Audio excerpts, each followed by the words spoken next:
Oh, not my hair. Hello, hello. Welcome to the streams. To the streams. Sorry that I took a bit long. I was just making some tea. How's everyone doing today? Hope everyone is having a lovely day and had a lovely rest of the weekend as well. Can you hear me? How is the music? How is me? How is the lighting, really? I'm sorry, it's hard to get some lighting. If I open the curtains at the back, it's going to shine on you. It's quite nice and sunny today. Oh, oops, you're hearing the echo of me. I'm so sorry. There we go.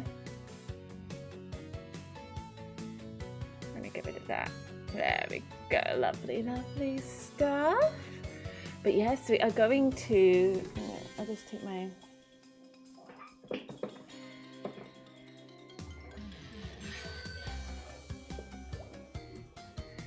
Just take my shoes off.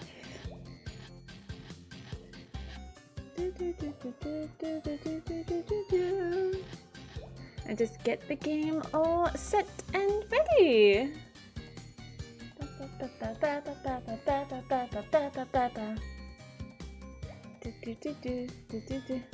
I'm going for my Slytherin mug this time with my cup of tea. I'm just loading up the game now, lovely. So if you want to go get a cup of tea, cup of coffee, get a beverage, get some food, do so, because I feel like this is going to be quite a case. To recap on what happened last time, we have finished case 3 in one stream, but it was nuts. It was absolutely nuts. So basically, there was a murder happening in the omnibus. You know what omnibuses are? It's a huge cart that could fit 4 people inside and 4 people on the roof. There'll be a driver controlling the horses and such like that. That's an omnibus. Around Victorian times, there had been a murder, there had been a stab, and we were trying to defend this Irish millionaire who donated to London as a whole, really. He made a park and donated to other places around London because he was a millionaire. He was known for that. But he was also kind of a loan shark, if you will, which means that when someone is borrowing money from him, he expects that money back, but in higher interest. So apparently his interest is extortionate, and there was a book of that.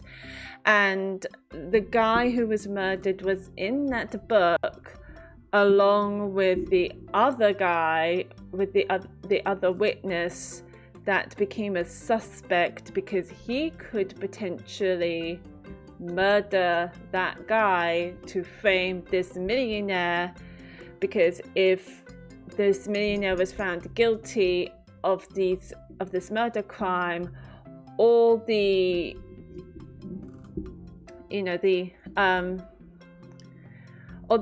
people's everyone's debt would be cleared off, essentially.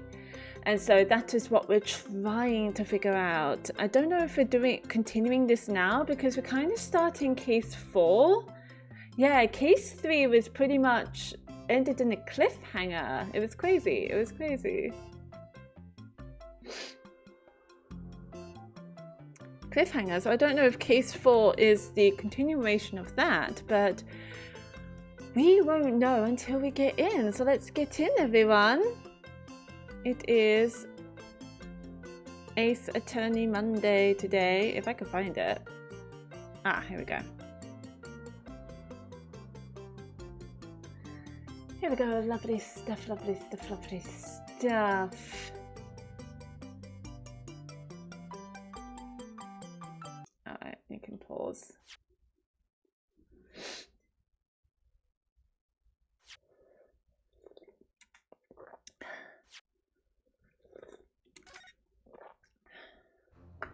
Good, everything is up and running. Lovely, lovely stuff. Let's get straight to it. Ba-ba. Okay, episode 4, The Adventure of the Clouded Cockerel. Investigation part 1. It's investigation time. Okay, so case 1 was just the trial. Case 2 was just investigation. And case 3 was also just a trial. But we'll see if this is both the investigation and the trial. I'm curious now. Let's go.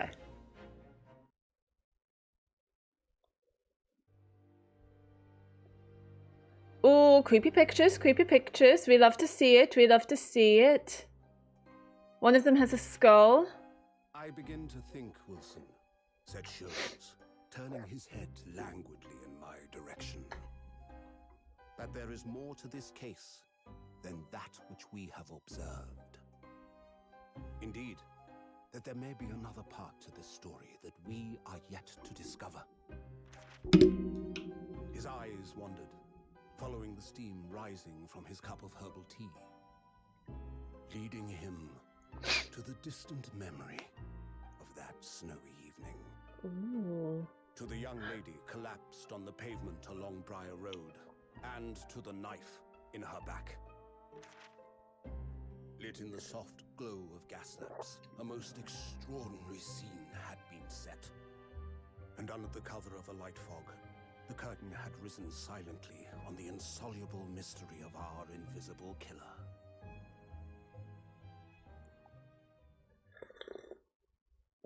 Spill the tea, sis. 19th of February, 9:47 a.m. British Supreme Court, Lord Chief Justice's office. Let's go. Did you sleep last night, Mr. Naruhodo? No, not at all. It was an enormous hotel, wasn't it? The rooms were so luxurious. I felt like we were staying in a palace. And with all the gas lights twinkling, it was brighter than day, even in the middle of the night. What about the enormous beds? After my time on the SS Buria, I wasn't going to waste a single inch of that space. I spent the entire night rolling from one side of the mattress to the other. Oh yes, it really was the sort of night you can only dream of normally. Except when I learnt that we owed £3 for the rooms, that dream quickly turned into a nightmare. Oops, sorry about that. The building was so impressive and the entrance so inviting, I just wandered in without thinking. In a lodging house in Japan, that sum of money would put a roof over your head for a whole year. £3. So £3 would be very extortionate back then. It'd be very extortionate. Now £3 to us is nothing. God, just makes you think. I did try, but I'm afraid I couldn't help my tears when we were all presented with the bill. Ugh, I really am sorry. Well, never mind. We must find some more affordable lodgings straight away, though. If we're not careful, our entire stipend will be used up in 10 days or less. Ugh, London is a scary place. It's still a scary place for you in this game. It's one of the most expensive cities. Ah, good morning to you at this early hour. Hello, Chief Justice. I know it was you. Oh, yes, well. Good morning to you, Lord Chief Justice. We have come to report on the outcome of the trial at the Old Bailey yesterday. Yes, the trial at the Old Bailey. My goodness. What a trip. Susato-san is amazing. She doesn't bat an eyelid, even in the presence of the opposing Lord Strongheart. Yes, I believe you had a very comprehensive initiation into British courtroom practice. Oh, yes, it was very eye-opening. Thank you. And in accordance with your instructions, Lord Strongheart, Mr. Naruhodo performed his duty to the end. Yes, I've already been apprised of events. You conducted a remarkable defense. You may consider the test passed. But we failed to see who murdered the poor dude. Oh! No longer are you a student from the Empire of Japan. You may henceforth claim to be a fully fledged lawyer. My country is delighted to welcome young talent from such a remote eastern land. Thank you, sir. Thank you. Thank you very much. So, I'm a lawyer now. God, that's... just the word lawyer. There's something so... it really hits you, doesn't it? There's just something so... it feels heavy. The word just feels so heavy, doesn't it? I bet it feels so heavy for someone who's been considered the lawyer the first time round. My goodness, my goodness. Now, in view of your new appointment, I have a fresh case in mind for you. I'd like you to take it on at once. I trust that won't be a problem. Another case? Already? Ah, well, it's London. Murders happen here, there, and everywhere. Left, right, and centre in London. It's a very big place. Especially when in Victorian times, a lot of things probably had happened. Like Sherlock Holmes had no breaks. Nothing trains a lawyer better than practical experience. I'm sure I don't sense dissatisfaction, do I? It's just that yesterday's trial ended unusually. I haven't quite come to terms with it. What's to come to terms with? The man was cleared. What more were you hoping for? The truth. The truth. I tell you what, I just feel so unsatisfied with how the last case ended. Like, come on. Nothing came out.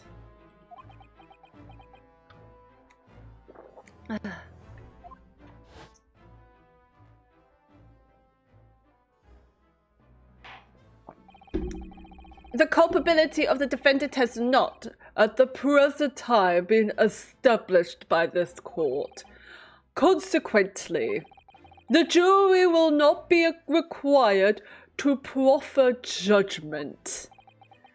Well, Lord Van Six, it's been a pleasure, so it has. Oh my god, the accent, I can't do Irish accent, so I'm so sorry. I'll just do a squeaky voice. He seems like to have a squeaky voice. And as for you, my dear fellow, I couldn't have asked for a better defence. Ooh, you're laughing very evilly. Oh.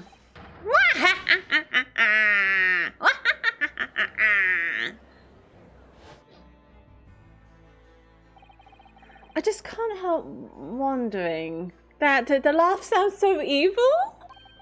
If Mr. McGilded really was innocent. Mr. Naruhodo. It's just that I never managed to ascertain the truth. And then the trial ended. Well, you need a little trouble you for a second longer. Sorry? What do you mean, Lord Strongheart? Magnus McGilded passed away immediately following the trial.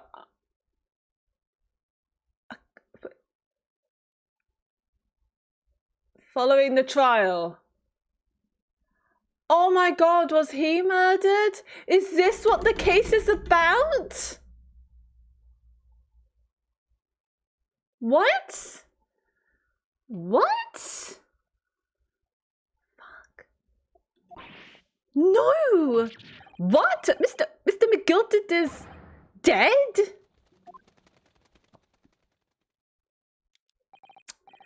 I have 19 minutes and 41 seconds until my next engagement.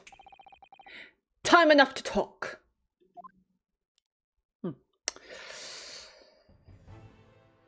Alrighty then, let's go. The fuck do we start? Okay, McGilded's death. Let's just do it in order. I don't understand what happened. How can he be dead? Yeah, he was all fine and dandy in the court. He was laughing away like an evil maniac, you know, and then he died? How can he be dead? After the trial concluded yesterday, there was a great commotion in the Old Bailey.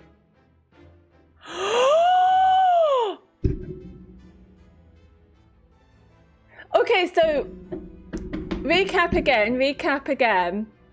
So at the end of the case, there was a clip, right? There was an animation clip. They have animation clips in this game. It's quite cool. And the animation clip was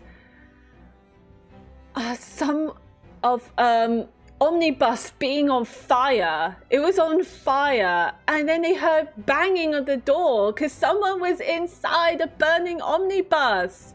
We don't know who that was. That's how it ended, and now it's Mr. McGilded.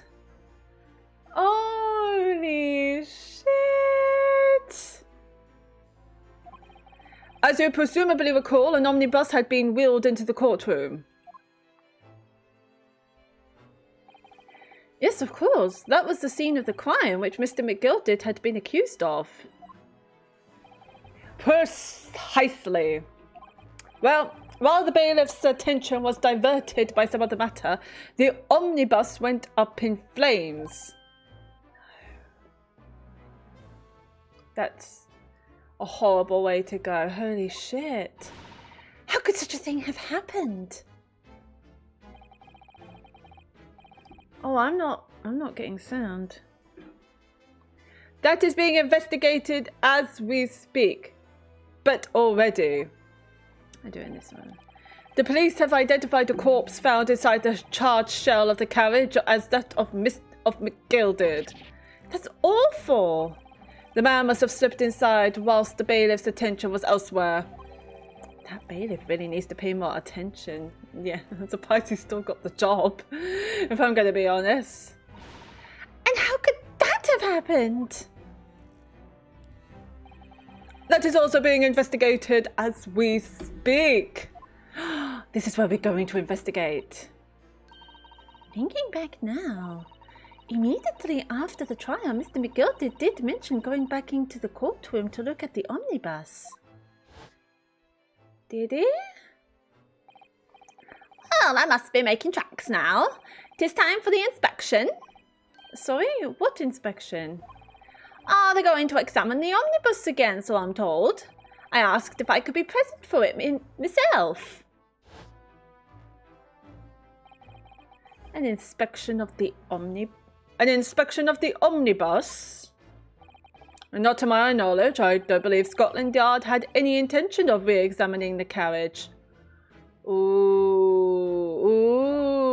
But then who was Mr. McGilded talking about? Never mind that now. The Yard is making a thorough investigation. This matter is no longer any concern of yours. Leave it to the police. Poor Mr. McGilded. No, poor Mr. McGilded. He just came and went in the blink of an eye. It's crazy. So the British court. So, how did you find your first taste of our country's Supreme Court? Oh, well, I don't know. I mean, it was, wow.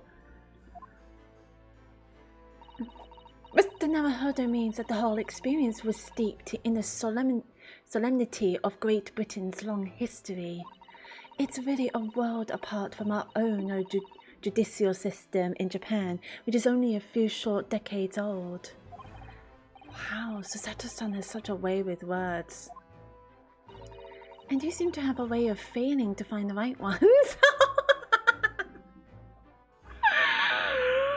Oh, Susato! Oh, we love you. We love you. The judicial system here is the most advanced in the world. Learn all you can. Yes, strong heart, we will. The most advanced in the world, is it?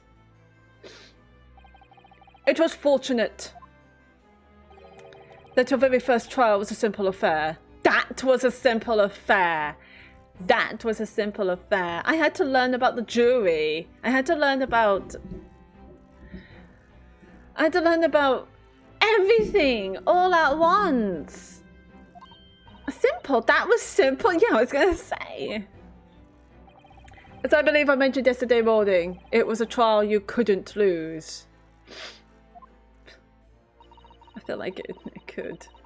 I don't mean to be contrary, Lord Strongheart, but the case was anything but simple. What do you say to that, Strongheart?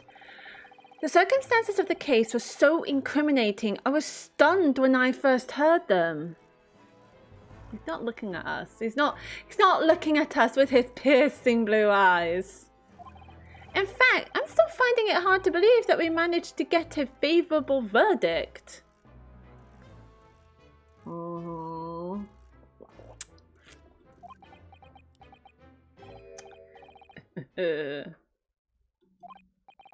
Is something funny? No, my apologies. Oh, he's sus. He's very sus.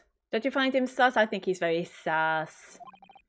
However, the fact is that you did receive the not guilty verdict you set out to achieve. And that can only be attributed to exceptional talent. Wouldn't you agree? Well, I don't know about that. Wait, I'm confused. On one hand, he says it's a trial that I cannot lose. And then on the other hand, I got a not guilty verdict because I'm extremely talented at being a lawyer. I don't understand. I don't understand. The way that he said that it's a trial that you cannot lose implies that everyone can pass it as long as they know the basics of the law.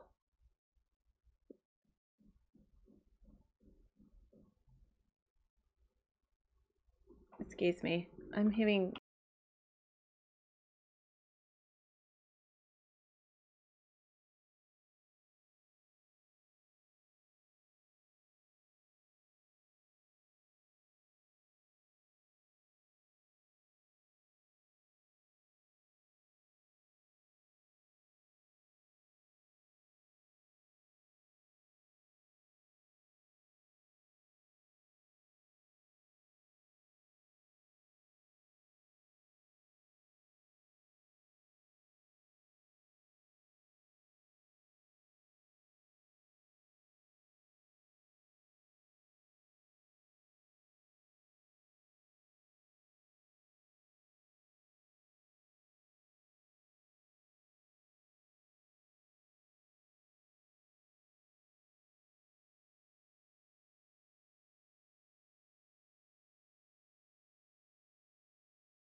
Sorry about that.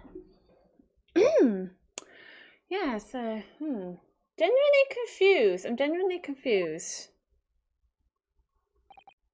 Well, never mind. You exceeded my expectations, I freely admit. That much at least is an undeniable truth. Which is precisely why I have prepared a new case for you that I mentioned before. Who killed Mr. McGilded? What's going on? What was he going to say before? I'm intrigued. Okay, so what's the new case then? What's the new case? Could you perhaps give us some more details about the new case he mentioned? Don't tell me it's a murder and the trial starts in 10 minutes. Don't worry, it's nothing so alarming or quite so urgent as your last assignment. In fact, this case is completely different. Oh, I see. Did he just read my mind? That is to say, no one has died. As yet. Oh, so it's not Mr. McGilded's case. Okay. And the trial will not be today. There is plenty of time to research the case thoroughly. 23 hours, 43 minutes, and 19 seconds to be precise. Huh, so the trial's tomorrow then. Is everything alright? Oh, yes. I'm just a little confused, that's all. Yesterday's trial was... Well, it's left me wondering if I'm really cut out for being a lawyer. Oh, we're no scare. Oh, Mr. Naruhodo.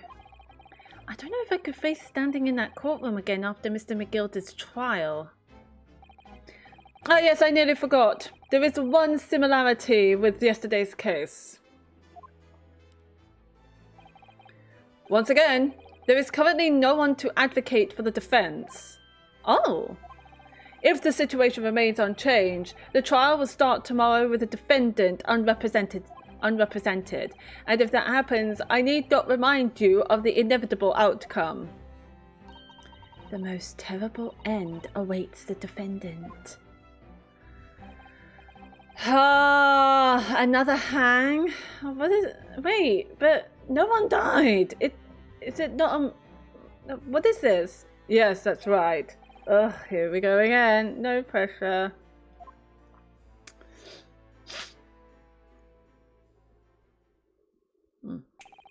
Your time is up. You will have to excuse me. I would advise you to begin making preparations for tomorrow's trial. After all, the clock is ever ticking. There is now but 23 hours, 26 minutes and 39 seconds until the court sits. Last time he mentioned the 23 hours, he said there was plenty of time. Yes, he did say that. He did say that. Well, pointing out, Ryunosuke. Oh, one more thing, Mr. Naruhodo. There is something I should like to ask you. Oh? What's that? Yesterday, you remarked upon something. That you intend to see through the will of your late compatriot, Mr. Asogi. Ooh. Ooh. I would be interested to hear what exactly you mean by that. Inside 34 seconds. Oh, well, Kazuma always used to say, you see, that he wanted to learn how the greatest justice system in the world works so he could change ours in Japan. Now that he's gone, I like to work towards that myself. And there's another thing. Oh? Another thing? Continue. On the way here, on the steamship, he said something to me. There's something very important that I have to do. Something very important? What exactly would that be? He never had a chance to tell me. I suppose he would have done if he'd ever made it to Great Britain. You're out of time. Well, thank you for an enlightening discussion. I suppose that the best friend that I've lost to an untimely death has, if he came to Great Britain with me, that he would have told me, no, you're out of time. Well, thank you for the enlightening discussion. I must be... Mr. Naruhodo, what's all this about? Mr. Asogi never once mentioned anything of the sort to me. I urge you both to focus your attentions on the matter at hand. I've taken the liberty of summoning the police inspector in charge of the case. Oh, does he have wedges? Does he have wedges in his hand? He'll be able to apprise you of the details. How long has he been there? Yeah, I've only just noticed him.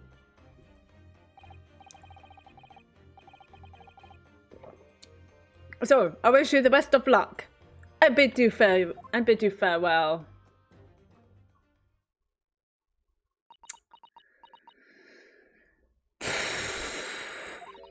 There's something very important that I have to do. Kazuma-sama, what did you mean? I wish I knew, but honestly, he never told me. Anyway, we had better talk to the detective, don't you think? And he's not Sherlock Sholmes. I'm flabbergasted. Yes, you're right. I already don't like that man. It's just the way he stands, and he's holding wedges and not eating them. I'm very sus with him. He's very sus. I hope I'm just imagining it, but I wouldn't say he looks pleased to see us at all. No, he doesn't. He looks like he wants to go somewhere else.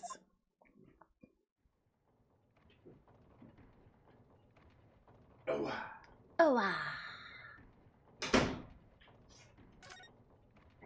looks like we're examining him. What? Oh, it's fish and chips. I've only fish and chips respawned for me like that. You need to maybe have a little clean out.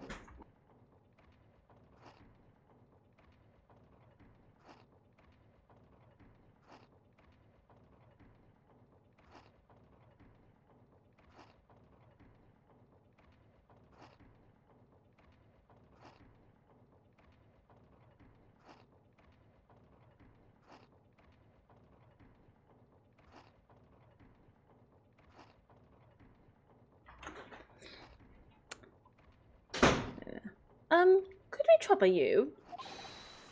What do you think? Lovely weather, isn't it? I miss Herlock Sholmes. Where's Herlock Sholmes? What's the weather got to do with anything? Listen to me, you young Japanese upstart. Oh, we hate this guy already. Some frippery about the weather doesn't get every English gent eaten out of your hand, you know? But the Sato-san told me it was foolproof. I'm a busy man, a very busy man. Oh, we hate you. We hate you already. There's a crime scene to investigate, but I'm here having to give the likes of you a talking to. I miss Herlock Sholmes. He may be eccentric, but at least he was fun. At least he was fun to talk to. Oh, I'm ever so sorry. Can you imagine what the other officers there would be saying? Saying about what? Haven't seen Gregson anywhere, have you? No, he's too busy with the big wigs these days. Gregson? And all because there's a bumpkin who's here on a jaunt from a country I've never ever even heard of. Which people in Victorian times would have heard of Japan? I suppose Japan to everyone is fairly new because they've just recently opened their borders, right?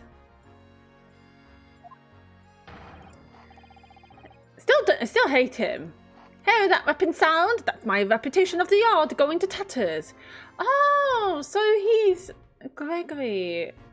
Oh, what's his name? There's no need to rip us apart as well. I don't believe we've been introduced. This is Mr. Ryunosuke Naruhodo, a defense lawyer. Yeah? It's a pleasure to make your acquaintance. I'm Mr. Naruhodo's judicial assistant, Sue. Eh? It's lovely weather we're having today, isn't it?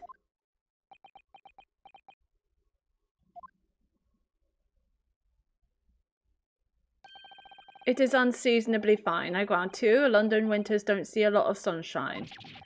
Unbelievable. How did she pull that off? But she's very stern, our Sato, isn't she? So, Lord Strongheart has asked me to fill you in on the case. The name's Tobias Gregson. Inspector Gregson to you. I'm from Scotland Yard. Gregson? Inspector Gregson? What's the matter with Sato-san? Let me guess.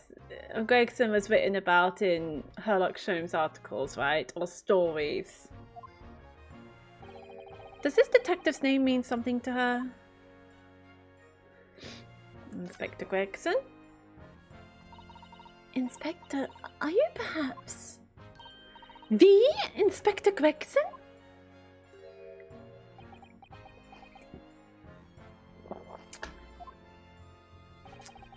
You're acting like you know this man, Mr. Sato, but he's a London detective. Oh, I do know him very well, in fact. Very well. Yes, he features prominently in the adventures of Herlock Sholmes. There we go. Oh, in that publication. What's it called again? Rants the magazine? That's right, Inspector Gregson and Mr. Sholmes enjoy a wonderful friendly rivalry. Yeah, that seems about right. Really? You rival the great Mr. Sholmes? That's incredible. Oh, well, I don't know about that. Mr. Sholmes isn't a professional like myself, of course, but he does come up with the goods from time to time. Mr. Sholmes is equally complimentary about you, Inspector, isn't he? You've earned his highest praise. Gregson is the pick of a bad lot of all the Scotland Yarders. Those are his own words. That's his highest praise. That's what I was thinking. I was like, Well, Mr. Sholmes isn't particularly known for giving compliments, you see. That he is not, and thanks to that magazine, my name's known all over London town now. That's great, isn't it? It depends on how people see you. I have to admit that to start with, I was a little, flattered by all the attention. Everyone wanted to shake my hand, and my reputation at the yard went through the roof. Well, that's wonderful. No, it is not. There's nothing more sinister than the man on the street. He's not wrong. He's not wrong. People are always looking at me now. They're whispering rumours about me under their breath, I'm sure. Rumours? Yeah, I suppose that's what happens when your reputation goes through the roof. Anyone would say anything about you. Are you quite sure? He's changed since he started appearing in those stories. The fame's gone to his head, stuff like that. Gosh, do you really think people are saying such mean-spirited things about you? Like I said, they whisper, so I can't catch exactly what they're saying. But I know what folk are like. I'm sure that's what they're saying. As sure as eggs is eggs. I never heard that saying before. I get the feeling this detective could be very hard work. Oh dear, perhaps a sudden rise to fame does change people. That it does indeed-o. Right, now we learned about you, Inspector Gregson, darling. I still don't like you, by the way. I really miss Sherlock Sholmes. I hope we get to see him soon. The case! About the case that the Lord Chief Justice mentioned before. Nothing to tell, really. As far as we're concerned at the yard, it couldn't be simpler. Oh dear, that probably means that as far as we're concerned as lawyers, it couldn't be more complicated. It's not what we want to hear. I wish you were wrong about that, but I have a nasty feeling you're right. A young woman was walking along the pavement on Briar Road when she was stabbed from behind. So we're doing about that case when we saw at the start. Gotcha. Fortunately, it wasn't fatal, but she's still laid up in hospital unconscious. That explains the not died yet kind of comment. Gotcha. Okay. That's despicable. What sort of coward would attack the poor woman from behind? I suppose you would have finished whoever was off with the Susato takedown, would you?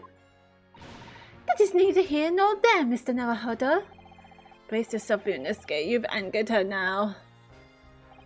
Anyway, after something of a whirlwind investigation, the criminal was arrested. He barely had time for a cup of tea after the incident took place, to be honest. So there must have been something left at the scene that led you directly to the culprit? Or perhaps a reliable witness who recognized the person in question? Let me stop you right there. You're wasting your time on this one. Sorry? There's nothing you can do. There's no way to help the bloke now. Why ever not? Simple. The prosecutor that's been assigned to the trial tomorrow is Lord Barrack Van Zees. Say what you would do about this guy. I quite like Lord Barrack Van Zees. I feel like that he's going to slowly turn good. Like we were kind of working together in the last case, Lord Barrack Van Zees and I. Like we were both a bit at Mr. McGilded. No! Yes! Sounds like you've heard of him then. Oh yes, we are very familiar with Lord Van Zees. Believed to be the harbinger of death itself. The Reaper of the Bailey. Reaper of the Bailey. Can you tell us anything about the Reaper of the Bailey? Lord Baron Van Zeeks, who we faced in court only yesterday. Mr. McGilder told us about him before the trial, didn't he?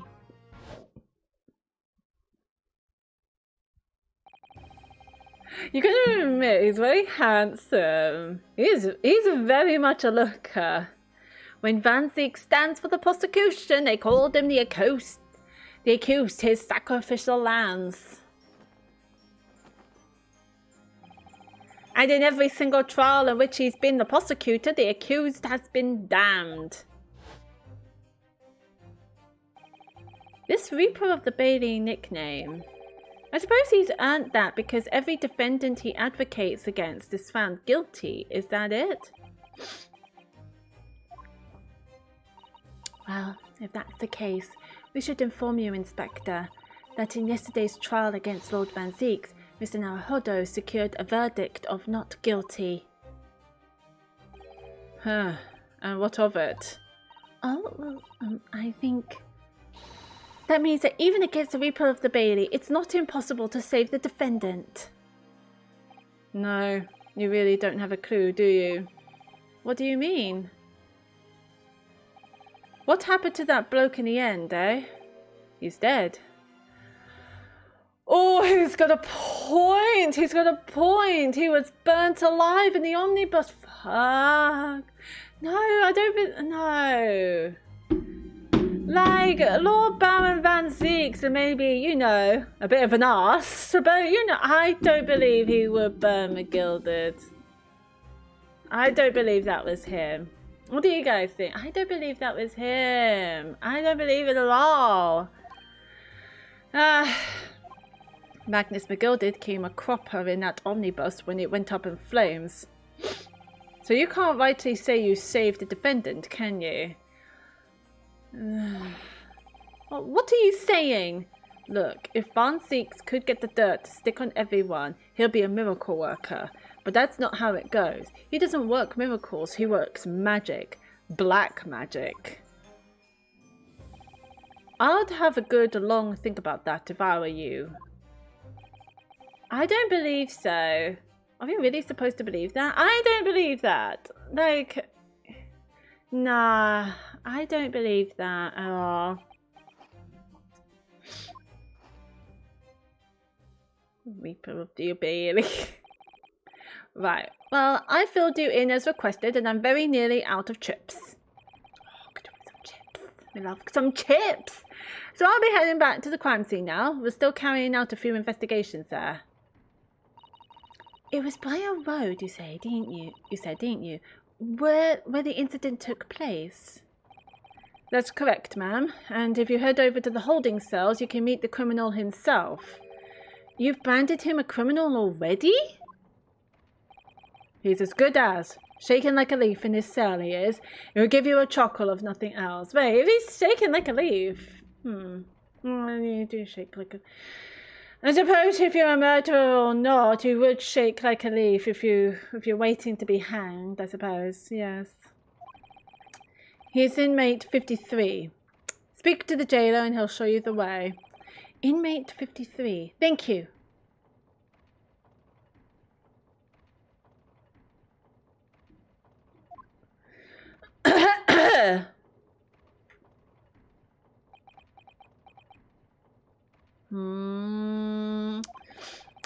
So there's no helping anyone against the Reaper of the Bailey, they say.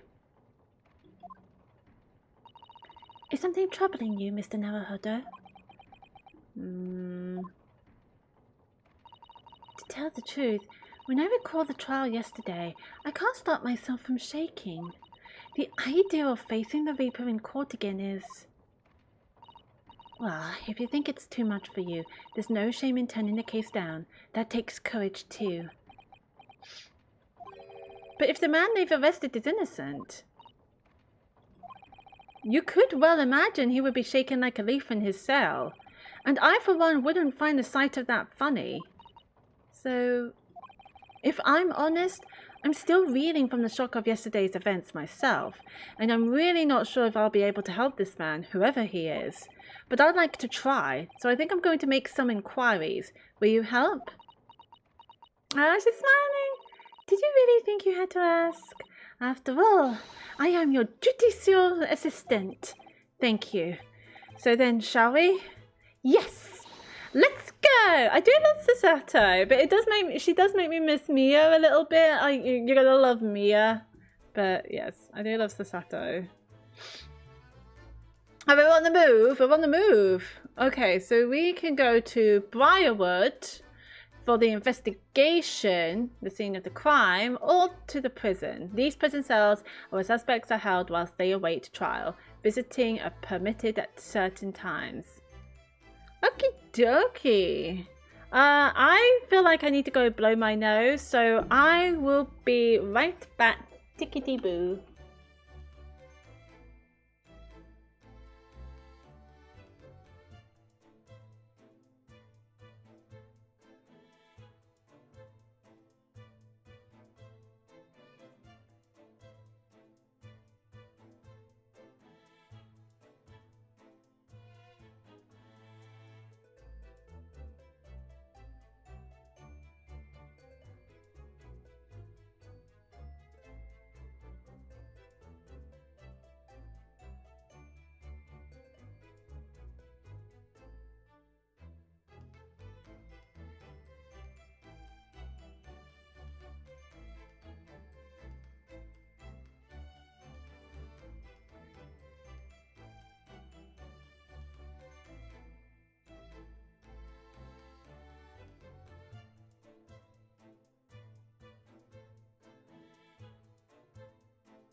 Sorry, I just realised I was muted.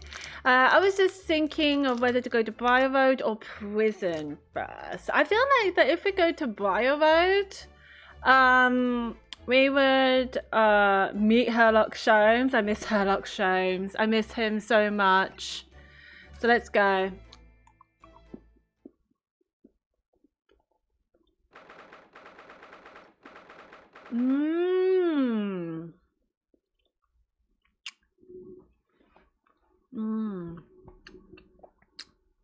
Love it, love it. I love the architecture.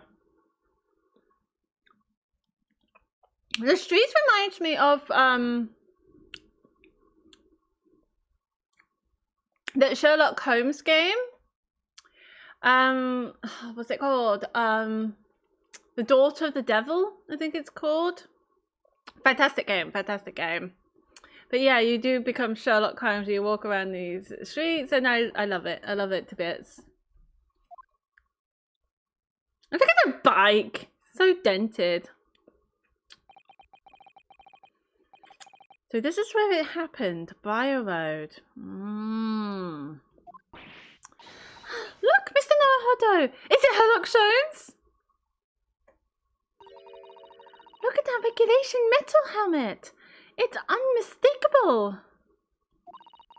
The men of Scotland Yard are here. They're investigating as we speak. That is their job, you know. But Mr. Naruhodo, to see one with my own eyes. They're often depicted in the adventures of Herlock Sholmes, but I never dreamt I'd ever come this close to real Bobby's helmet. That's so cute. What? The helmet? That's what they call the police. Of course, I have to try one day. Well, I hope your Hattie dream comes true. Hattie dream. That's so cute. I don't see Inspector Gregson anywhere. Shall we see if we can sneak past and investigate the scene of the stabbing? Why should we sneak? I don't want to upset one of those bobbies and be butted on the head by one of those metal helmets. My skull would crack in two, I'm sure. Oh no, an English bobby would never do such a thing. This is a land of gentlemen, you know. You hear that? England is a land of gentlemen. I love that there's a snowman he's just smiling, he's chilling. Shall we examine the area? Let's have a look. That's one of the officers from Scotland Yard. The police are making sure the crime scene is undisturbed. I have a feeling that if we wander too close, we'll be clapped in irons. I think perhaps you're being a little overcautious.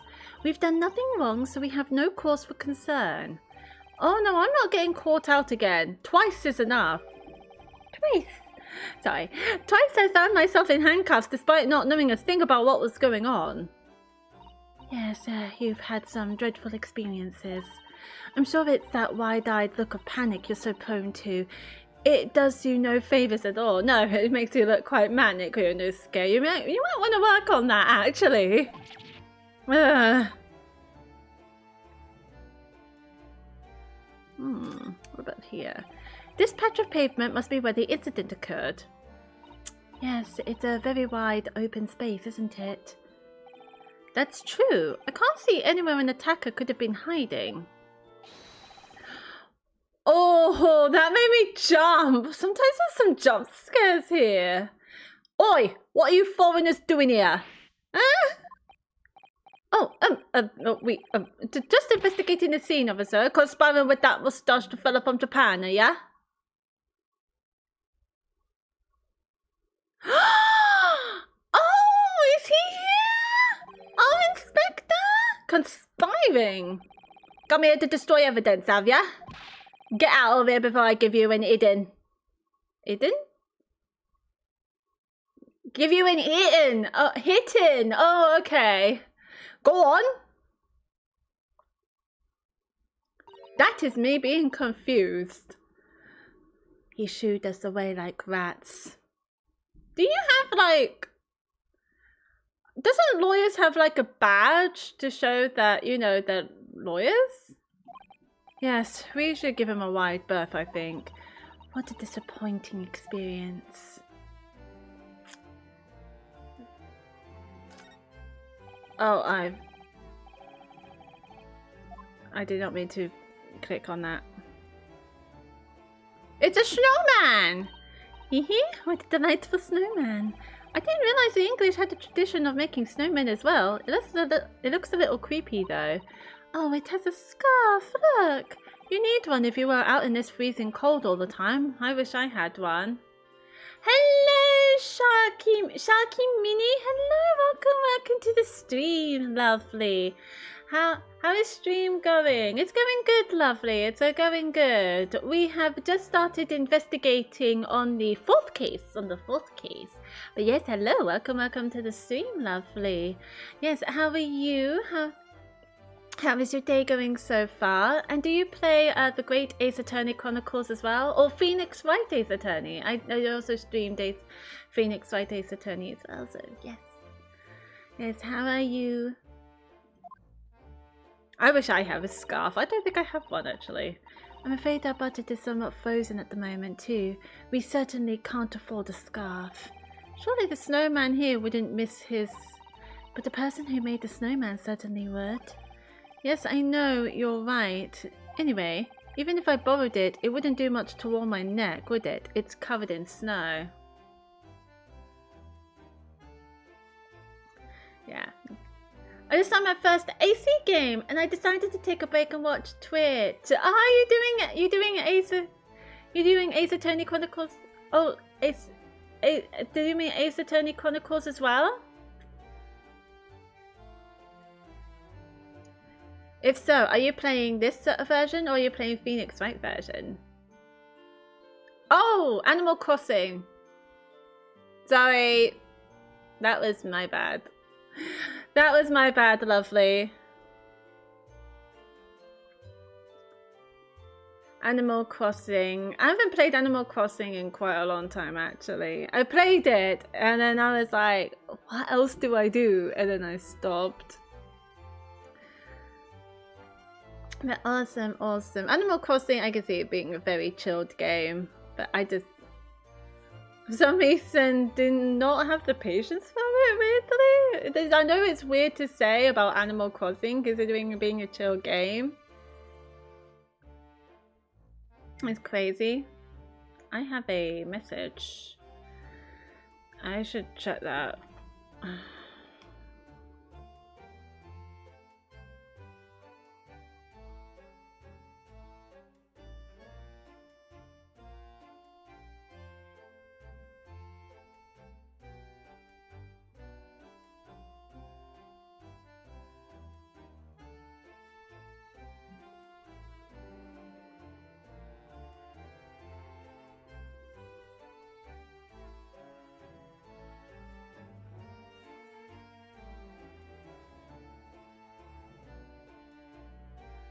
Sorry, I will be right back.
Sorry about that. I had to sort something out immediately, otherwise I would have forgotten. I think the graphics in Ace Attorney Chronicles look best. It's like they downgraded in future games. Oh, in this one?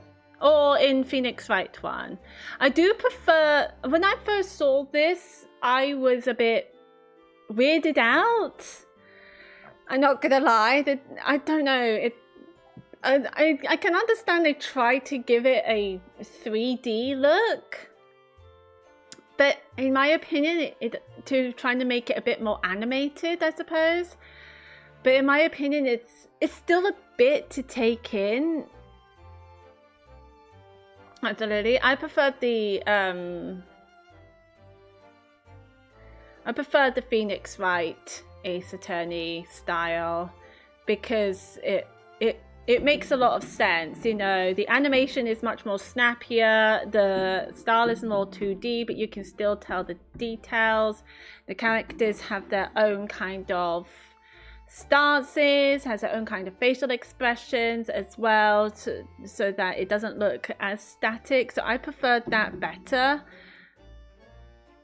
But yeah, I prefer Phoenix Wright style than this style. However, one good thing about this one is that I do love that they added animated scenes.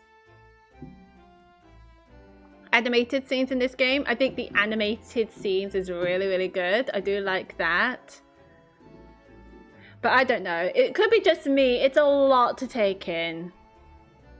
Not a lot to take in. It's just a bit to take in.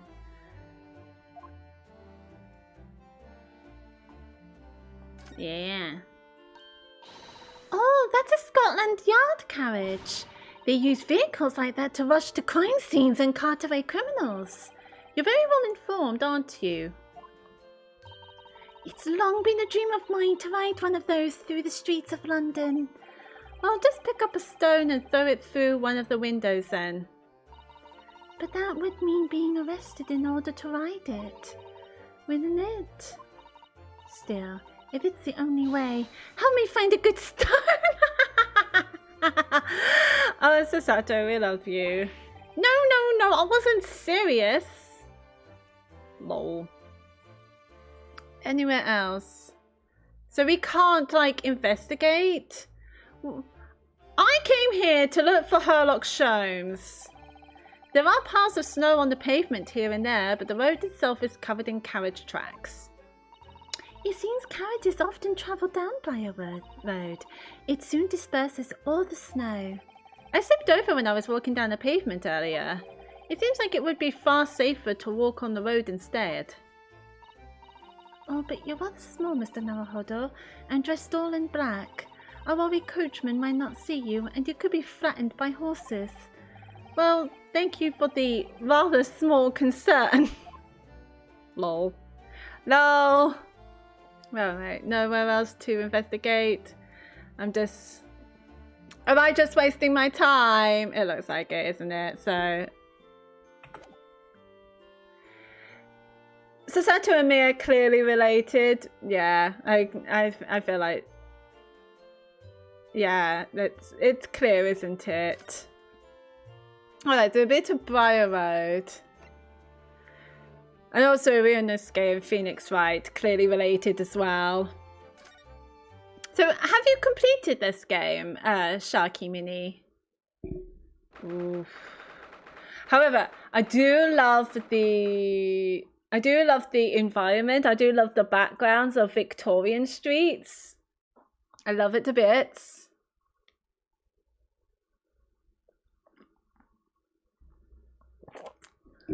I love this cell. I love the Victorian streets. Because it really put you in here. 19th of February, local prison, cell 9. No, not played it. I do highly recommend it. I know the first trial though. The first trial. Oh, when you were where you famed for shooting someone, shooting John Wilson. Oh, yeah, that one. That was intense. And the one with McGilded, we did that one. We did do that one. That was crazy. We had to learn about the juries in that one. Holy crap. That was intense. So I take it you've done the boat one as well.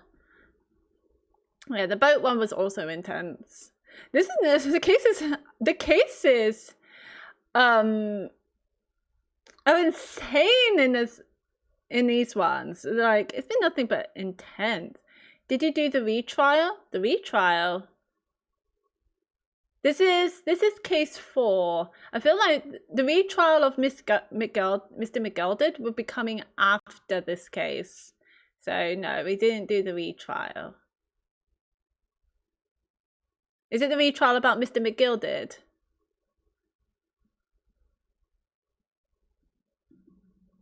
So these are British prison cells. Oh, they're ghastly. It feels just like a dungeon. I think that's the point, Susato. Yes, and having experienced it in Japan myself, I can assure you that our wooden cells will feel a lot cozier than these cold stone walls. Oh, don't, Mr. Naruhodo. You're making it seem worse. Yeah, it doesn't look comfy, does it? Apparently our client is in this cell here. But it's so dark at the back there, I can't make him out. I wonder what he's like. Inmate 53, your legal representative is here to see you. Stop hiding at the back of the cell and show your face at once. Am I a cat? As yet with no name? Calling me by a number? It's utterly, unbelievably, unjustly unreasonable. I refuse to answer. Ooh. Mr. Naruhodo, what do you think is going on here? I have no idea, but I wasn't just hearing things, was I? That tirade of complaints was in Japanese. It's Inspector! It's in Japanese. No? Hi?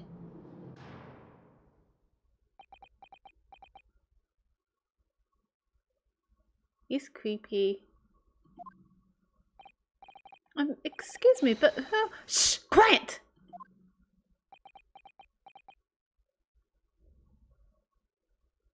Okay. They're all around, hiding. I know they are.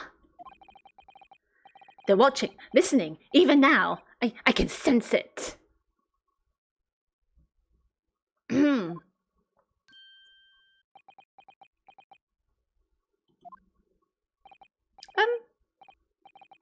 Right, so could I ask you who there you are. You've come to curse me, haven't you? Don't try to hide that you're a ghost. Wow, a ghost?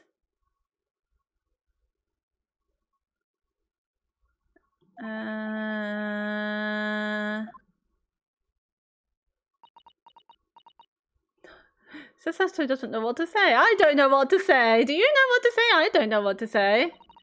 We mean you no harm, prisoner-san. Are you Japanese by any chance?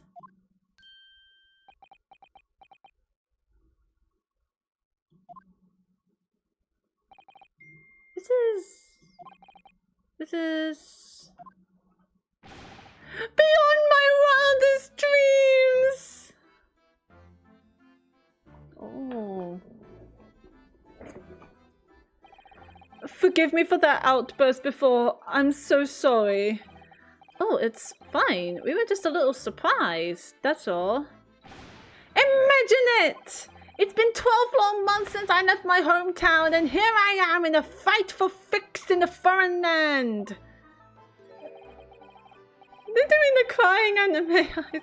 So hearing the sweet sentimental tones of a compatriot's voice here in this damp, dark hellhole was a most monumentally moving moment. Oh my god! Who could have guessed that this new client Lord Strongheart assigned to us would turn out to be a fellow Japanese? I kind of like him. Ah, what compassion my fellow countrymen show to dispatch a first-class lawyer all the way from Japan to defend a mere foreign student. Yeah, about that. Noble, nurturing, never-failing Nippon. Oh my god! Too hard, too dramatic. Too dramatic. We're talking of... this is Ace Attorney.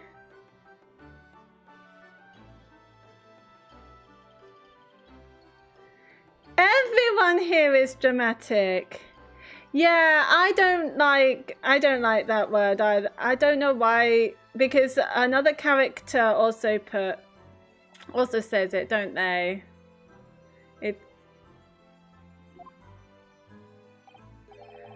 A first-class lawyer?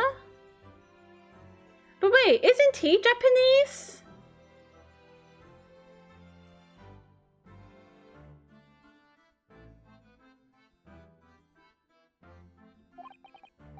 Oh dear, I think there's been something of a misunderstanding here.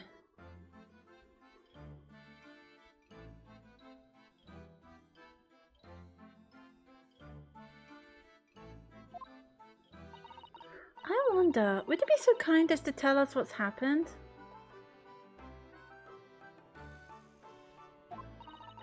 Oh, Ryunosuke's shocked because this man thought that someone is giving him a first-class lawyer, but we're not really a first-class lawyer. We've just been assigned as a lawyer. No, I got one.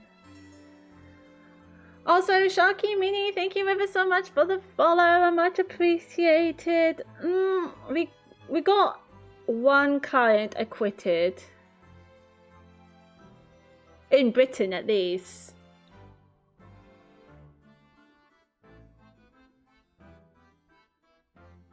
In case 2, there was no trial. And in case 1, that happened in Japan. So I don't think that news here came out into Britain yet. And also, I think he wasn't a lawyer in that case. He was the suspect. It was his best friend Kazuma that was the main lawyer. So I think Kazuma got all the credit for that.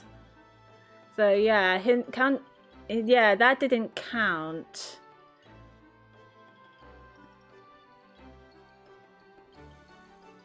And also, even if that counts, 2 is not enough. So you can't, I don't think you could be a first-class lawyer with only acquainted 2 or 3 clients. Now, with Lord Barak van Zeeks, he would be accounted as the first-class prosecutor, wouldn't he? Yeah, because he managed to get all the defendants guilty, well, up until Mr. McGildy's case. Why you've been detained as a suspect, for example? Yes, I can! I will! Shan't stay sullen and silent! I'm not quite sure I understand what he means, but he seems happy.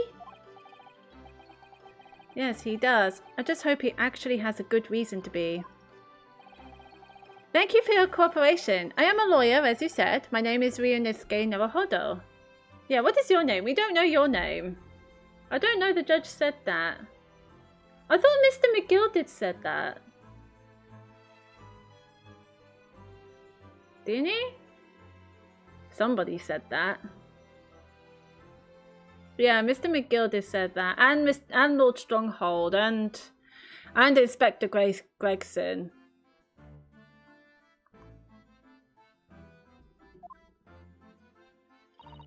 And I am Naruhodo-san, so judicial assistant, Susato Mikotoba. I am a visiting student sent here by our government. Notoriously named Natsume, Soseki Natsume. Alright, let's converse with him. Soseki Natsume, tell me about yourself. Soseki Natsume's son? What an unusual name. Call me Soseki, please. I'm a poet, you see, a writer of haiku. It's something of a nom de plume. A nom de plume? You mean an alias? Like a pseudonym? That's right, Naruhodo-san. Ah, it is a name for the publishing. Okay, yeah, I got it. Like Sophie Kinsella. Sophie Kinsella is a pseudonym, right? I'm pretty sure. But yeah, I see what he means. An author name. Gotcha. No, No, don't be so prosaic. I'm much more refined than that. And haiku? That really reminds me of home. I had to learn haiku in primary school. Did I hear you say that you were a visiting student sent over here by the government? Yes, that's right. A year ago, I was told to go and study English. First, I had to suffer that misery, and now this! It's beyond the pale. Suffer that misery? Did you not want to study here? You know you could say no, right? No, I mean, I've had an interest in Great Britain for some years, of course. Oh.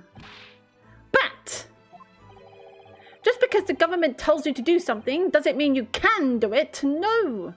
I don't get what's so bad about studying English. I suppose back in the late 1800s, it's a bit different because don't forget, around Victorian times, Japan only recently opened their borders. So I think they're a little bit suspicious about learning different countries. And back then, in Victorian times, Great Britain didn't know a thing about Japan because they just recently opened their borders and they just became allies. And so I think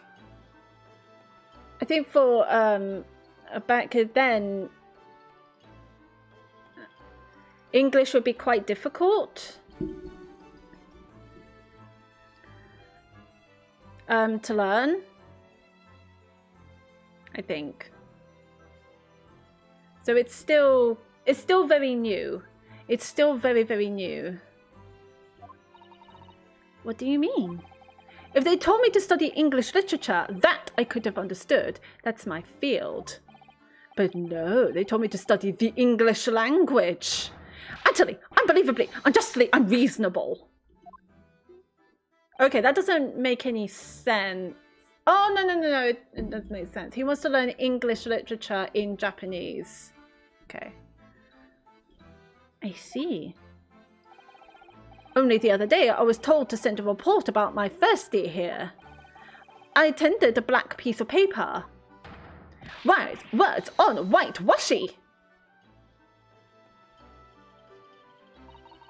You must be a man of great standing. Oh, yes, so I'm often told. And often like to be told, it seems. The accusation against you. So, you were accused of stabbing a woman who is still alive. Could you perhaps tell us exactly why you've been arrested, Saseki-san? I didn't do it! I didn't commit the atrocious murders. Murder? Oh, no. No, it's alright. The woman didn't actually die, did she? But she was stabbed with a knife right before my eyes. Before your eyes? You mean you saw the attacker? I didn't see anyone. Oh, for fuck's sake. God damn it, dude. Animal Crossing New Leaf has so many Ace Attorney references? Wait, it does?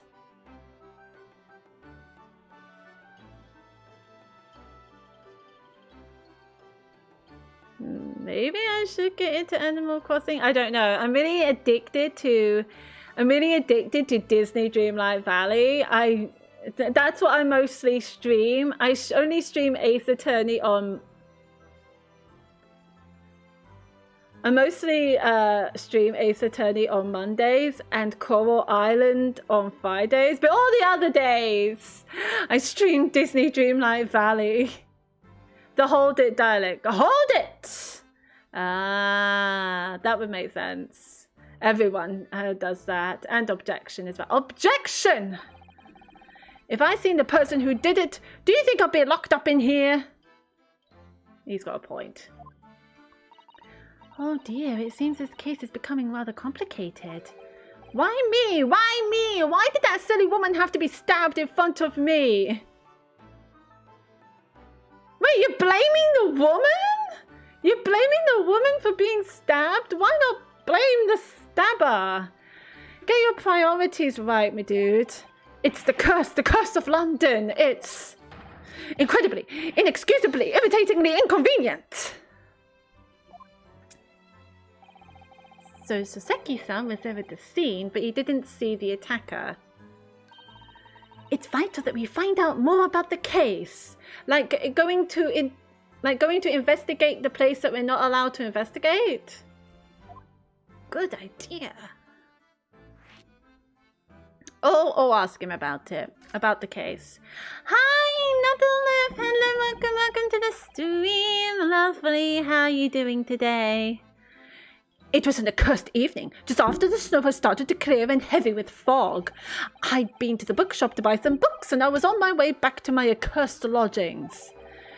Sure, the bookshop wasn't accursed too. Everything is a curse. As I was walking along that accursed pavement, I could make out the sole silhouette of another ahead of me.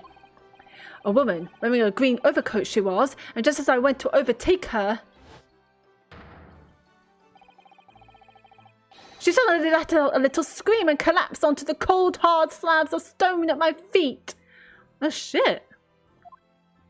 How have you been, Nuddlef? How are you? How was your weekend? How terrible. I called out to the woman, but she didn't move. It was like a ghostly, ghoulish, grim graveyard. Okay, you're right, Sharky. He is way, way too overdramatic. Slight exaggeration there, perhaps. I was terrified. I had to get away from there. So I ran as fast as my legs could carry me back to my accursed lodgings. That's not good. Not good at all, lovely. They say it was shameful, I know, to run away like that. Tell me, Soseki-san, was the victim an acquaintance of yours? Don't be ridiculous! Do you think I know any of these fair-haired English, and a young woman at that? I'm diffident, shy, timid, unsure. I can't talk to people. You're talking to us right now? Okay, well, you're kind of shouting at us. I'm fine, it's good here. Oh, that's good to hear, Nuddlef. That is very good to hear. I see, a young woman unknown to Soseki-san. And at the time it happened, who else did you see nearby? Did anybody pass you? Regrettably. Apart from myself and the woman. I didn't see a soul. So we didn't see the fleeing attacker. That's about as useful as a chocolate teapot, dude. No one? Great. So we have to figure this out. So the victim was unknown to you, and there was nobody else on the street at the time. That creates something of a conundrum, doesn't it? What conundrum? We don't know who the attacker is. The conundrum. The conundrum! What do you mean, Sasato-san? What's the conundrum? Well, if what Soseki-san has just told us is true, there's something I can't explain. He says that he didn't know the victim, and that there was no one else at the scene. Then he apparently fled without having been seen. I did! Yeah, something's not quite right. But if that's the case, surely this man has to be the culprit? Ah, you! What did you just say? Oh, okay, we've angered him. Nothing! I didn't say anything. Oops, perhaps I thought that a little loudly. Actually, that's not what was troubling me. What I was thinking was, how did Soseki-san actually come to be arrested? Oh, good point, Sasato-san. Good point. If no one was there to witness it, how did he get arrested? Ah. Sorry? He didn't touch the victim, and there was nobody at the scene to see him. So how did the police ever discover that he was there in the first place? Oh yes, she's right. She's right. So Sato, you are very intelligent. We love you. We love you, lovely. It was him. That accursed great detective. He led the police to me. Hello, Shams! Of all the bad luck, A cursed great detective! Could it be? Yes! Yes! Sherlock Holmes! We love Sherlock Holmes! I shall never forget that man's name as long as I live! I still think she's related to Maya. She must be. She must be. I mean, we can... Sosato Mikatoba.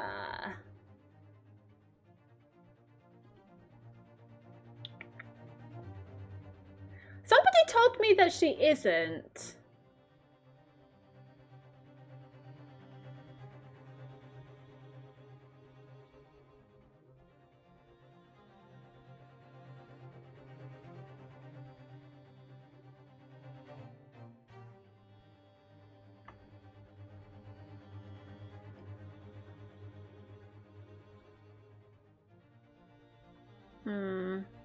She might be. She might be. Somebody told me she isn't, which I find it hard to believe.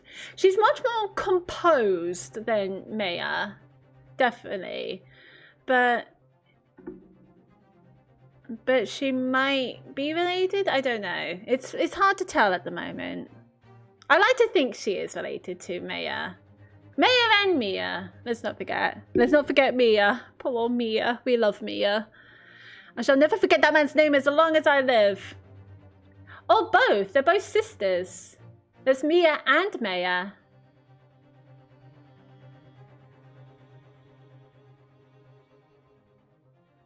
She does. She does have those crazy thoughts like Maya. I say she's composed like Mia, but has exaggerated thoughts like Maya. So yeah, you might be right. She might be related to them. With his haughty laugh and his self-proclaimed greatness. Rash, big-headed, busybody, begone! May you be cursed until the end of your days, Sherlock Holmes. Ah, yes, we love Sherlock Holmes. Yes, I'm so happy he's here. Or at least, you know, being blamed. I knew it! Mr. Holmes? Sherlock. I love it. It's like, is he German? Sherlock Holmes. That's funny. Well, I didn't expect to hear that name from this man's lips, that's for sure. I was happy too. I was happy. It was the morning after that nightmare had unfolded on the pavement before me. I was gnawing on a silver of hard cheese when some men suddenly burst in through the door. We do love cheese. They started shouting at me. This is the police! Put the weapon down! Yes, it was a thin sliver, and yes, it was hard, but I wasn't eating a weapon. Lol. Disgusting. A dietary, discrimination devils. I love it when he does that. You clearly had a trying morning yesterday. And there he was, in the middle of all the policemen, grinning like a Cheshire cat. That Sherlock Holmes. It's actually just Sherlock Holmes. He's English. I've since found out that he's a famous name in detection here in London. Yes, the great detective is really very well known. And his overly sharp mind managed to deduce my whereabouts, apparently. He thinks I'm the knife-wielding madman. Me, this weak, stooped kitten of a man. I wonder what great deduction process led him to his conclusion this time. Do you mean to say that Mr. Holmes's deduction was the only reason the police arrested you? That would be really most unreasonable. Well, the thing is, I was thrown into a panic when they barged their way in. Of course you were. That's only natural. I was terrified and trembling, and they kept throwing questions after question at me in impossible English. Fiendish, foreign, flammery. Well, we are in England. You can't really blame them for questioning you in English. good point. But my mind went blank. I knew I had to answer, but I didn't know what to say. So I just kept repeating things like, yes, I do, and I'm fine. The next thing I knew, I was in manacles, and before I knew it, I was thrown in here. Oh, dear. I'm afraid that's hardly surprising. I'm fine? He's not fine now.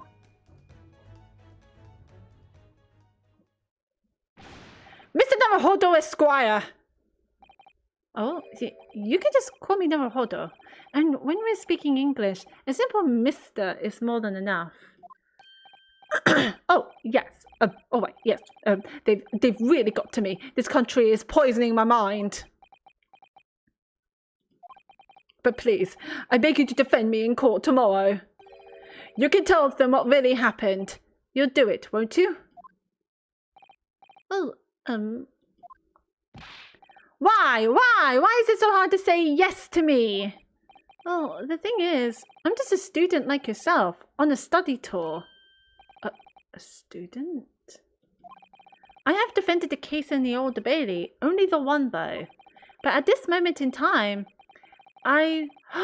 Sorry, my slippers will be warm. I'll be right back.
Alrighty then. Sorry, I was getting my slippers from the dryer and they're now all toasty and warm. They're all nice and toasty and warm.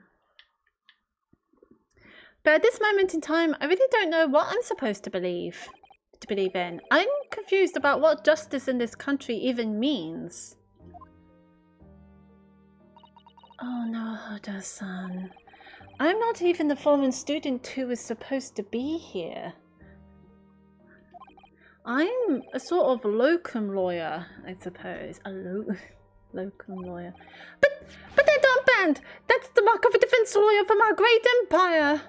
It's a keepsake from the man who should have been here. He was my best friend. A keepsake?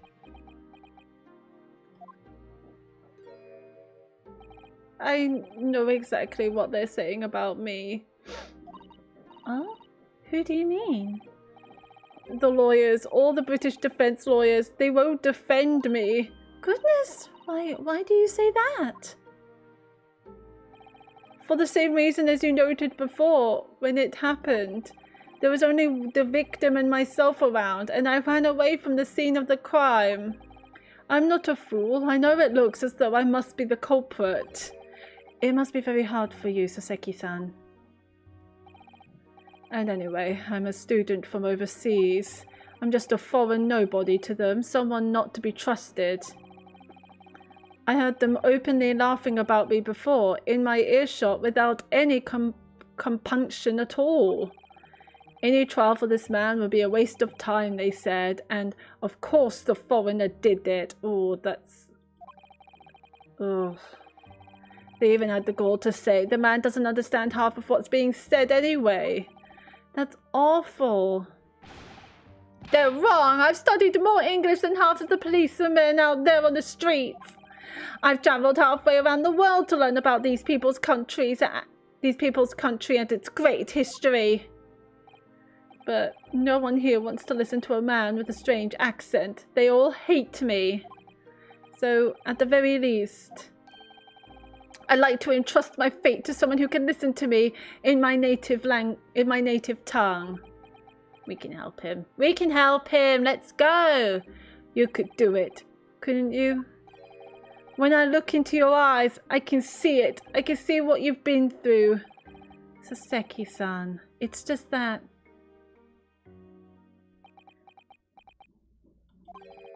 Give me a little time, please.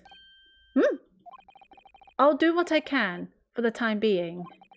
What do you mean? We shall investigate the case as thoroughly as possible. If we can find some clues, it will give us a much better chance, I'm sure. Oh, yes, thank you. I'll be here, all alone, waiting for you, locum student Mr. Naruhodo Esquire. We should be going then, Naruhodo-san.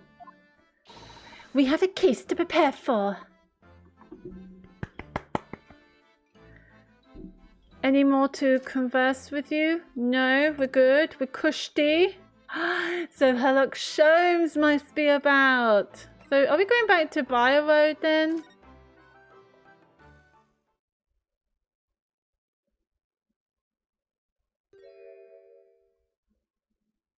Oh, Yoshiki. What's the Japanese delegation doing here? Oh, Inspector Gregson! This isn't on a tourist trail, as I'm fairly sure you're well aware. Yes, of course. We're here to investigate. So you've been to the holding cells then? What do you make of the criminal? He's not a criminal, as you put it, Inspector. He's a suspect. We'll see about that. You Japanese like to stick together, I suppose.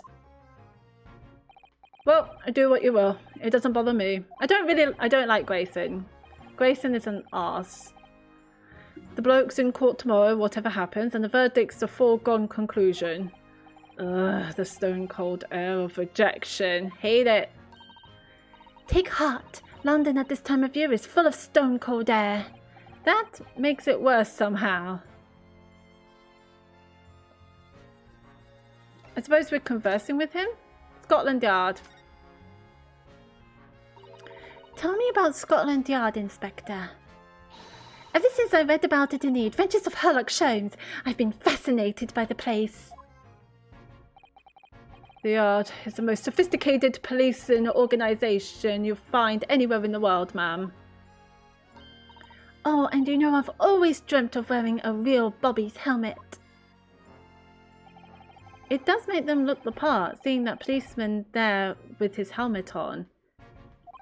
You certainly get the sense that this is a man who will take no nonsense in his duty of protecting the city. Oh yes, doesn't he look wonderful? Being a London Bobby is hard going, I can tell you. Oh really? First thing in the morning, you know what he does? Goes round and rouses all the labourers on his beat so they can get off to work. What? He wakes people up? Yup. Raps on their windows with a long pole. Did it myself, or going back a bit. I had no idea. The Bobby works for the people of the town. It's just another one of his duties. After that, he starts tirelessly patrolling the streets all day long. He has to cover 20 miles a day. That's the regulation distance. I can't really imagine how far that is, but it sounds like a long way. It is a long way. 20 miles. Let me see. 20 miles. That's approximately the distance from Tokyo to Yokohama. On foot? That's definitely taking things a step too far. A step too far. Didn't really see what you did there, Inosuke. And when it gets dark, of course, he has the important job of lighting all the gas street lamps. Oh my. And I suppose in between all of those duties, bobbies are expected to investigate cases as well? And chase after criminals trying to evade the law. I'm not sure you could call it in between exactly. More alongside, but yes.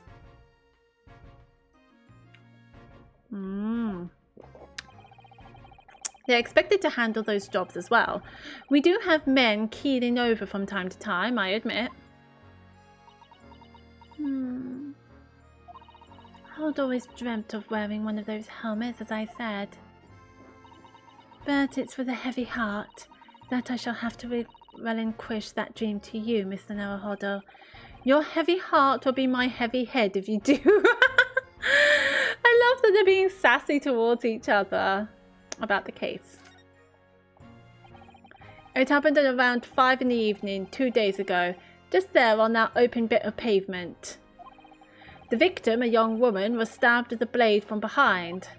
Is it right that the lady is still unconscious now? You mentioned that she's being treated in hospital.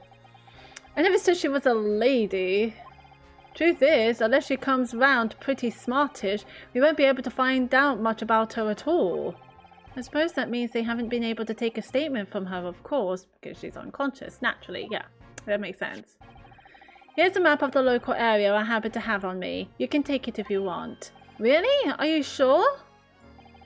It's the odd policy to give lawyers defending suspects the odd bit of information to go on. I haven't actually accepted the job yet, but still. Thank you, Inspector. We gratefully accept. Street map of the local area showing where the victim was found. Anyway, as far as we know, there was no one else on the scene other than the victim and your fellow countrymen. So who did it, do you think? Not much of a head scratcher, is it? Well, I know Mr. Natsume is also claiming not to have seen anyone else around, but just because he didn't see anyone, it doesn't mean we can be sure that nobody else was present. I'm sorry to have to tell you, but we most certainly can be sure. How? Because, ma'am, the precise moment of the stabbing didn't go unnoticed. What? We have 2 very reliable witnesses, no less. So there were witnesses! It was a typical foggy London day, and your client obviously didn't see them. There were witnesses now? Ooh. Witnesses. We see who the witnesses are. Who are these witnesses, Inspector? A fellow and his wife, and the man's one of the most reliable and respected citizens in all of London. He's a copper from Scotland Yard. A policeman? That might change things. Oh my god, I really want fish and chips now. God damn it, game. And this policeman just happened to be there at the exact moment the woman was attacked? Nothing peculiar about that man. Part and parcel of being a bobby. Catching them bang in the act and all that. Do you think it might be possible for us to ask that policeman a few questions? Be my guest. You can ask him what you like. In court tomorrow. Fuck. Oh. I've no doubt he'll be summoned as a witness. So that'll give you something to look forward to. That's that then. He's got no intention of letting us meet the man beforehand, it seems. Nope. Nope. None at all. God damn it. A policeman witnessed the incident. As a judicial assistant, I must warn you that this could make our job very difficult indeed. Yes, as a non-judicial assistant, I could have warned me of that too. Oh yes, one more thing, Inspector. Oh yes, one more thing, Inspector. What? The person who led you to the suspect. I heard that was Mr. Herlock Sholmes. What are you bringing him up for? Was it something I said? The colour is drained from his cheeks. We'll ask about tomorrow's trial. That twitchy Japanese bloke goes on trial tomorrow. Are you going to defend him or not? Well, makes no difference to me, but I will just say this. No London lawyer worth his salt would touch that case at the barge pole, because the prosecution is being handled by the Reaper of the Bailey, you mean? There's no way to save the man now. It's a waste of time trying. He's going to get hanged, though. It is all a bit strange, though. Sorry? The Reaper. He hasn't appeared in court once for a good few years now. Yes, we did hear something to that effect. And the only people he usually bothers with are the real scum. The master criminals. The violent ones. Master criminals? The violent ones? That's right. He handpicks his victims. Only deals with those guaranteed to go to the gallows for their sins. But Mr. Natsume wouldn't hang for what he's accused of, surely? That's just my point, sunshine. Yes, the young woman was stabbed, but he didn't kill her. Couldn't even say the intent was there. So this isn't the sort of case I'll be expecting the Reaper to want to sink his teeth into, for want of a better phrase. Well, it's not exactly a minor infraction, is it? No, there's got to be more to it. Some reason he's taken an interest. Yes. Really? What sort of reason, Inspector? You think I can tell what's going on inside the head of that Lord of Darkness? You have to ask him yourself at tomorrow's trial. Are we really going to have to face the Reaper again? The Lord of Darkness, as he put it? Because no pressure, no pressure. Mr. Sholmes! Mr. Sholmes! Who did you hear that name from? Oh, well, it was Mr. Natsume who mentioned it. He said that Mr. Sholmes was with the police when they entered his lodgings. I'm sure it was a result of one of Mr. Sholmes' inspirational great deductions. Yes, great deductions. I love deducing Sherlock Holmes deductions. It's the best. I love it. Fiddle faddle. Huh? The man's an amateur, and I'm getting sick and tired of him showing his mug everywhere. Oh. I don't know where he gets his information from, but he turns up at the scene of the crime, wanders around spouting incomprehensible rubbish, and before you know it, he claims to have solved the case. Yes, he's quite astounding, isn't he? He is a great help to Scotland Yard, though, isn't he? Jibble jabble! Ah! Ever seen this before? Oh, yes, that's Rant's magazine. The wonderful publication in which the adventures of Sherlock Holmes appears. Yes, well, that wonderful publication, as you put it, sees so fit to include several of the Yard's detectives in its stories. And the so-called great detective makes a mockery of all of us. If you ask anyone in the Yard, it's a misadventure to be included in any Sherlock Holmes tale at all. Well, frick. Well, I suppose there is an element of that. We work our socks off, every one of us, only to be thumped by the public thanks to that obnoxious detective. The man's as dangerous to us at Scotland Yard as he is to all our criminals. That can't really be true, can it, Inspector? Clearly, the great detective and the police have a complex relationship. Yeah, that makes sense. Well, I don't think we're going to get any more useful information out of the detective. No. Mr. Naruhodo, can I make a suggestion? Oh, yes, what is it? Well, it seems to me that we must speak with him about this. Are we going to see Sherlock Holmes? By him, do you mean Mr. Sholmes? Yes, Mr. Sherlock Holmes, exactly. Look at those shining eyes. You can't wait, can you? Well, Mr. Natsume did blame Mr. Sholmes for all of this, didn't he? Yes, he did. He really did. Which makes him an involved party in the case. Are you just going to ignore that? I hope not. I assure you, It's not simply my selfish desire to meet with Mr. Shums again. Of course not, Susato. Of course not, lovely.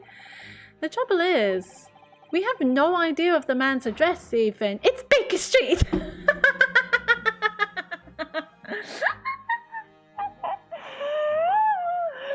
Oh, that's hilarious. Oh, Susato. We don't know the guy's address. It's Baker Street.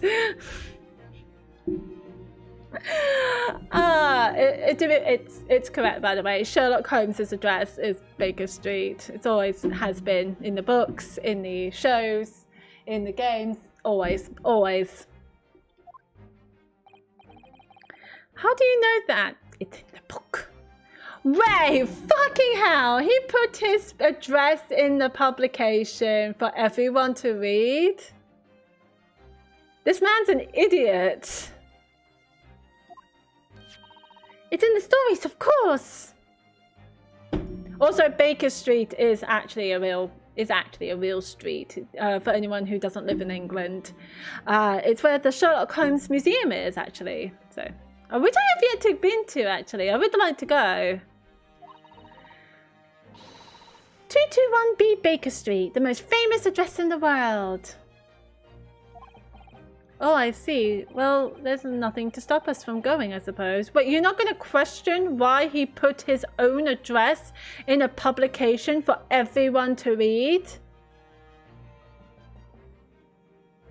Okay. We better try to find our way there before Susato-san gets any more excited and unpredictable. Ha! I'll summon a carriage. So we're to have a reunion already with the great detective Mr. Sherlock Holmes. Are we done talking to you? Do we need to examine? We kind of examined already.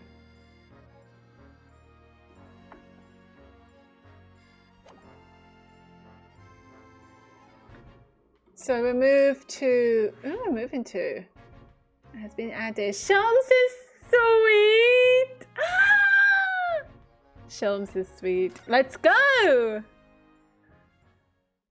Oh, what is Sherlock Holmes? Oh, you see this animated... I love the animated scenes. I wonder if there is actually an anime. There is, yes. I know there's a Phoenix Wright anime, so there must be this anime. Overlooking the street. Goodbye. Thanks again.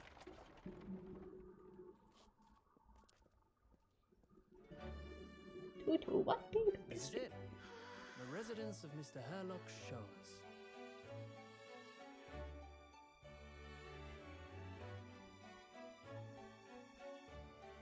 God, it's grand, isn't it?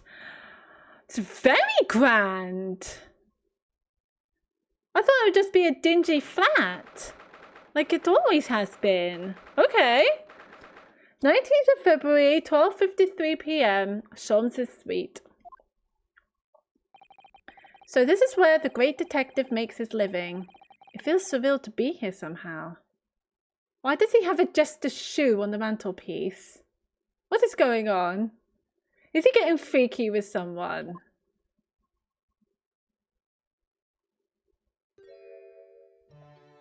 Oh. Oh, of course, the violin, of course, his experiments.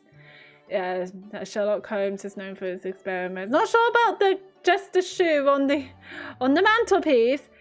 Is it as described in the stories, Mr. Sato? Susato-san? Many, many famous cases have been solved here in this very room. Oh, she's happy.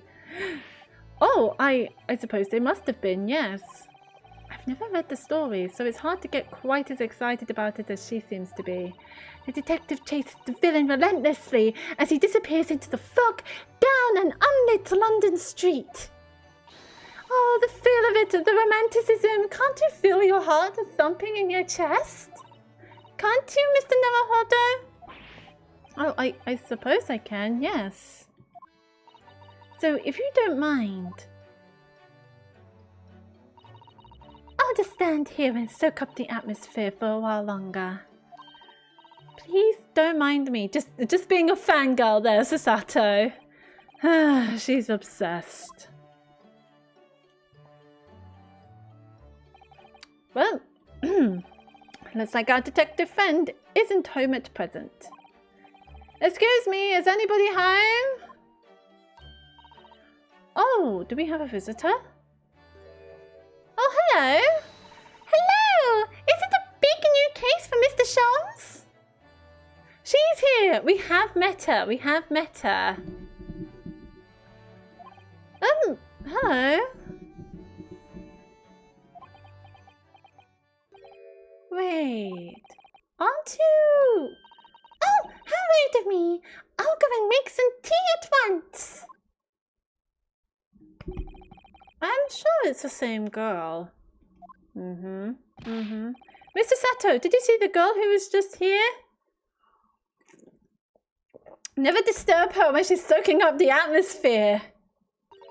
Oh, yes. Isn't it truly extraordinary? To think that the King of Bohemia came to this very room to ask Mr. Shams to take on his case. The King of Bavaria? King Wilhelm Gottschalk Sigismund. I'm not going to. Let me try that again. Let me try that again. King Wilhelm Gottschalk Sigismund von Ormstein. Or is it Ormstein? I'll go with Ormstein. Of course! Sorry, I'm drawing a blank. Forget the adventures of Sherlock Holmes for a moment and look over there. The tea's brewed, and I have a freshly baked cake as well. Ah, it's you. I knew it. Susato-san recognizes her too.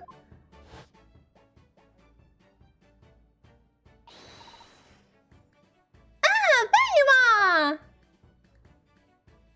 And taking that with you as well. I was looking forward to the trial run of my experimental smoke grenade launcher. Oh, good day to you. I'm, well, the inventor, I suppose, of that machine. I can't keep her voice up. It's the girl who turned up at the end of Mr. McGilda's trial in the defendant's antechamber. I've never met a lawyer from the Far East before.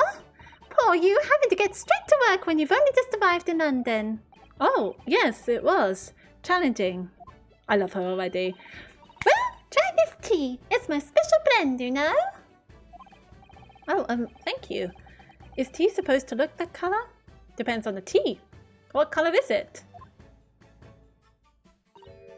Oh my, what a fragrant yet mellow flavour. Hooray! It's a winner! I tried blending different leaves designed to alleviate fatigue, you see? Ooh, I wish I had that skill. You must be exhausted after your long voyage here, and you have another ticklish trial tomorrow. Oh, and you're to defend a Japanese man. I do wish you lots and lots of luck. Did Mr. Shams tell you about us by any chance? Oh, you know Hurley, do you? Hurley? Mr. Shams to you, surely. Hurley! Oh, that's so cute! Mr. Shams was a fellow passenger on the boat that brought us to Great Britain, you see. Was he really? Well, I had no idea. I'm afraid Hurley's out on an errand again today, even though he's just returned from overseas.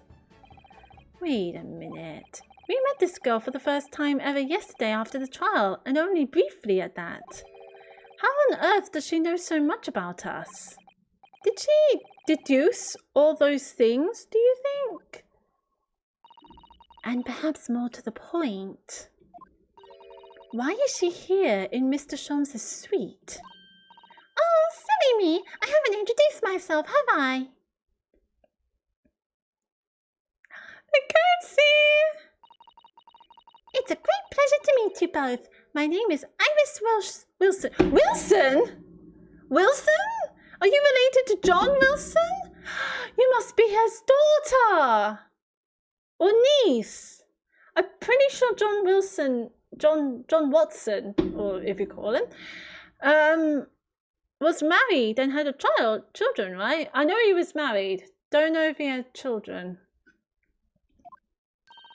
I live here together with Harry.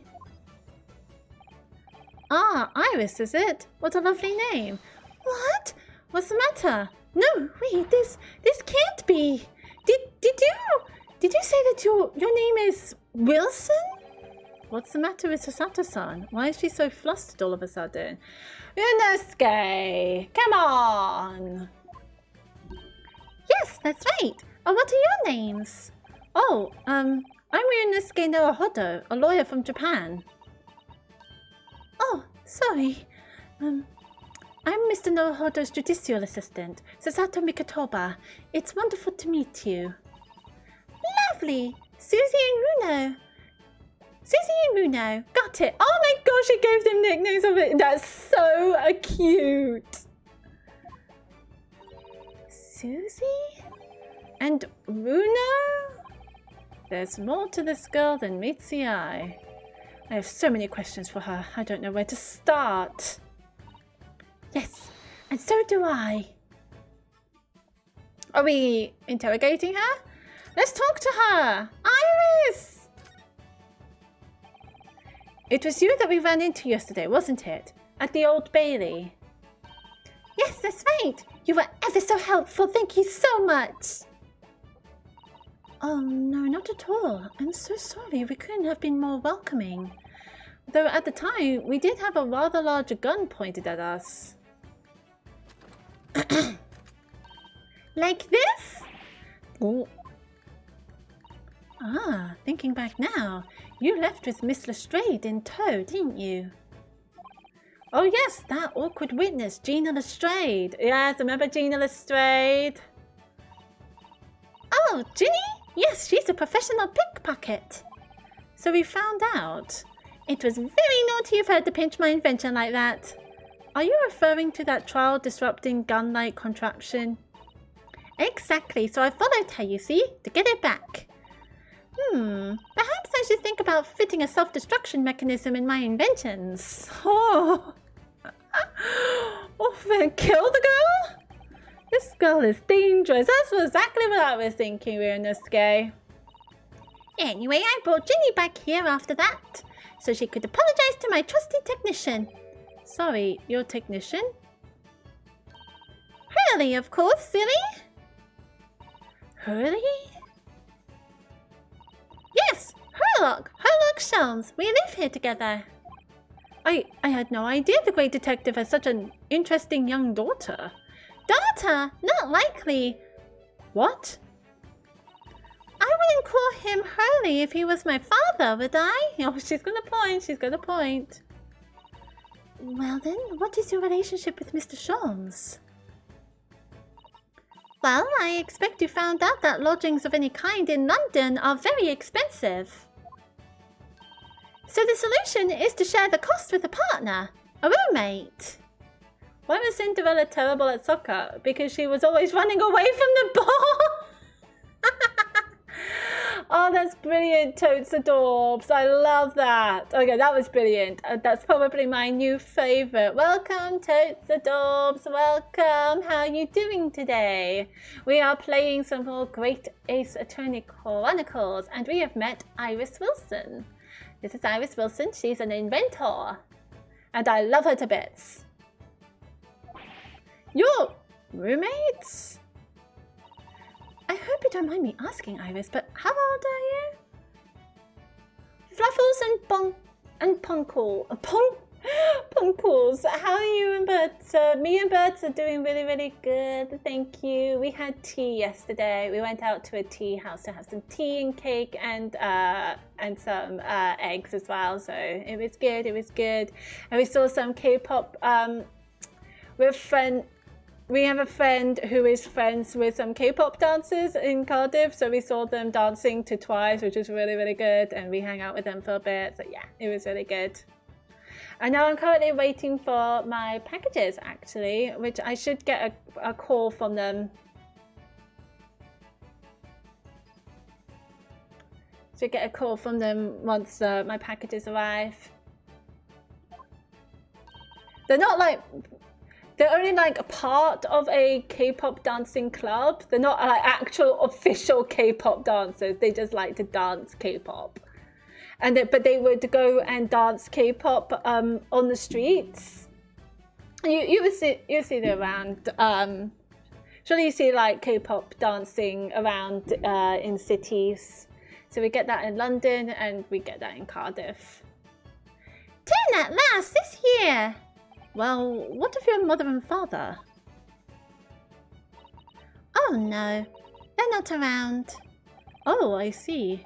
I wonder what the story is there. Wilson.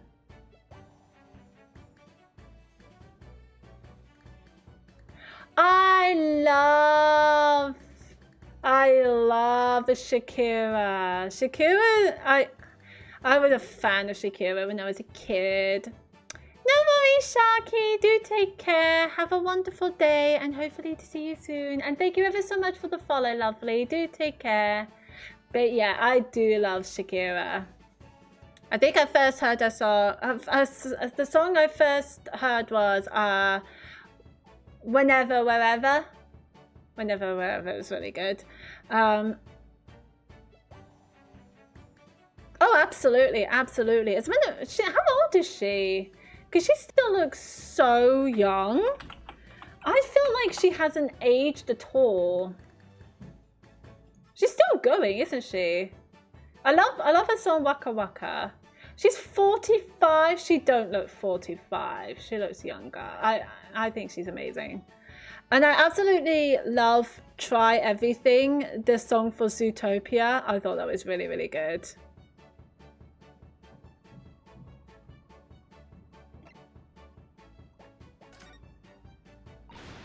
Oh yes, there's something I must ask you.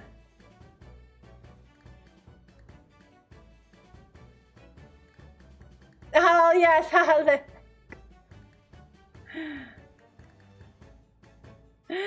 Oh yeah, that's good. So you don't confuse them with mountains. Love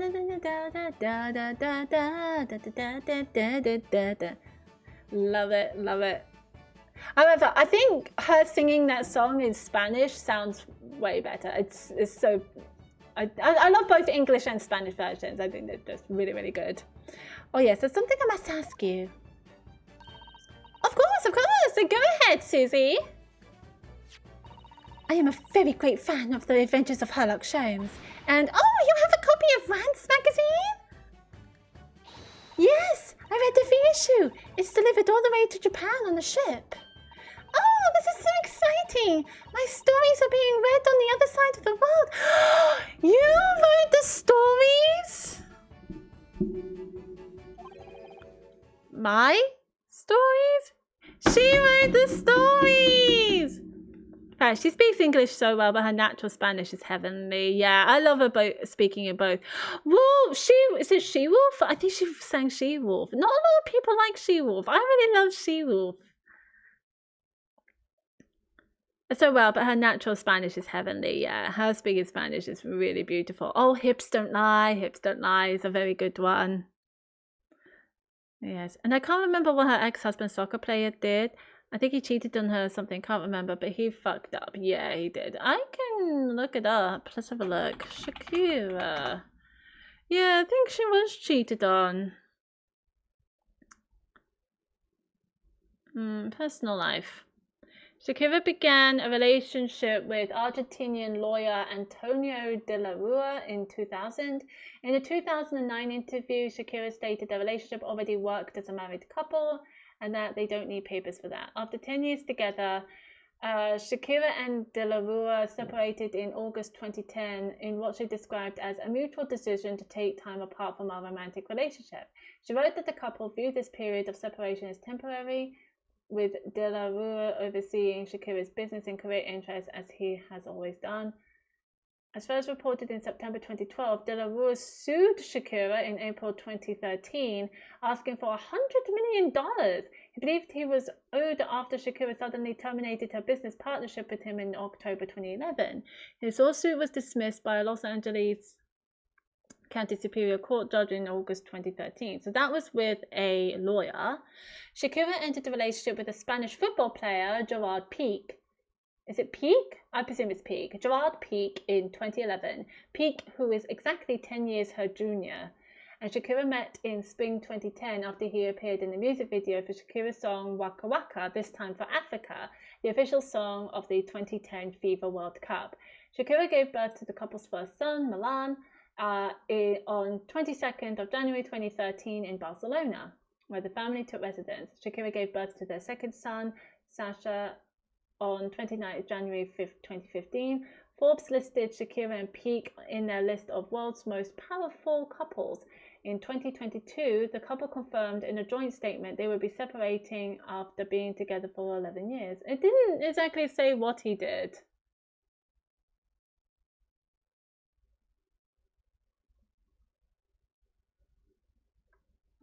And then she had some sort of financial controversy, which I'm going to read in a bit. I'm not going to get into that. Hi, Tom! Hello! Sorry, I was reading about Shakira. How are you doing, lovely? Welcome to the stream. I'll give you a shout out. Oh, I didn't say he cheated on her, but I don't know. He might have, he might not have.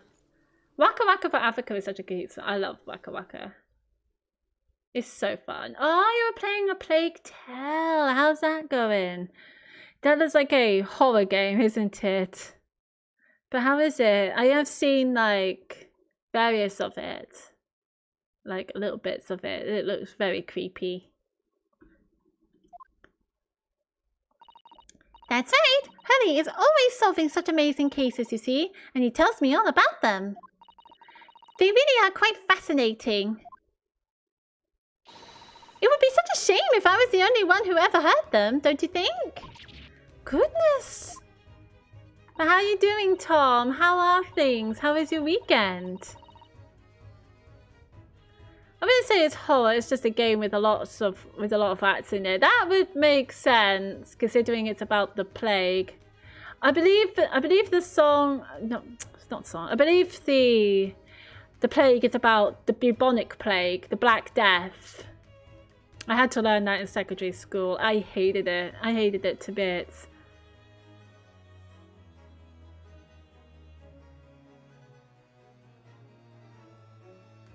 I have not watched the anime. That's on Netflix, isn't it? About two musicians. I really need to watch that. Yeah, Ring Around the Roses is a song about the Black Death, yeah. You wouldn't think that when you were a child, but once you learn about it, yeah. There are many, like, nursery rhymes, actually, that has some dark implications behind it. So, like, for example, Mary's Garden, I believe it's what it was called. Mary, Mary, quite contrary.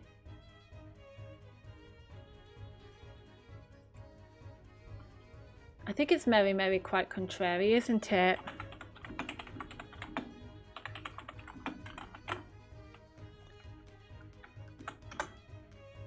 Is it not Mary, Mary, quite contrary? How does your garden grow? With silver spells and cockle shells and pretty maids all in a row.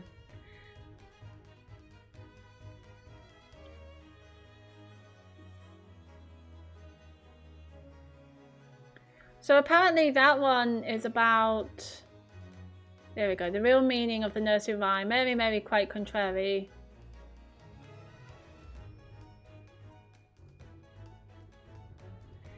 They say it's about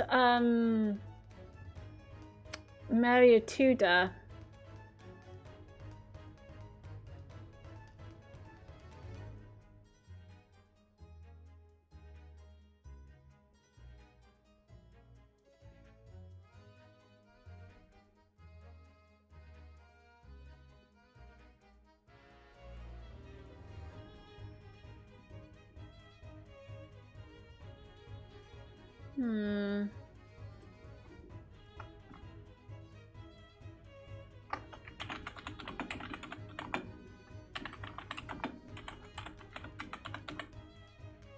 Meaning.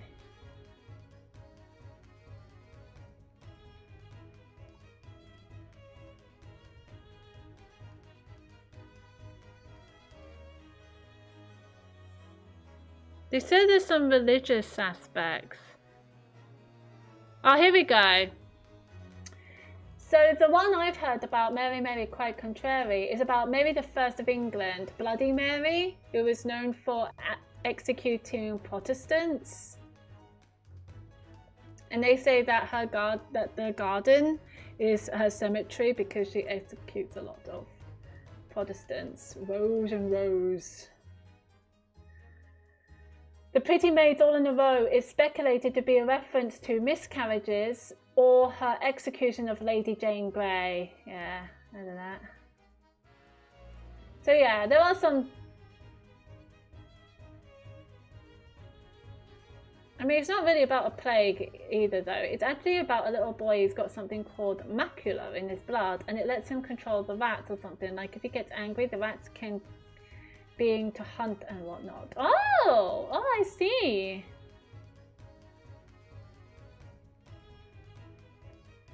That's not Disney, though. Well, I mean, yes, Sleeping Beauty and Beauty and the Beast is Disney, though. But what they were originally from was the Grimm brothers.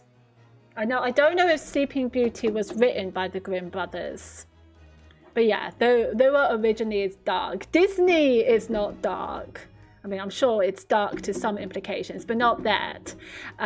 It's actually the Grimm brothers is dark, not Disney. Disney lightens it up. But yeah, I don't know if Sleeping Beauty was Grimm brothers, actually. Yeah, I know about Sleeping Beauty. I'm not going to say the R word. I know about Beauty and the Beast being Stockholm Syndrome, even though that kind of shows in the Disney film. But I really like the films. But yeah, I had to do a... I actually had to do a... What's it called? A dissertation about the differences between Disney and the original fairy tale stories. Hans Christian Andersen being one as well, about Little Mermaid. Yeah. Anyway, you play the role of this little boy's sister in both A Plague Tale games, and they are trying to find a cure for him, all while wherever he goes, rats will follow. Ugh, I wouldn't like that. No effing way. Yeesh. Yeesh, that sounds blech. Yeah, it kind of makes my skin cool. Oh, but it sounds really good. The graphics is very good, definitely. Alright, let's continue with the game. Last night, he was telling me all about new keys he just solved on a steamship traveling from a faraway land. So you're going to write about that, aren't you? So I was just in the middle of typing up the manuscript for the next issue before you came. So you are the author? Yes, I'll let you in on the secret if you like. I'm going to call this latest adventure The Speckled Band. Of course you will. Of course you will. The Speckled Band? That's certainly very familiar. Of course, I always change one or two details in the stories, here and there. This time, I had the idea of making a venomous snake be the cause of all the trouble. That's what happens in the Sherlock Holmes books, the venomous snake. Not a cat, the venomous snake. Oh, that was Mr. Sholmes' first thought as well, actually. Yes, and of course I know that a snake might not be a credible fit for the facts of the case exactly, but... it's a story! Some poetic license is justified to make it more thrilling, I think, don't you? So, do you mean to say... are the stories about Mr. Sholmes that are published in Randst magazine all written by me? Yes, on my wonderful and very modern typewriter. But all the stories I've ever read are written by a doctor of medicine, Dr. John H. Wilson. Santa's getting more and more worked up. Ah, yes, that's me. I mean, my name really is Wilson. But what about the doctor of medicine part? That's all true too. I am a doctor of medicine. No, at 10 years old. Yeah, I was going to say at 10 years old. At 10 years old. Oh, that's quite incredible. But wasn't there a John Wilson in the first case?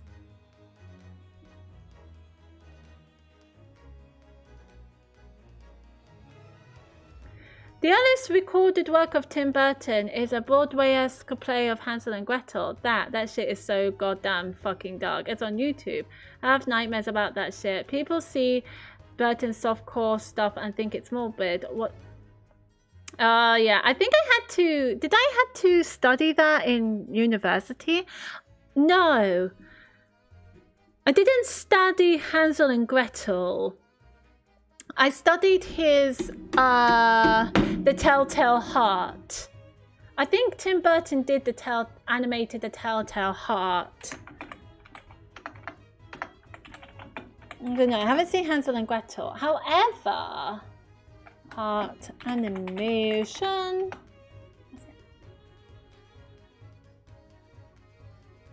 No. Tim Burton. It's not that one.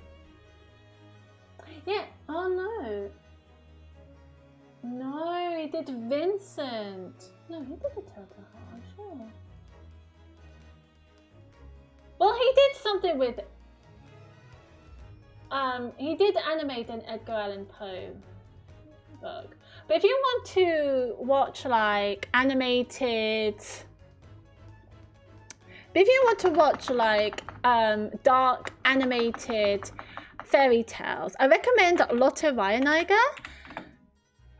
So she is a pioneer animator that does like silhouette puppets on colored backgrounds. At first it was black and white, but it went colored, and it is so good. I really love her stuff. And the fairy tales that she's animated is based off Grimm Brothers, because she was a pioneer animator around the 1930s. Way early. Let me see if I can find like a playlist for you, and then I can share it.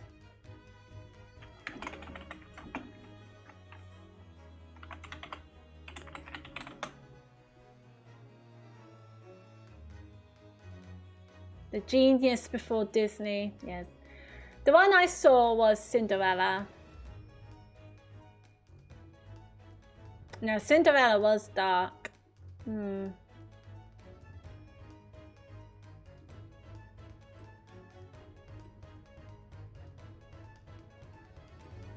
Yeah, this is it. This is Cinderella. I saw Cinderella. Oh, this is good.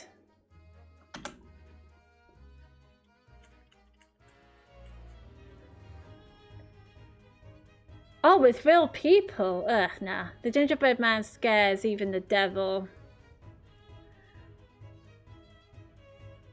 Yeah, this is Lotte Reihenegger if you want to see animations based on fairy tales. It's very good. Alright, back to the game. Wow, that's quite incredible. But Dr. Wilson is an English gentleman. Ah, yes. I did alter the setting slightly for the stories to be more compelling. Oh. Well, it sounds a little strange, doesn't it? A great detective with a 10-year-old girl in tow. But wasn't John Wilson in the victim in... They don't have some sort of super fucked up backstories. The Princess and the Frog and Mulan. No, Mulan was from a Chinese folktale. I did read it, I just can't remember what happened. But I think something bad did happen. And as for Princess and the Frog, no, I don't know about that one either. But I do know Mulan was originally a Chinese folktale.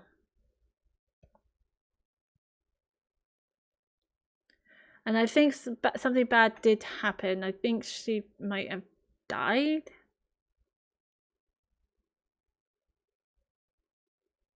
I do love the jazz music in Frog. I think Princess and the Frog has a fantastic music. Definitely. Let me try to think. I do love The Disney films, let me think of. I don't think Encanto has any bad backstory, as far as I remember. Nor Wreck-It. Do you count Pixar?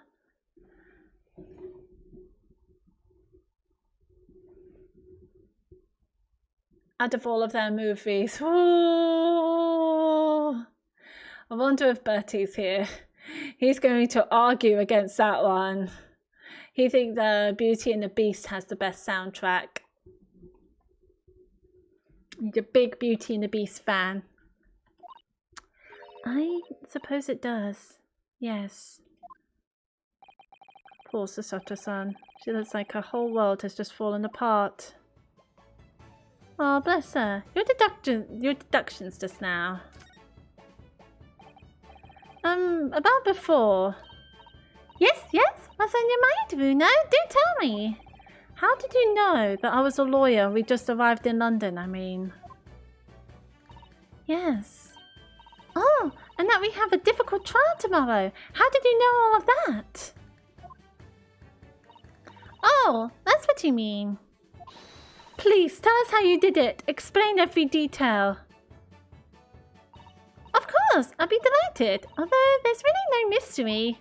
Now, let's begin. Ooh, what's she gonna do? Iris Wilson is proud to present her Logic and Reasoning Spectacular. Ooh, is it a new mode? Oh my god, yes. First of all, I knew already that you were a lawyer, Bruno. After all, I met you yesterday at the Old Bailey in the defendant's antechamber. But you also said that we'd only just arrived in London. How did you know that? I observed a passport and travel ticket protruding from your breast pocket. Oh, so I was reasonably confident that you must have only just arrived in the country. And on top of that, you accepted the case against that particular prosecutor, telling me you were unaware of London's court affairs. The Reaper of the Bailey? I walked right into that one, didn't I? Then I noticed a red ink stamp on the back of Susie's hand. You were given that when you visited the local prison to meet with the suspect, weren't you? Earlier today. They use those stamps to keep a close eye on comings and goings, you see. I didn't realize. And the red stamp is only used for people visiting foreign inmates. So, that told me that even though you had only yesterday concluded the trial of Magnus McGilded, the two of you had already had cause to visit a foreign inmate at the local prison. However, neither of you was wearing a particularly sad expression on your face, so I concluded that the prisoner was unlikely to be a friend or a relative. That led me to believe that you must have accepted a new case. I see. But how could you have known that the trial is tomorrow? Well, having barely been home a few hours till yesterday, Hurley solved yet another case. It obviously amused him. He told me that he'd caught a Japanese man who was bawling and trembling. A Japanese man? Well, clearly that must have been Mr. Natsume. Now, Runo has that fancy Japanese sword. And I think your outfit is called a kimono, isn't it, Susie? Well, anyway, it was clear to me that you both come from Japan yourselves. So I put two and two together and decided you must be defending the Japanese man Hurley caught. And there was one conclusion those facts could lead me to.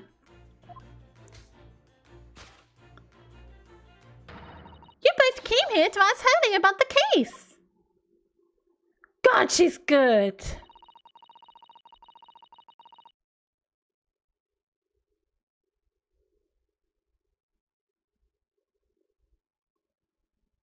Oh my god, that's so cute! I love the themed rooms. Oh my god, your mom has great taste so to do like themed rooms. I would love a theme room myself. I would do a Studio Ghibli themed room. That would be best. Will you have a disdain of Beauty and the Beast because your mom loves it? That would make sense.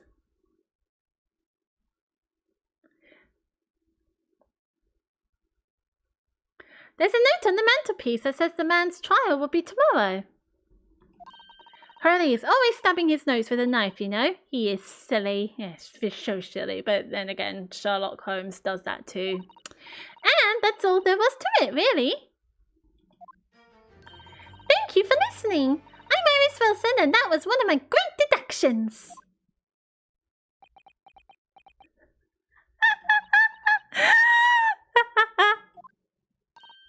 Well, was it a winner? Were my deductions correct? They were spot on. That was amazing, Iris. Truly a great deduction. You even managed to discern something of Mr. Sholmes' delivery. Oh, well, I was just copying Hurley's style for that. Ooh.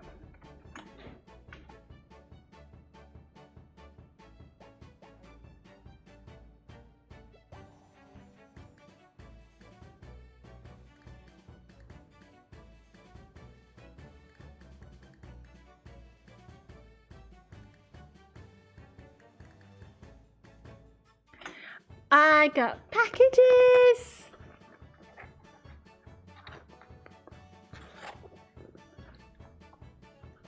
I got packages and I'm going to open them. If I can.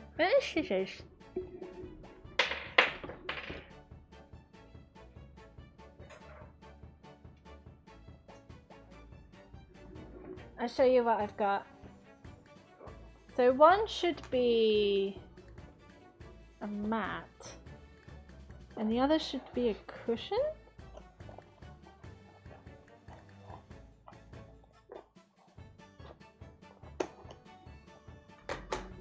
I think.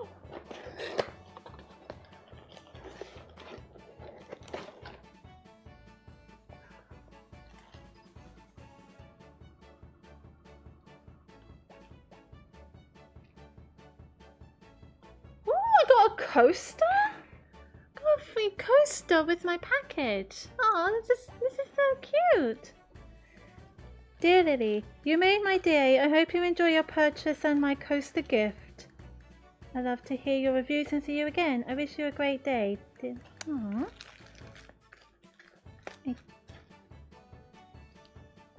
I got these from Etsy. I made my... Aww, that's a sweet note.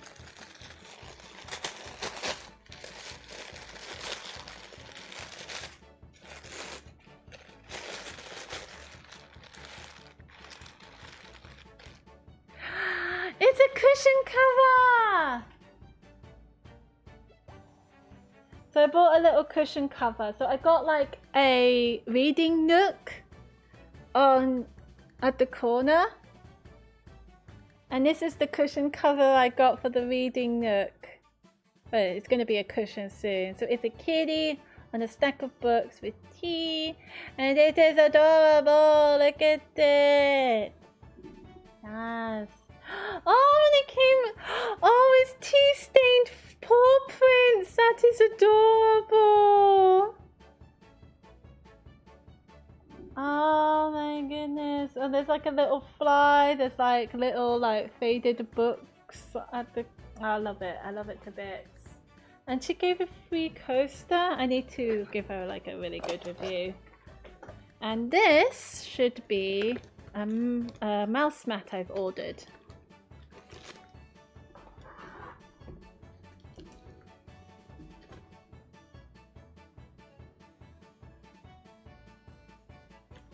But yes, I need to find a cushion for that cushion cover.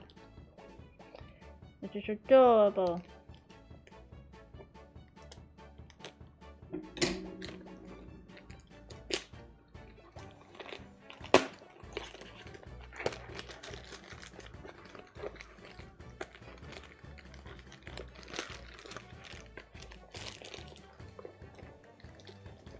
I love getting things from Etsy because you always find like really unique things from Etsy.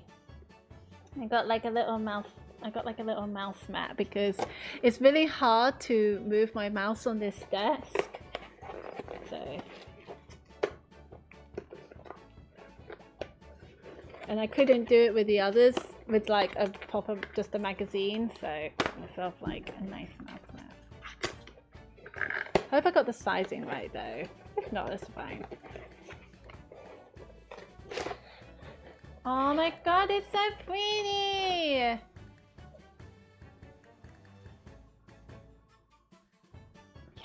Yes! Look how pretty this is!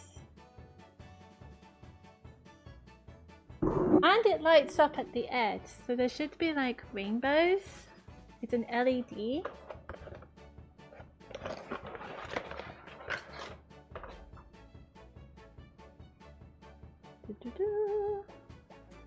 I'm gonna connect it. Sorry, my camera is being weird again.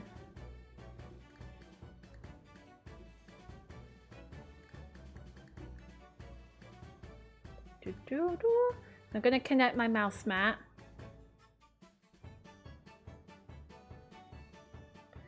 If I can untie these cases. I hate cable ties. There we go. There we go. There we go. There we go. Go, go, go, go, go, go. Oh no, this is in the wrong way, I think. This is in the wrong way. I wonder if I can...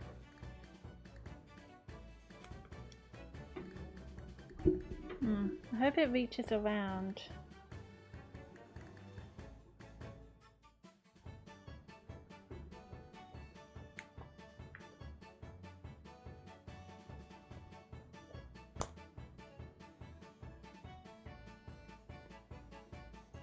Is this even the right cable?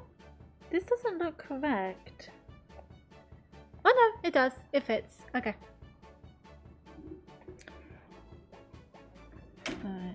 Oh, it's long. It's long. It's fine. But it's gonna be annoying if it's... Okay. So hopefully...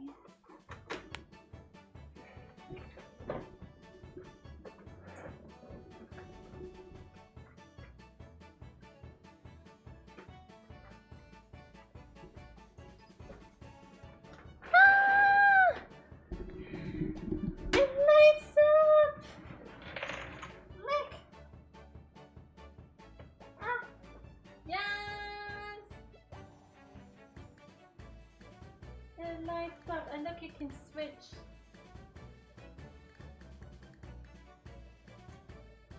You can switch colors.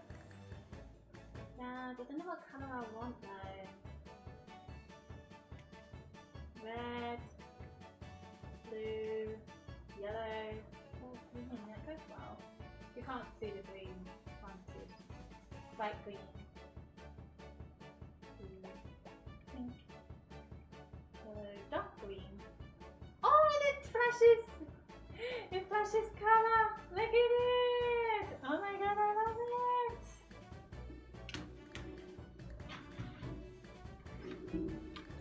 Got masked. Let's see if it works. Oh, this is so much better. I might need to change my...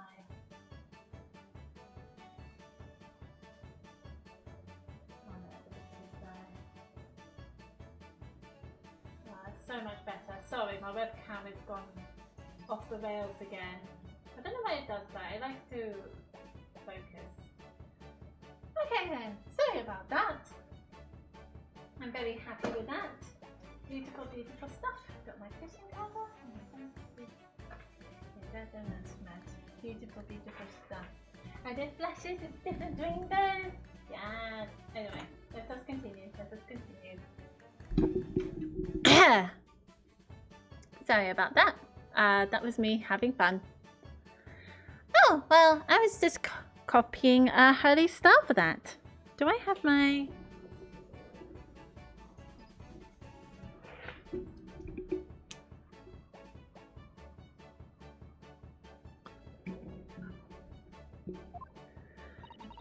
This is really very good news. You could tell us all about the case involving the Japanese man. You will, won't you, Iris, please? Yes. The case of the Japanese man. So yesterday, Mr. Sholmes apprehended the Japanese man, you were saying? Yes! Harry had just arrived back in London after his sea voyage, but the police were waiting for him at the railway station to take him directly to the crime scene. Ah, the great detective is a popular man, it seems. Apparently, a woman was stabbed on a quiet street somewhere in town. There were witnesses who had seen a short, shifty-looking stooped man running away from the scene. A short, shifty-looking stooped man. Mr. Natsume, beyond any doubt. Soseki-san said that he didn't see anybody else on the street at all, but it seems there were witnesses after all. Harry used his great deductive powers so to determine the man's address. It was a lodging room very nearby. He went directly there with the police, and what did they find? A short, shifty-looking stooped man shivering in fear.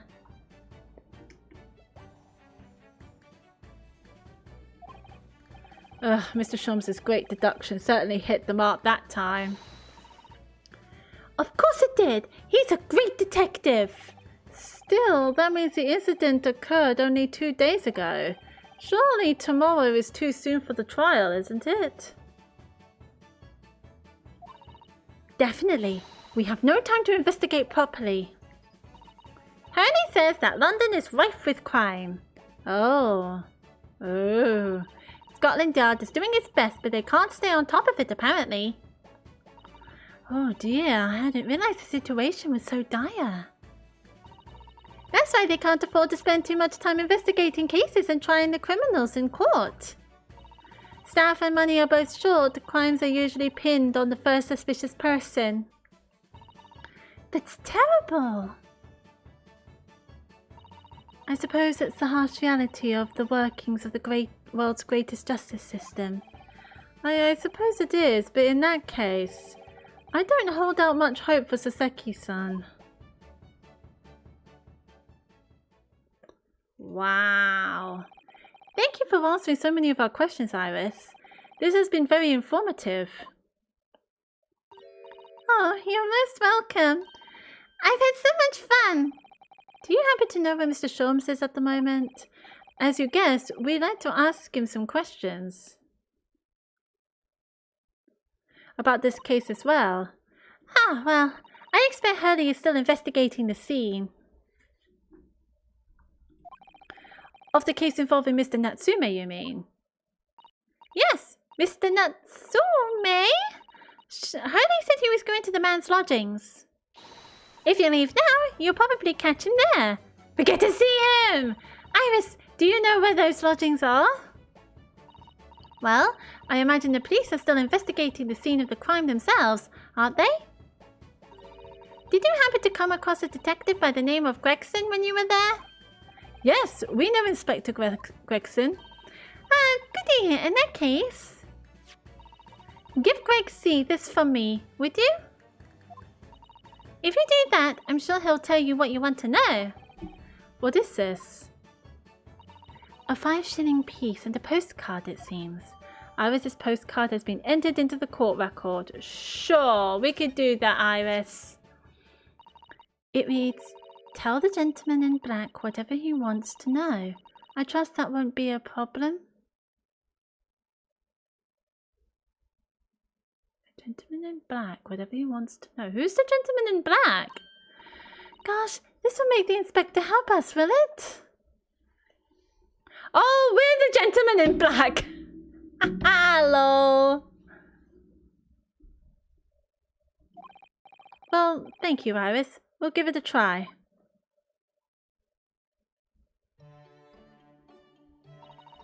Good luck then.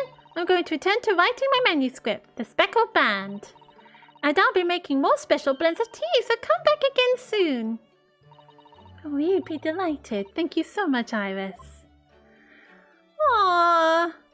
I want to make different blends of tea. Well, Mr. Naruhodo is back to the scene of the crime.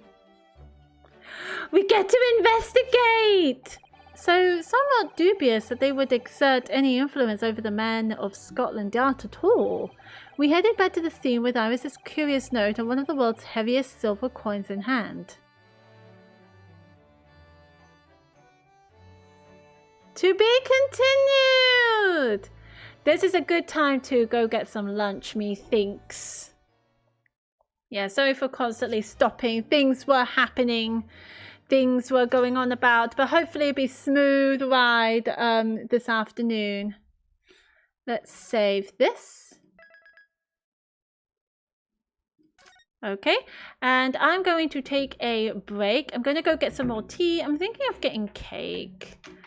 We got a slice of cake. I'm going to ask Bertie if he wants a slice of cake first, and then I'll have, and if he doesn't, I'll have it. But yes, I shall go get some lunch and some tea. I suggest you guys do the same. Go get tea, go get a beverage, go get lunch, go for a walk. Go for a walk and things like that, get some air, and yes, I shall see you guys in a little bit.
I am back. I am back. I need to eat this cake. We've had this cake for a while, so I'm getting this big piece of cake.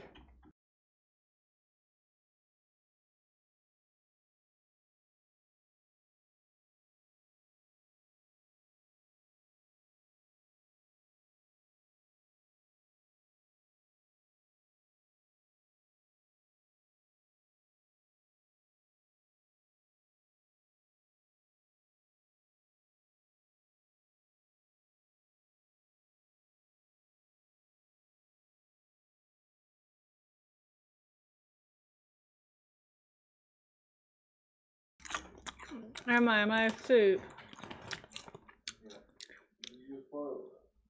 Yeah. I made tea.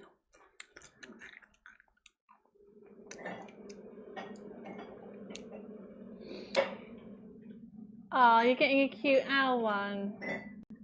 No. Oh.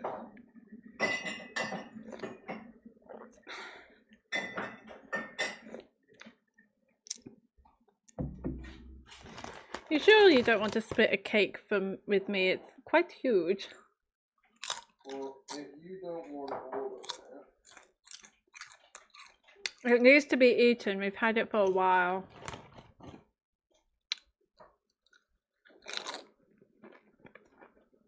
Alright.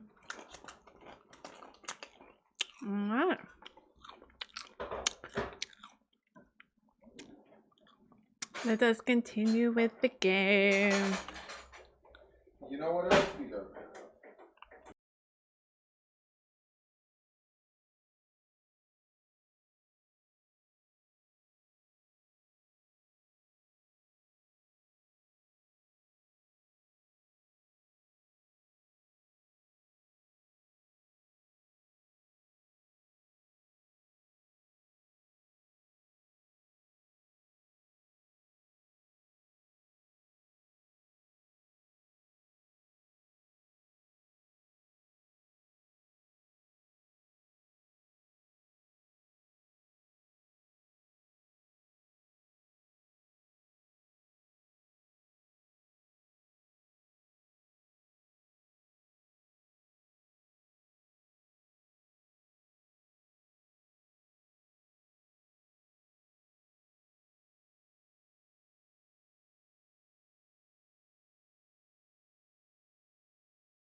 Let's go. 19th of February, 2:38 p.m. Briar Road. I'm playing Great Ace Attorney Chronicles. Oh, okay. I thought you were talking to me. Ah.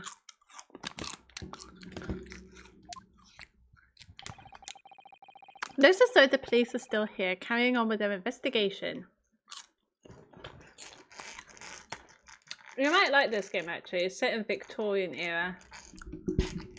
Why do you think that would mean that I would like it? I don't know, but it has your vibe. Do I have a Victorian era vibe? Is that what you're saying? Well, you like history things. Is that what you're saying? You're saying that I'm old. You're saying that I'm ancient. I'm ancient, but Are you saying that I is an old Victorian? it has Sherlock Holmes references. You don't like Sherlock Holmes? I mean, I don't not like Sherlock Holmes, but I'm not necessarily sure why the fact that it would have Sherlock Holmes references would mean that you would think that I specifically would. Susato is very cute. Who's very cute? Susato, she's your assistant. You're very cute. Did you open the door for me? Mm-hmm.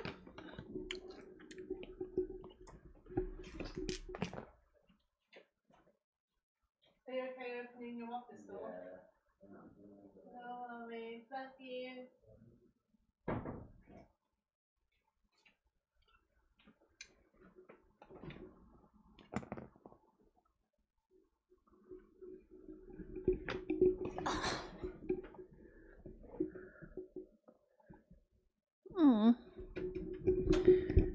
needs to be tangled.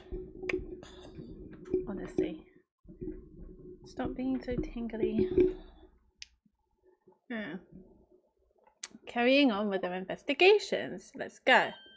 Perfect. So let's find Inspector Gregson as quickly as possible. Let's go. Yes, and let's see if he'll take a break from his chips to look at that silver tip Iris gave us for him.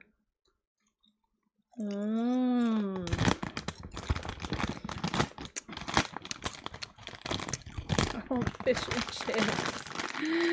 God damn it.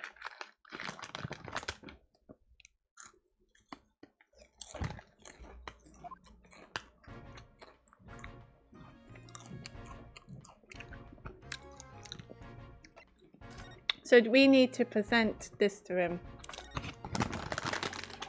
Inspector Gregson, do you have a moment? We go. I'm sorry to say I don't. I'm a very busy man. Busy.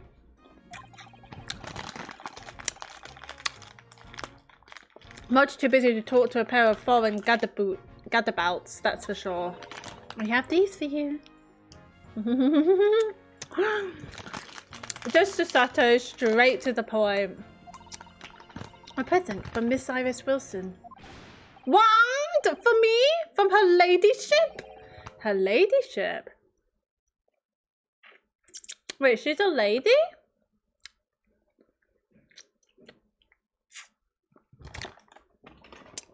She's a lady?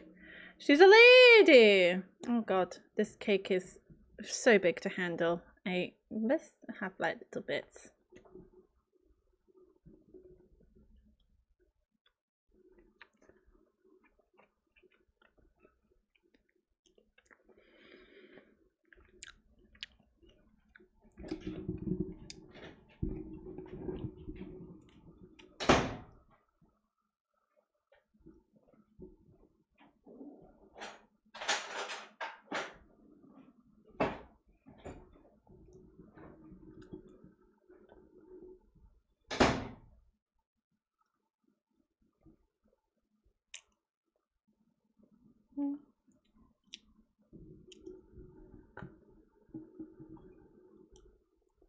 You can tell that this is going.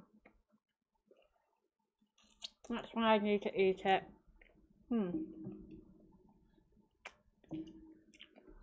This is too big to handle. I'm gonna get a fork.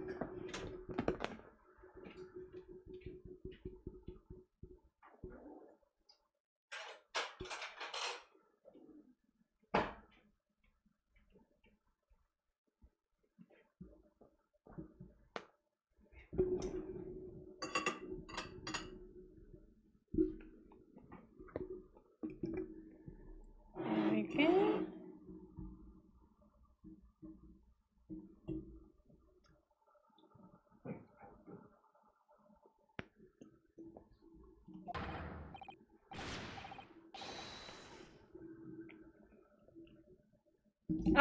Okay.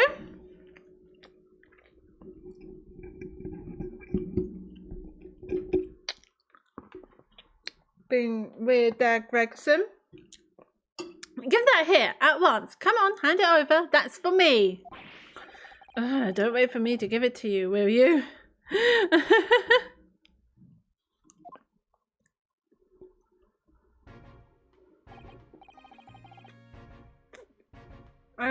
What was that coin exactly?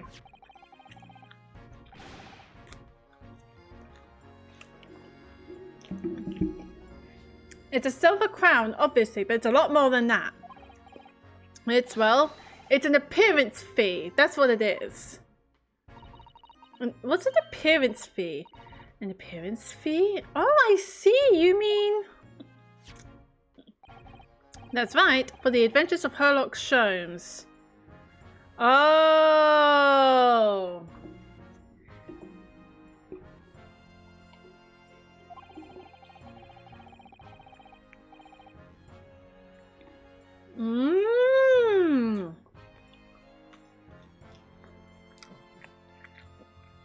Her ladyship always offers me a little financial reward for featuring me every time. Yes, yes, of course. I know all about your exploits, Inspector. I read them avidly. Of course, her using my name without my say-so does make me the butt of a lot of unpleasant jokes, but still. Oh, I'm sorry, Inspector. That must be difficult for you. Yes, but think of all the fish and chips you could have. Never you mind that. So, what do you want to know then? Sorry? Tell the gentleman in black whatever he wants to know. I trust that won't be a problem, it says. Well, obviously it's not a problem. Go on, far away. What do you want to know? We kind of want to inspect. Well, if you wouldn't mind, Inspector. We'd very much like to know the address of Mr. Natsume's lodgings. Ah, the little knife-wielding, mustached gentleman fellow. He lives in a right old hovel. It's just over there. Look. Mm.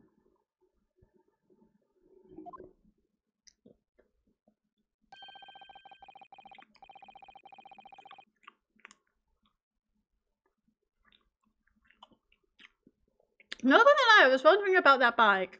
On the first floor of that house on the corner, where that wreck of a bicycle popped up. That is nearby indeed. If I remember rightly, the landlord is a Mr. John Garadeb. Okay, right, well, if you see her again, you make sure you give her ladyship my regards, you hear? Will do.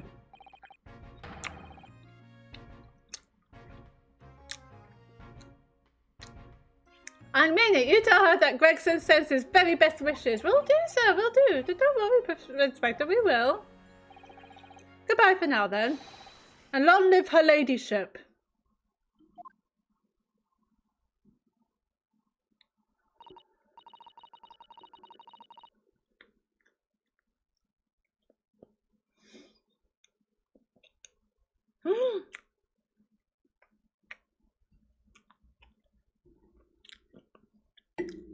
Well, at least he told us what we wanted to know before he left. True.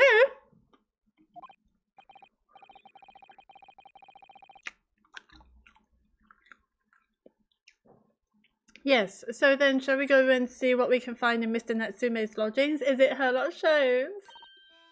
Definitely.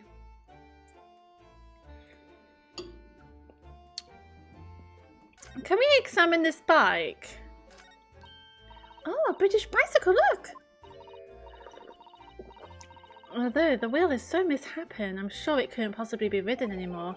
Someone must have been doing some breakneck cycling. It seems bicycles have become extremely popular in London recently. There's even a movement to change women's dress to allow them to ride as well. The bicycle fad will last. I don't see why anyone would want to ride something like that. Oh, Ryunosuke, how very wrong you are. There's bicycle races now.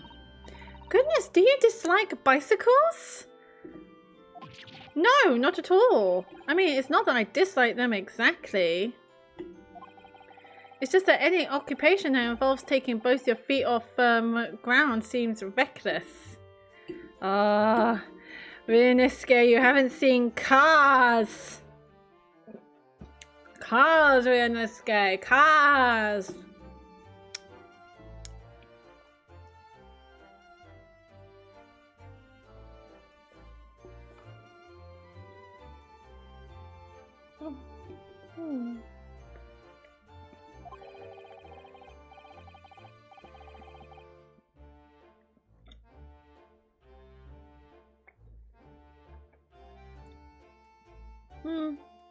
The car has a ground, doesn't it?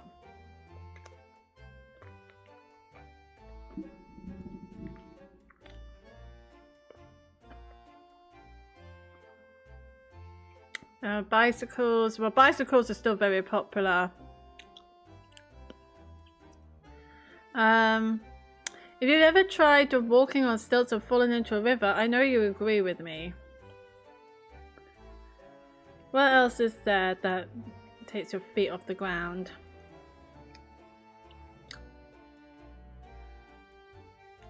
Is it just the bicycles or am I just being stupid? I don't know. We'll have to have a bicycle sometime. You can sit behind me while I ride you around. Lol. That's a rather typical old brick building, isn't it? I'm sure it has a long and interesting history. Well, time certainly seems to have taken its toll on the place. It's crooked and sagging all over. In fact, it looks in decidedly worse shape than the other houses around here. According to Inspector Gregson, that's the house where Mr. Natsume has lodgings. Just across the road from where the incident took place, I see. Must be awful for Soseki-san getting caught up in something like this in a foreign land. I can imagine. Oops. What's over here? Oh, look at the windows of that building there. Are you sure they're windows? Yes, but they're all filled in with bricks. Well, you're right. I wonder why. Yeah, I wonder why as well. Look, it's the same on this one too.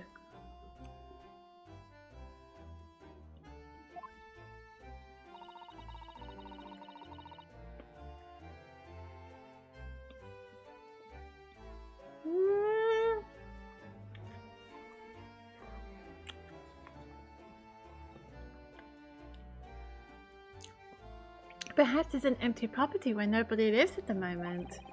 There's smoke coming from the chimneys though. Oh dear, everything still feels very foreign. There's so much we have to learn about this place. Bricks covering windows.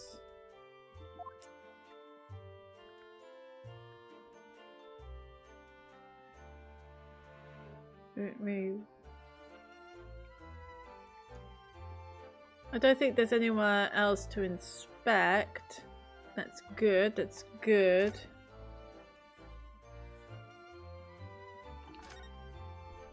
Okay, so we can go and move to and check Mr. Natsume's lodgings.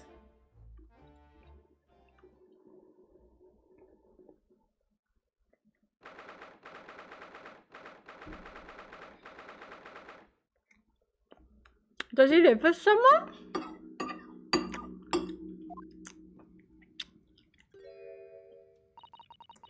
May I help you?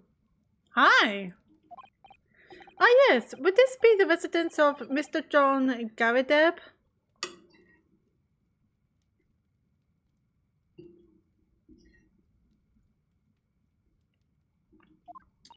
Indeed it would, sir. And who may I say is calling? My name is Ryunosuke Naruhodo. I am... Mr. Naruhodo is representing Mr. Soseki Natsume. I believe he takes lodgings here. Oh, she seems so happy. We would very much like to ask him some questions about our client. One moment, please. I shall convey the message to Mr. Garadeb. Thank you, ma'am. Thank you. Did you see that, Mr. Sato? That was a real-life English maid. I know. As I understand it, anyone of standing in English society employs a number of household staff. But that was the first time I've ever seen one in the flesh. Oh, this day keeps getting better. It certainly feels like we've really arrived now, doesn't it? We need only to meet a butler and the experience will be complete.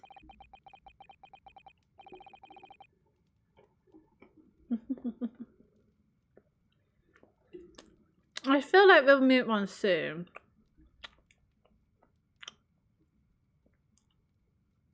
Well, I'm not sure if I go that far, but I understand the sentiment. Thank you for waiting. Mr. Garadeb will see you now. This way.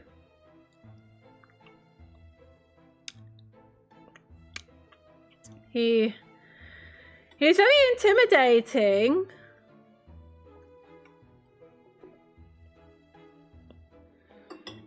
He is very intimidating.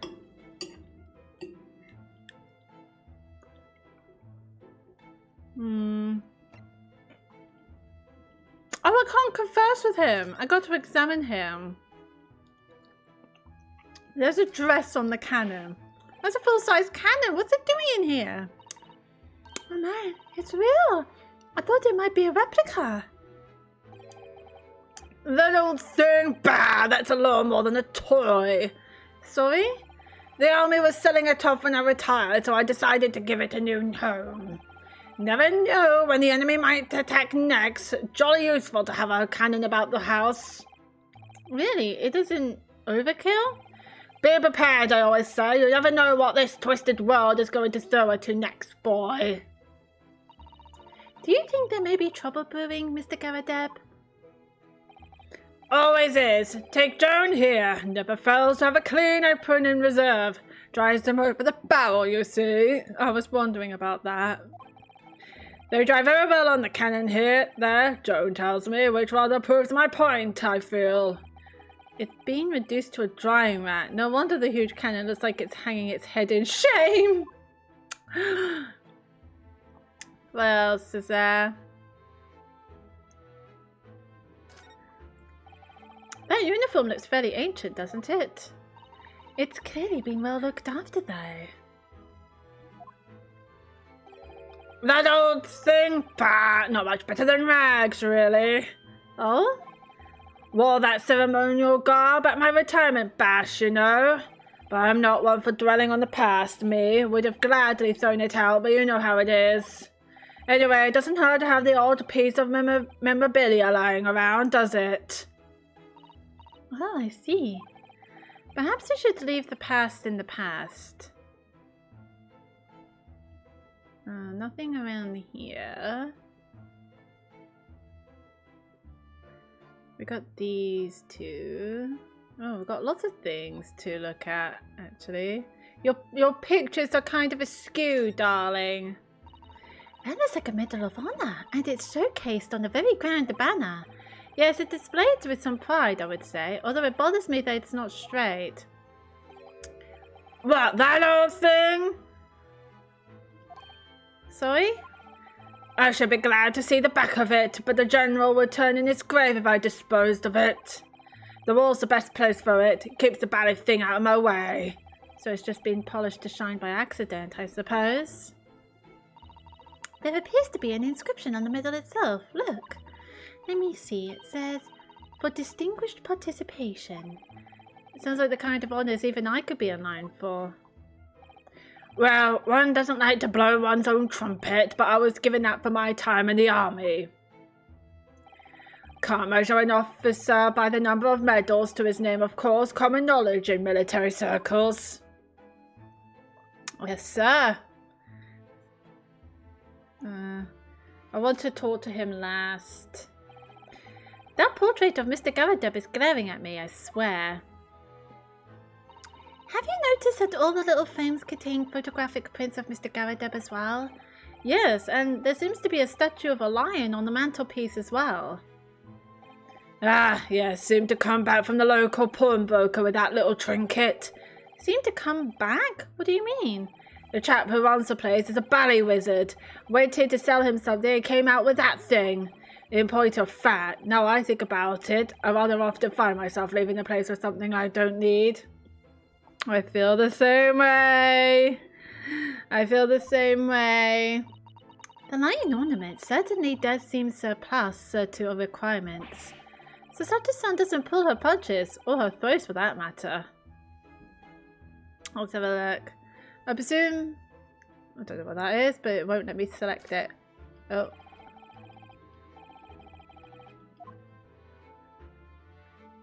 I presume this is where Joan gets dressed. Look at that enormous screen! It must have been put there deliberately, surely. Yes, it certainly seems like someone's trying to hide something from view. What could be behind it, I wonder? I'm going to have a very quick look. Just a little peek.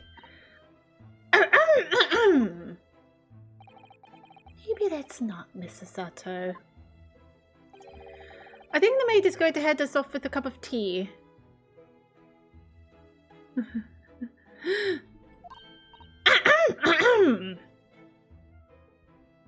The maid is like, nope, you are not allowed. Ooh, table. Oh, look. What a wonderful collection of cakes lined up on that gleaming silver cake stand. Lined up? It looks more like someone has half demolished them to me. But was I there? Afternoon tea is a time of indulgence, you know. It is quite the English way. It is Mr. Garadeb's custom to take 2 cakes with his tea. That sounds delightful. I'm having cake with tea right now. Oh, wait a minute, though. There are at least 10 cakes on this cake stand. Well, naturally, I would never do to waste the leftovers. So whatever Mr. Garadeb doesn't eat, I say to myself, Joan, you shall have to tidy up, so you ate it. How magnanimous of you. That's not like something I would do. Oh no, she didn't finish the entire cake. I was supposed to tidy up. Ah, la, la.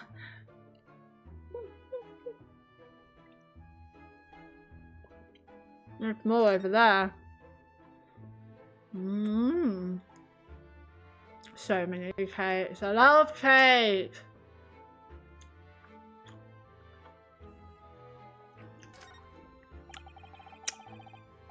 Look at this crockery on display here. It's rather unusual, isn't it? Oh my, a genuine London dresser. Isn't it delightful? Although the shells seem to be broken and the crockery is, oh dear, it's in pieces. It really is.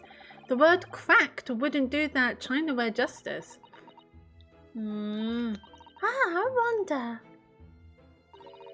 Perhaps the cannon was fired at it. Yes, probably something like that. But let's not delve too deeply here.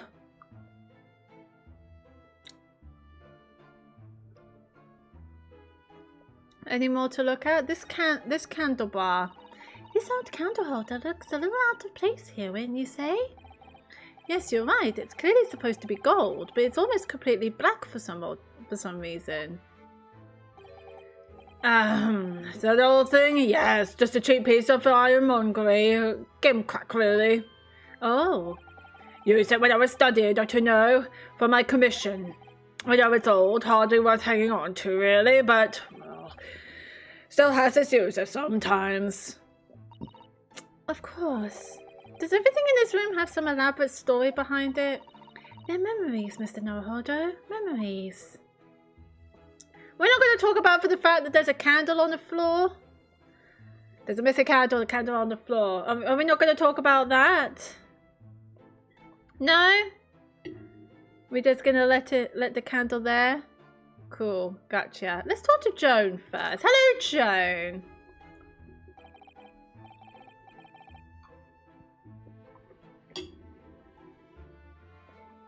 Oh, I'm talking to both of them. Okay.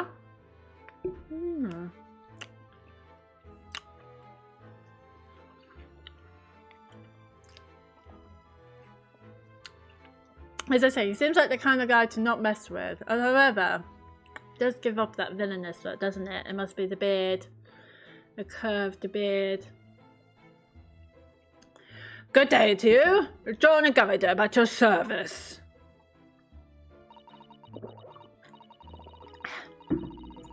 Pleased to meet you, sir. This is Ryunosuke Naruhodo. He's a defense lawyer.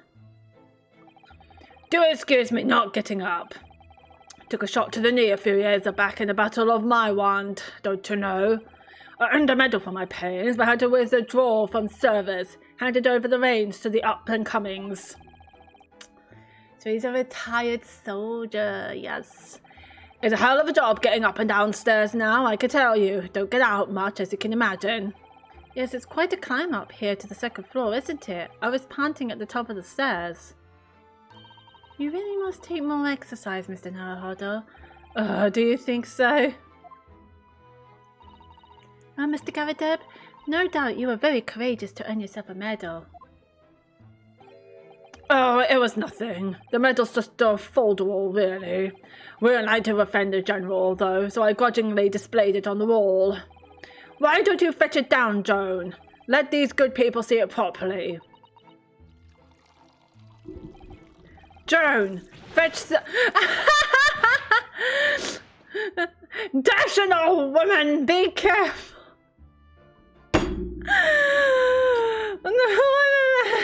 and try and bash in the middle.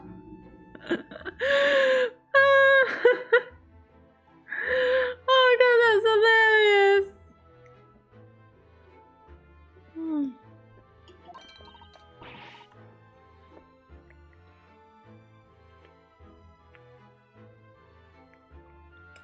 Call me crazy. I get this inkling that was deliberate.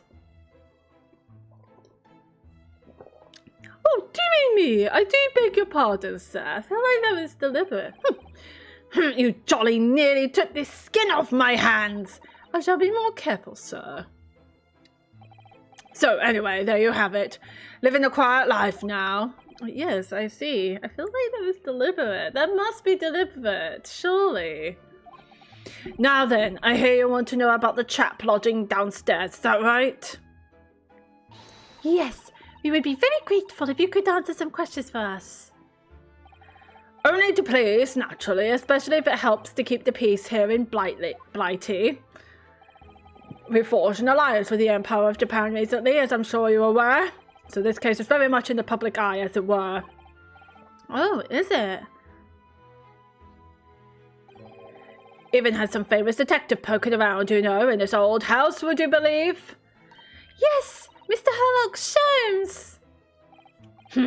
Could have been. Didn't catch the chap's name. Not really my cup of tea, all that detective business. Oh, but you have a copy of Vance magazine here, so... Eh? No, Anyway, the chap's investigating the foreigner's room as we speak. So he's in Soseki-san's room. Let's go meet him! It's a bully nuisance, is what it is. The whole neighbourhood's twitching its curtains now. I don't like all this fuss. It's jolly unsettling. About Mr. Natsume. Let's talk to him. About Mr. Natsume's then, Mr. Garideb. Please, do tell us. Ah, yes, a Japanese chap. Only been lodging here for a week. Oh, just 1 week? So he moved in very recently then?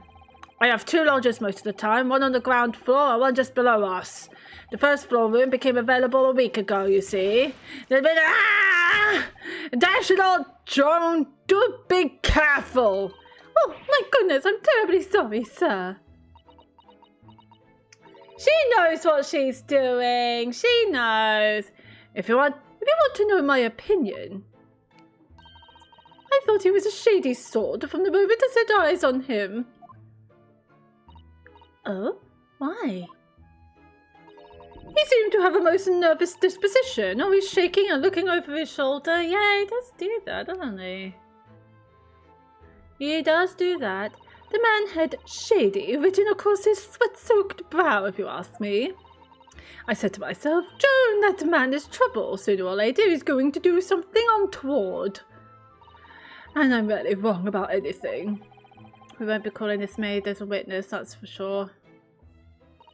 Was there anything else that struck you as suspicious about the man at all?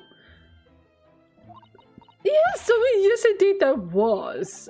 And she's dying to tell us. Alright, the shady lodger. Had you noticed anything else at all about your lodger, Mr. Natsume? Lodger, Mr. Natsume? Oh my word, yes, the man was shadier than an orchid. Could you elaborate? Well, take the man's room, absolutely stuffed full of books it is, more than anyone could ever read. Okay. He reads books. He's a writer. Anything else? And he never so much as passes the time of day with another living soul. I haven't seen a single visitor call. He's probably an introvert. He likes to focus on his work. What else? He just trots off to that old bookshop every single day and comes back at 5 to light the gas fire. Okay, he loves books again. And the funny little man is up long past the time everyone else in the house has gone to bed too. Oh, I see. The gentleman on the ground floor goes to bed at around 9 each night. But I've never known that Japanese fellow to retire any earlier than 2 in the morning. Ah, how would you know? Could you clarify something, I wonder? What, pray? How do you know so much about Mr. Natsume's routine? Very good question, Susato. Very, very good question. Absolutely, darling. How do you know so much about Mr. Natsume's routine? And even if you find people staying up late till 2 in the morning weird, surely you are up till 2 in the morning to know about that. Surely, Joan. Surely. Is someone stalking him? Oh!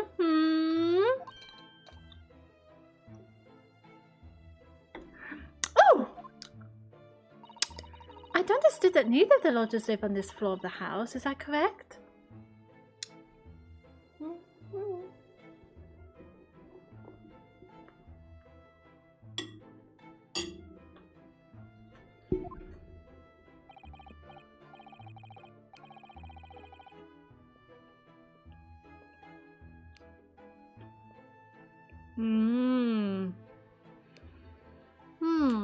Why is he sweating? He looks sus. He looks very sus. Very, very sus indeed.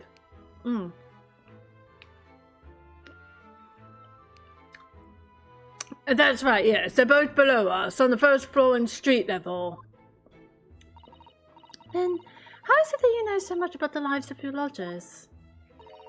The precise times that they come back in the evening, for example, even the times they go to bed.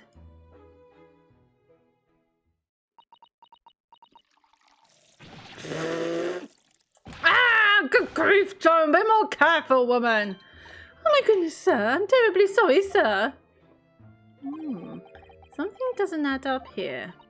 Yeah, sus. That maid is sus. Both of them are sus, actually.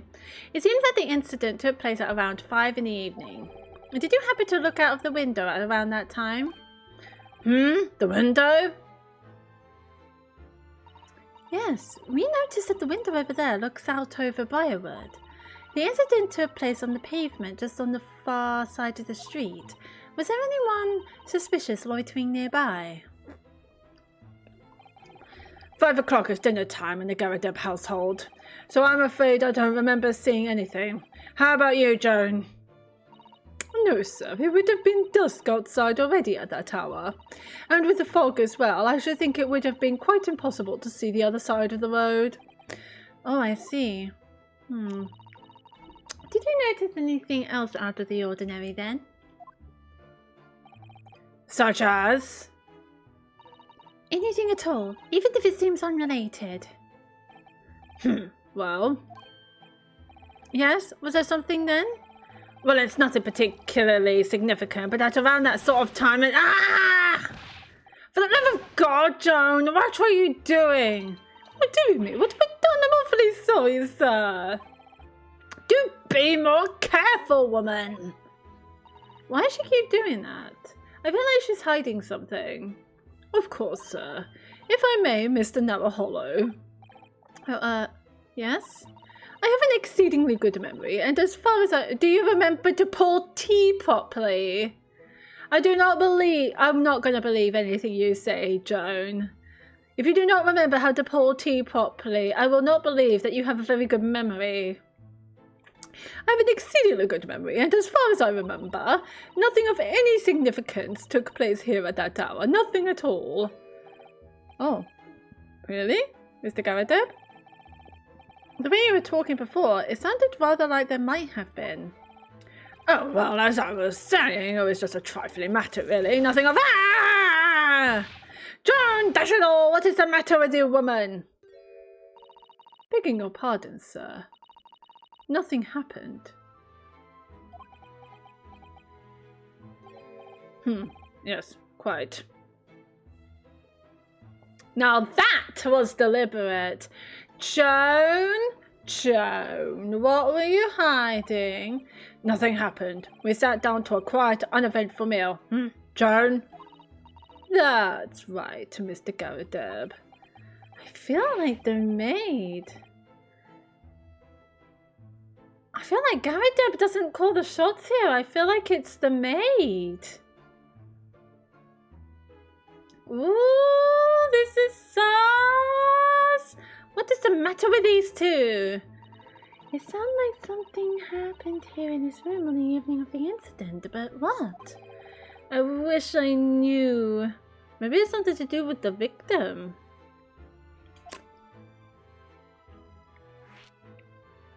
Mr. Natsume's room. Let's go. Could you tell us which floor Mr. Natsume's room is on? Why, certainly, just below us on the first floor. And Mr. Shums is investigating there, even as we speak. Yes, told me Natsu his name. Had asked him to look into the matter, so I gave him the key. Mr. Natsume has engaged Mr. Shums' services? That's a blatant lie. Would it be alright if we also had to look around? In Mr. Natsume's room, I mean. Don't see why not. It's just down one flight of stairs. Who knows if we'll find anything that could help us with the case, but we have to try. We have to try. We need all the clues we can lay our hands on, shall we? Yes, and while we're there, we can speak with Mr. Shums again. Perhaps he'll be able to tell us more. Yes, Shums! Looks like we're off. We are off. We are off. Alright. Sorry, I need some more tea. Oh my goodness, we didn't investigate the bullets. Let's investigate the bullets. Are those mortar shells? They're enormous. Huh? I hadn't noticed. What are they doing here? Those old things. Couple of little rounds I accidentally fired into the barracks during training, you know. Became a bit of colourful regiment folklore, that incident. You mean you deliberately hunted out the spent shells? Oh, well, I wouldn't say deliberately exactly. They're only scrap iron after all, usually just thrown away, I believe. But you never know when things might come in useful, do you? Useful for what exactly? Yes, well... Joan here did manage to knock one of the bally things on my foot the other day while she was dusting. Oh no! Hadn't shed a tear since 1869 before then, you know. Maybe we consider throwing them away? He's a hoarder like me. I like to keep things too.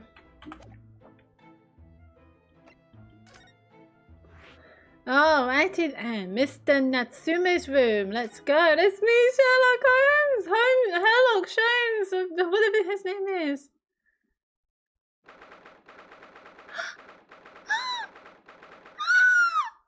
This is my kind of room. Look at all these books. Look at this kitty. Ah! What? There's a kettle. I do love this kettle. So many piles of books. Just look at this place and smell it. It's so musty in here. I suppose it's the mountains of old books are responsible for that. Kitty! Do you want to look at this kitty? I don't think I've ever seen so many books in all my life. No, me neither. It's so dark in here too. Look at this bricked up window. Is that the window over there? Well, it was the window, I think, yes. Once upon a time. But for some reason it's been closed up with bricks and mortar. That's shady. So this is where Mr. Natsume lives. By the way, I haven't spotted Mr. Shums anywhere, have you? No, that's true, but according to what Mr. Garadeb told us, the great detective should be around here somewhere investigating. We can examine the kitty!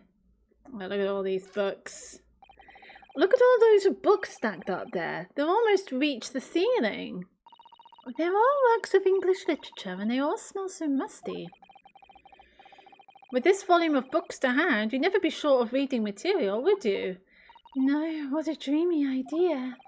A bad dream, maybe, for me at least. You don't like books, Ryunosuke? Mind you, I don't imagine the book that's at the bottom of the pile now will ever be read again. So reading it is an experience that comes but once in a lifetime, just as the tea ceremony teaches us. I certainly didn't expect the conversation to turn down the path of tea ceremony philosophy, but I like it. I very much like it. Ooh. Kitty! Oh, look, it's a beckoning cat from home. It's a bit big and bulky, isn't it? Surely Mr. Natsume didn't bring that Maneki Neko all the way from Japan with him. I hardly think you're in a position to comment, Mr. Naruhodo.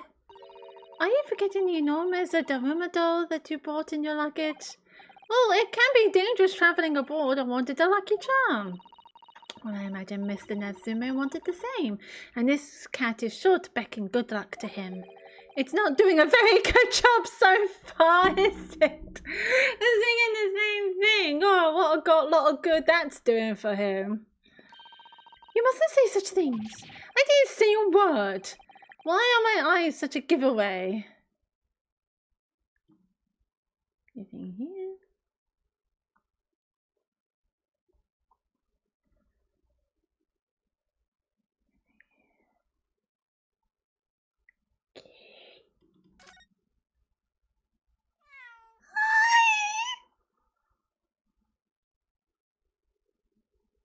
No, don't go! Oh my, what an adorable little cat! It's gone! Perhaps he's looking after all the books while his master is away. I don't know about that. He disappeared into that pile of books as quick as a flash. It was a tricolour Mike, wasn't it? Do they even have that sort of cat here in Great Britain? Perhaps Mr. Natsume brought the little creature with him from Japan. That's made me feel homesick now. Already? We've only been in the country for 2 days. Ooh. That desk seems to be wedged into a crevice between the mountains of books on either side. I suppose Mr. Natsume would sit there and read while stroking his cat, but surrounded on all sides by these towering old tomes, surely he dreamt of books every night as well. Yes, he must have done, mustn't he? Oh, what's this? It's a receipt from a second-hand bookshop. Your books. Oh yes, Mr. Natsume's name is on it, look, and the date of purchase. Oh, 2 days ago at 4:45 p.m. That's when That's the day of the incident. That's just a short while before he was embroiled in the terrible attack. He must have been on his way back from buying some old books. The second-hand book receipt has been entered into the court record.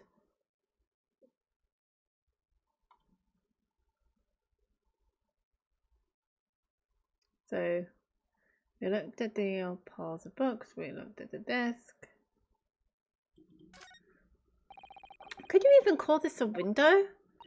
I think so. It was a window at one time after all, although all that remains is a frame around some bricks now. So really it's just a wall then, isn't it? But why would anyone deliberately brick it up like that? I'm afraid I have no idea. Huh? Perhaps Mr. Natsume painted the brick design on in a fit of whimsy. Ugh, that's alarmingly feasible. Anyway, whatever the reason, the lack of ventilation in here makes the place very oppressive. It does. I imagine being cooped up in a room like this would be extremely trying. I would imagine so. I can't see anything else. Oh, trash. Look at all these balls of paper on the floor. There are notes scrawled all over them, in English. It looks like the waste paper basket is so full they've just fallen out. I think Mr. Natsume must have been deeply immersed in his research, don't you? Or deeply averse in tidying up his mess. I wouldn't like to speculate, which is closer to the truth.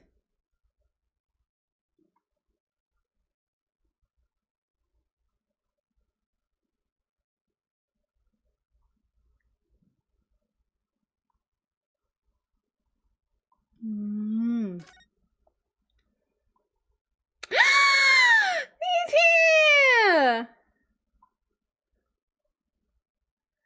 Can't see him anywhere. Let's go see him. Ah, look, Mr. Naruhodo! Aha! There he is! Where did he appear from? He seems to be engrossed in the pages of an old book. I hope he won't mind if we disturb him. Hello, Mr. Sholmes! Ah, you too! Good day! Ah, Sholmes! Now, let me see. When was it that we met? Oh, Mr. Sholmes, we were together on the SS Booyah! Yes, of course, the Booyah! And let me see, what happened on that voyage? It was Kazuma Sogi. He died, tragically, but you were a great help to us. Ah, yes, but of course, the case of Mr. Asugi. It was the one with the snake, wasn't it? Oh, well, you seem to remember something of it at least. What an honor to be remembered vaguely by the great Sherlock Sholmes. This is Mr. Oh, no, my dear madame, hold your tongue. I pride myself on my superior powers of recollection. Your names are safely recorded in my brain attic. Miss Naruhodo. Sorry, my earpiece fell off. Oh, Miss Oh no. Oh no. Miss Naruhodo. And Mr. Susato. Try the other way around, Mr. Sholmes. I lost the first round.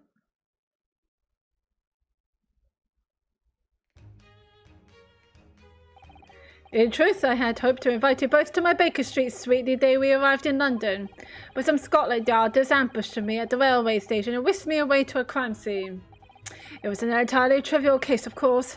I solved the matter in no more than 30 minutes. So they apprehended Saseki-san in that short an amount of time? I'm afraid that the pursuance of a new case has dulled my recollection of my past involvements a little. A little? It is a mistake to think that one's brain attic has elastic walls and can distend to any extent. I do my best to forget useless facts, unless they should elbow out the useful ones. Yes, those are my words of inimitable wisdom, you know, from an adventure titled A Study in Scarlet. Of course, A Study in Scarlet, one of his famous works. Please, there's no need to quote yourself.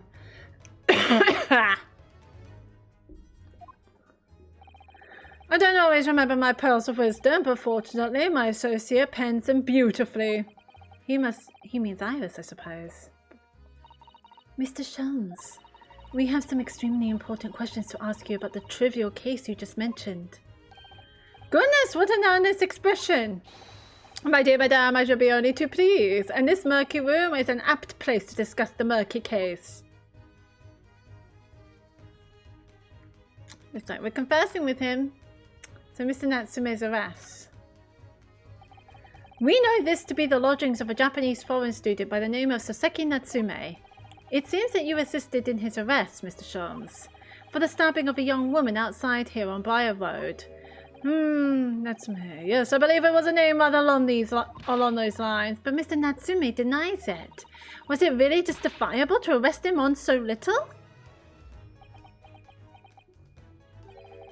I'm sorry, Mr. Sato, but I have not the slightest idea what you mean. What? I can't believe he was looking Sasato-san squarely in the eye while feigning ignorance. I assure you I am not merely feigning ignorance. It would appear as if the pair of you are under some misapprehension. Oh, how? Yeah, how? I assure you I have no recollection of accusing your stooped compatriot of the crime. But that doesn't make sense. The good detective of Scotland Yard made the following request of me, and I quote verbatim. We need you to ascertain the identity and whereabouts of a man seen fleeing the crime scene. Ah, a man seen fleeing. There were a number of books scattered on the pavement at the scene. From the book plates, I was quickly able to determine the bookshop from which they had been purchased. I was speaking with the proprietor. I was immediately led to this address. Elementary, wouldn't you say? I believe there is a receipt around here somewhere from the establishment in question. So you don't think Mr. Natsume is the culprit then? I could not tell you, but it was aggravating my faculties, hence why I returned here. However, this place is such a trove of fascinating books, I found myself quite lost in bibliophily.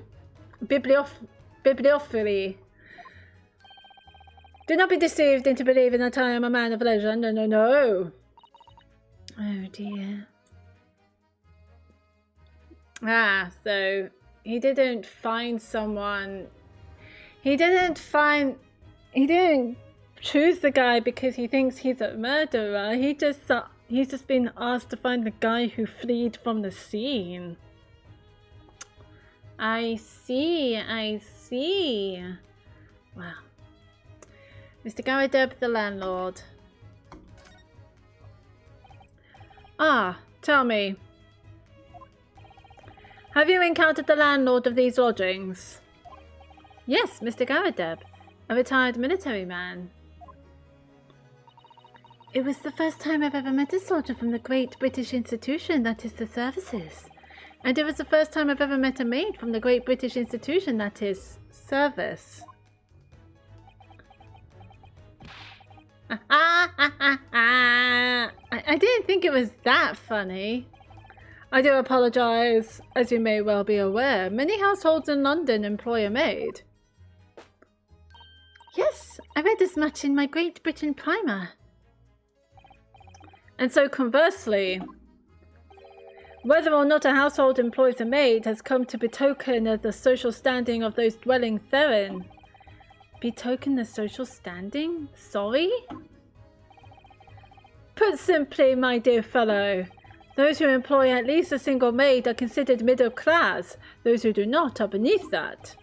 In the upper echelons of society, of course, households employ enough staff to constitute a large family. Goodness, how extraordinary! As you can appreciate, for those on the precarious boundary between the middle and lower classes, being able to afford just one maid is of the first importance. I had no idea. And it is for precisely that reason that I find great stimulation in the situation upstairs. Specifically in retired army veteran, Mr. John Garadeb. Oh. Affable as he is, the fellow is hiding something. Yeah, he is. Whether or not it opposes on the circumstances of this case, I am as yet unable to ascertain. I'm thoroughly lost on what he means to say. So the dingy room. This dingy room.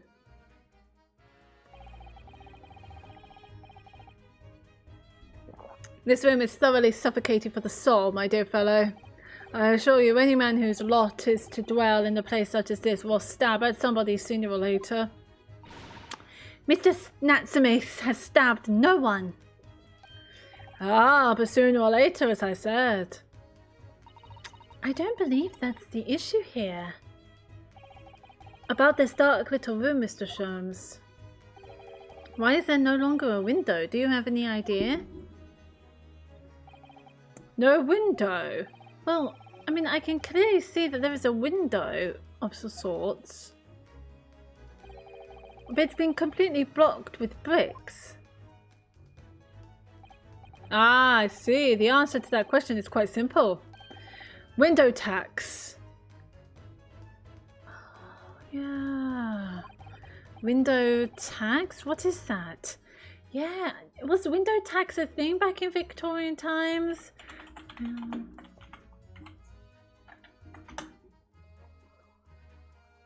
Yes.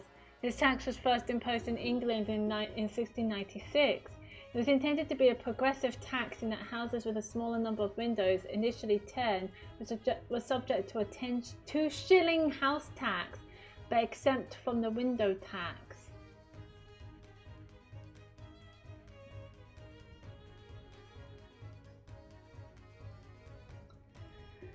Yeah, that was a thing. Thank God we don't have window tax now. That's good. My lord. Surely not a tax on windows. Precisely that. Oh my goodness. Until relatively recently, a tax was levied on households in this country by the number of their windows. Those of lesser means, having inherited a sizable and costly family home, perhaps, rapidly closed windows up, while the rich opened windows here, there, and everywhere, in an effort to curry favour with those in power by furnishing them with large sums of tax money. How awful and unjust, forcing people to live in rooms devoid of light. Indeed, disease was rife as a result. So some 40 years ago or thereabouts, the window tax was abolished. But its legacy remains, as you can see, in squalidous lodgings such as these, for example. I suppose Mr. Natsume's stipend for living here in London isn't very generous, perhaps. It would appear so. I've done a little digging and discovered that these lodgings were offered at an extraordinarily low price. Because the room is so awful, I should think. Apparently Mr. Natsume only lived in here about 1 week ago. Yes, that's correct. However, I do believe the low rent is explained by the shabby nature of the accommodation. Oh? Still, that is of little relevance here. A matter not worthy of further attention. Are you sure? I'm curious now. Ooh. Well, I believe I've told you all I can now. Thank you, Mr. Sholmes. Ah, yes, Mr. Naruhodo. Was it not your intention to become a practitioner of law? You remember that, did you? Will you perhaps be offering your services in this very matter, I wonder? To the occupant of this room, Mr. Natsume, was it? I'm not sure. Not sure? On what grounds? Well, I actually defended someone in court here only yesterday. Really? Well, then I congratulate you, sir, on an ambition realized, and so promptly, too. The thing is, we love Sherlock Holmes. He's definitely on our side, yes. It's really made me question things. Am I right to believe in my clients, to trust in their innocence? Yes, trust. Mr. Sholmes. Mr. Natsume didn't do it, did he?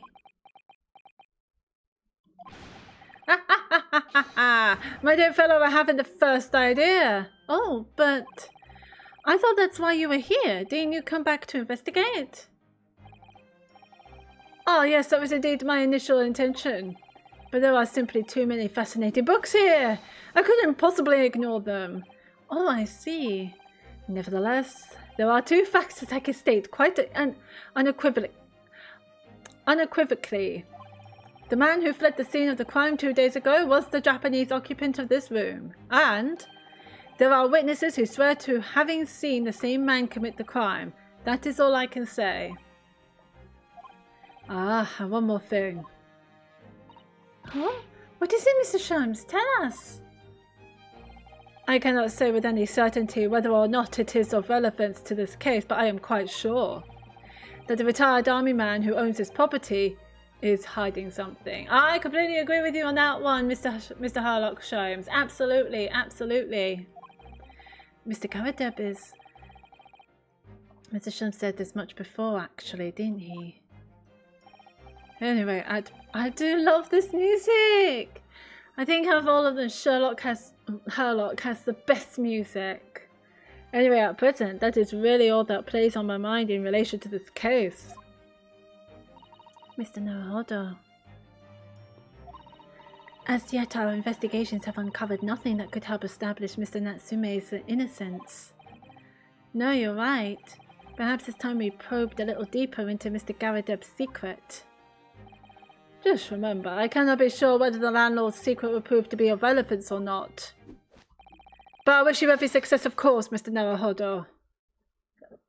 I love him. A busy man indeed. He's gone back to his book in the corner of the room. Where can we see him? Oh, we can't see him now. Are we moving back? Are we moving back to the Garadeb's room? He's not there!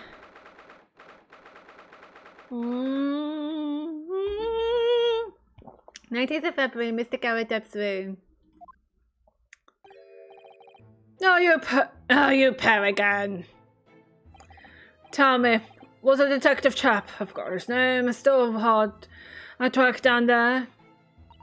Mr. Herlock Jones? Yeah, so rings a vague bell. All that detective business isn't really my thing, I'm afraid. Well, Mr. Jones is in his element down there. A jolly good show. Another cup of tea, if you please, Joan. Really? Now then, why don't you tell me what... For the umpteenth time, woman, will you watch what you're bolly well doing? I shall be serving dinner shortly, sir. Yes, of course.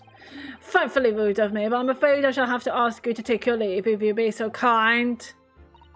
Oh, yes, of course. We are deeply grateful for all your assistance. Not at all, not at all. Don't get much chance to talk with young foreigners like yourselves. It's been a pleasure.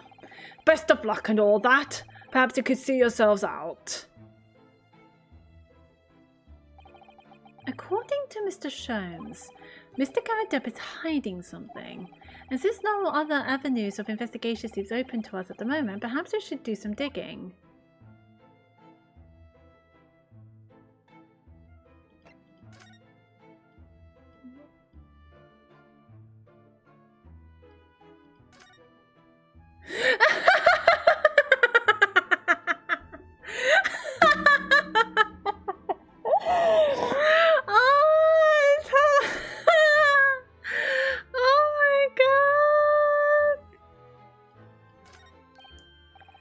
What's he doing over there?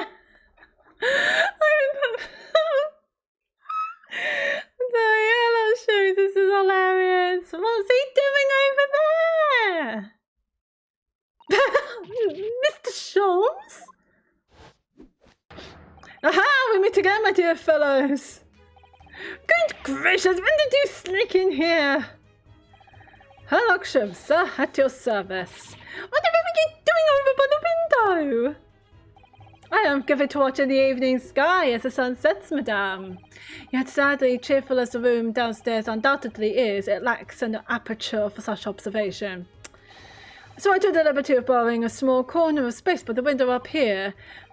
Well, keeping an eye to one's window at dusk is the prudent thing to do in London, I'm gathering.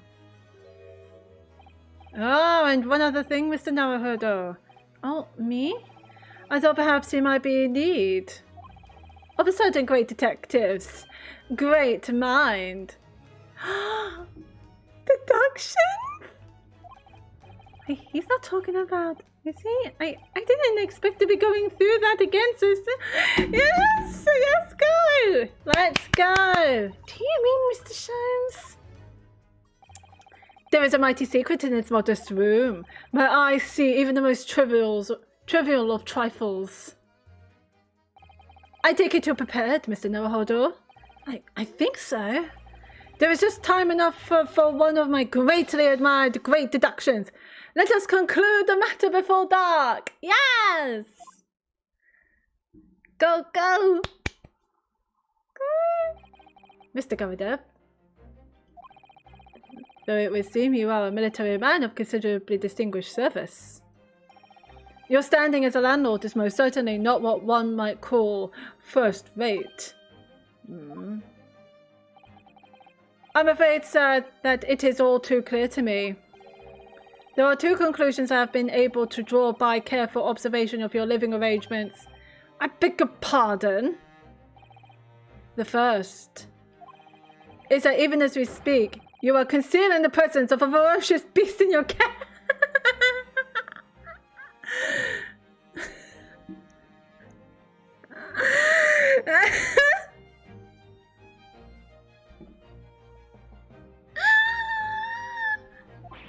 Yeah. And the second is that as a result of the beast's violent rampage, you have lost something very dear to you. Mr. Naruhodo, look! The old man's broken out in a cold sweat. Unbelievably, it seems Mr. Sholmes' conclusions are both spot on. How could you possibly... How could I possibly know? You mean to acquire? The answer couldn't be simpler, sir. Following the denser jungle of logic and reasoning. I am the king of beasts. And I know only too well that wild beasts are not easily tamed. So, shall we begin? Once again, Herlock Sholmes is proud to present Logic and Reasoning Spectacular. Yes! Let's go! The game is afoot! Nature of the beast! It certainly shouldn't take a great detective to see that a fearsome beast has been on the rampage of late within these four walls. Thus we are faced with a question. What form might this beast take? He's looking at the lion! Ah, for a man with a military breeding, your eyes are uncommonly candid. Your furtive glance, Mr. Garadeb, leads us directly to the answer. The true nature of the beast that has run rampant here is revealed by that lion statue. Ooh, that's not correct? Interesting. Yes, so an army man, you appear unimposing at best. A fact that has fueled your admiration for the mighty lion, the king of beasts. What is this piffle, I ask you? In the end, your admiration became so great, in fact, that you had a living, breathing specimen shipped from India, which you tried to keep in this very house. What? That explains the mess. Look, there's scratch marks on the rug. Yet living with such a wild beast proved more difficult than you had imagined. The chilling traces of a wild rampage are still very much in evidence. Yet as we look around, the beast in question fails to present itself. Where could this angry creature have disappeared to? Madame? Me? I pray you do not consider me unchivalrous, but it is plain to me with one glance in your direction. It is? Your dress pocket gives us a handsome clue as to the beast's current whereabouts. For protruding for it is a handbill advertising a circus show. Ah. Oh, yes, you sought to dispose of this terrifying lion, Mr. Garadeb. At Batty's Circus, a travelling show currently sojourning in a nearby park, I have observed the trends. Is this around the time when circuses became a thing? Isn't this around the time when we got the first circus? The first ever circus? When was the first ever circus? I never watched The Greatest Showman. I really need to, but it was about the first ever circus, if I remember. You sold the Savage Lion, sir, to the circus troupe. I most certainly did not. I believe I have made my point. The fearsome beast which ran amok in this room was an Indian lion.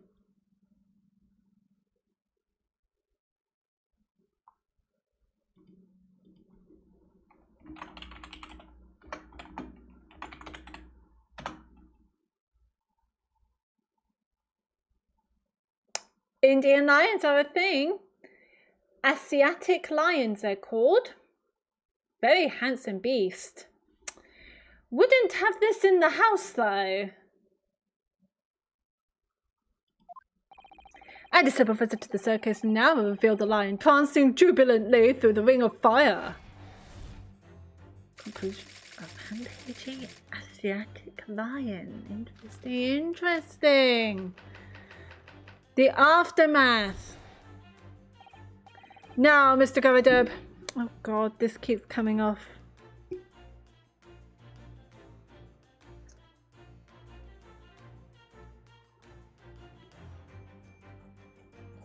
Now, Mr. Garadeb. It is plainly clear that you still have deep feelings for this formidable beast. Indeed, in that blithe pose, the distress this loss has caused to is veritably tangible. Your head weighs heavy on your shoulders, the pain you feel being revealed by that supporting arm. Amid fits of tears, you let your beloved beast go. The strain of losing something so dear to you is clearly visible in your visage. Nonsense, man, I simply... But what we must now ask ourselves is the true cause of this pain. The leg. Oh no!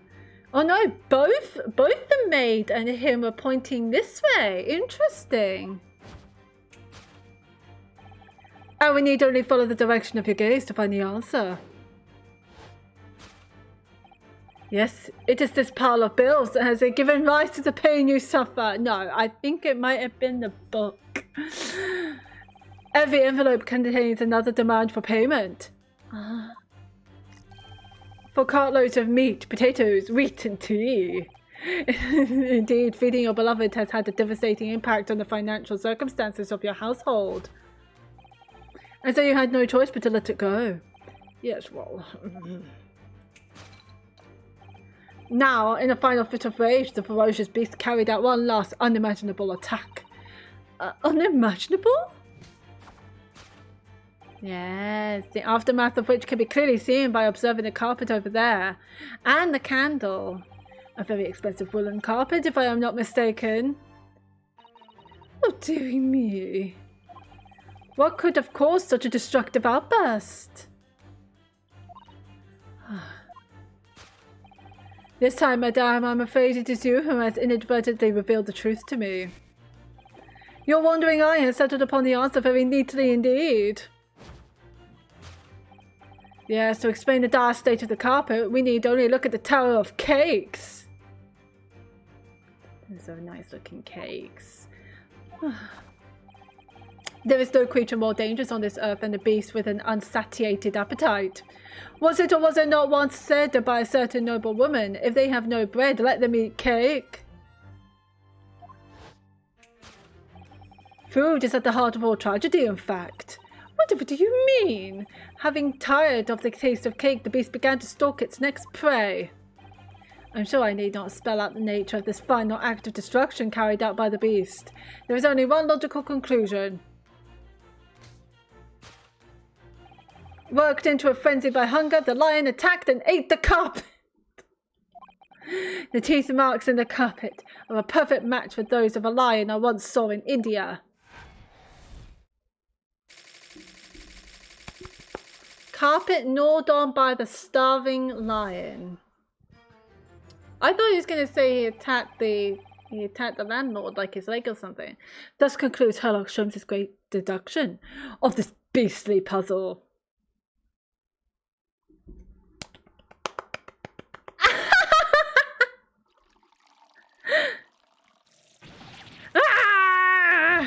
What is the matter with you, Joan? You're pouring scalding hot tea all over me.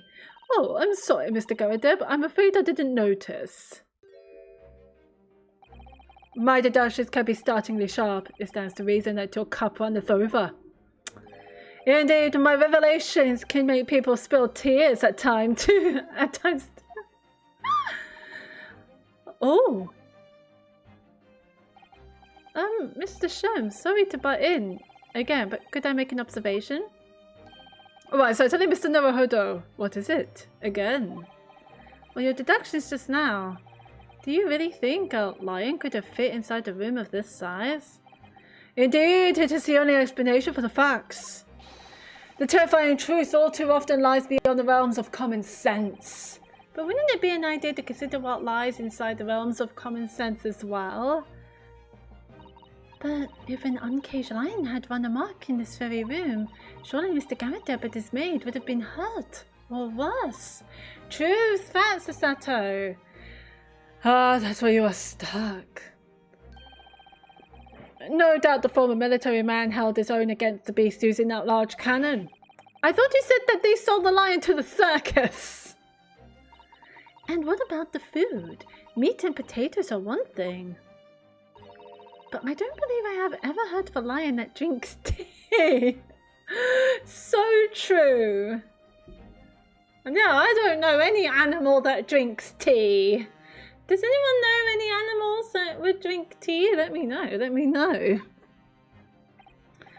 My dear Mr. Sato, it occurs to me with some regularity that irrespective of race and breeding, whenever anyone lands on Great British soil, they are infused with a highly appropriate taste for afternoon tea. That's not how it works with animals.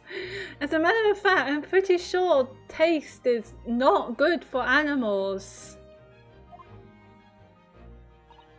Oh, what a glorious notion, it is not! Well then, Mr. Naruhodo, it's your turn to shine again. I had a feeling that was coming.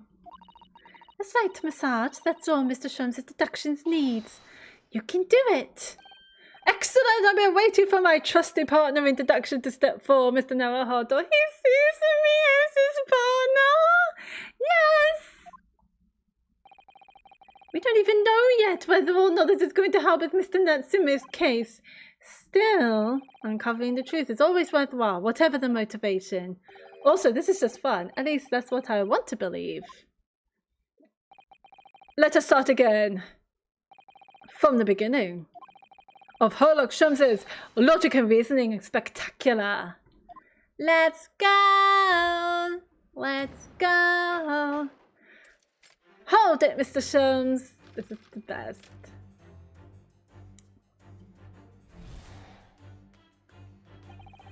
It certainly shouldn't take a great detective to see that a fearsome beast has been on a rampage of late within these four walls. Thus we are faced with the question, what form might this beast take? Ah, for a man with a military breeding, your eyes are uncommonly candid. Your furtive glance, Mr. Caradeb, leads us directly to the answer. The true nature of the beast that has run rampant here is revealed by that lion statue. I really didn't see the lion thing coming. No, but if you observe Mr. Caradeb's reaction, it rather seems as though some beast did indeed run amok here in this room. Yes, something with a very fierce nature, but it couldn't have been a lion transported from India. So what was it then? We must follow Mr. Caradeb's gaze. That will lead us to the true answer. So if it's not a lion, what else could it be?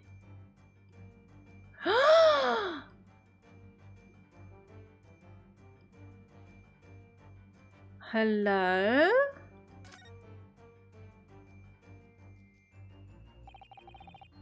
What's this photograph? It appears to be from Mr. Caradeb's wedding. He looks very happy, doesn't he? He does, but you can't make out his bride. Is that his bride? No, how unfortunate. Something must have struck the glass directly over the woman's face. I wonder what happened. Probably best not to delve too deeply there.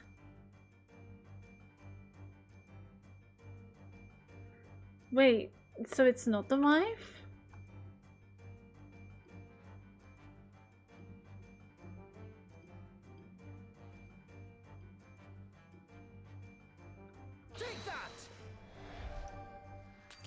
Oh, it's not the photograph phone. Behind the lion statue on the mantelpiece, almost deliberately hidden from view, is a photograph. Though I have yet to examine it in detail, I can assure you that it holds the answer. Because I'm employing an extremely advanced detection technique called jumping to conclusions, you see? What's speculative? Haha, god damn it. It's supposed to be a logic and reasoning spectacular, so I thought I'd contribute to the show. This is my show, Mr. Naruhodo. Kindly perform any peculiar experiments on your own stage. Sorry.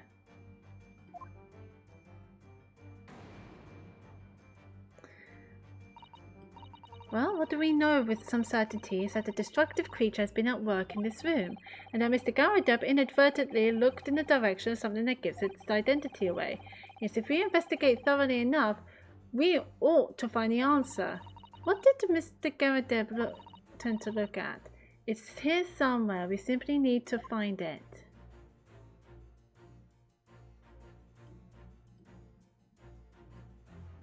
Is it just gonna look at the photograph frame?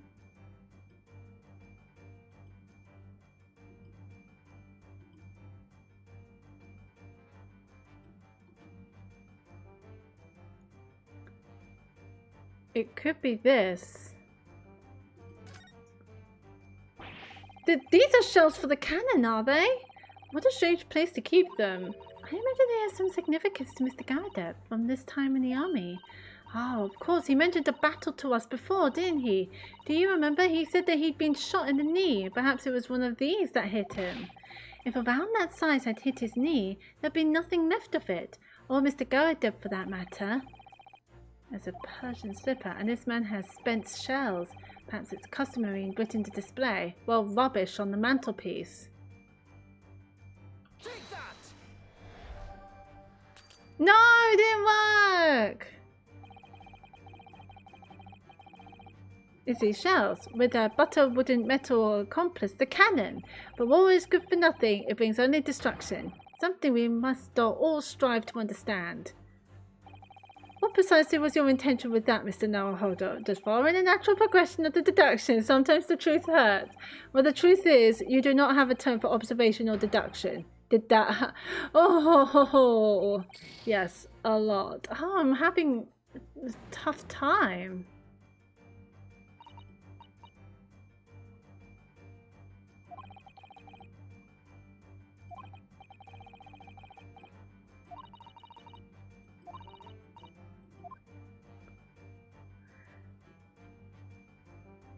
So it's not the picture.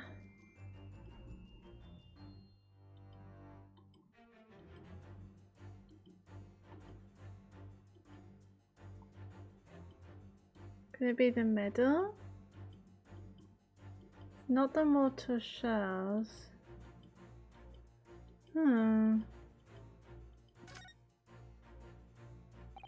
Well, this is the lion statue that Mr. Sholmes picked out. Yes, I wonder. Perhaps if you did live with a lion, it would prove to be a rather sweet companion. I think that's like a mouse trying to tell its family that the cat around the house is sweet. I suppose it is a bit of a flight of fancy, isn't it? Anyway, the beast we're looking for is something else. Let's have a good look around. I'm trying!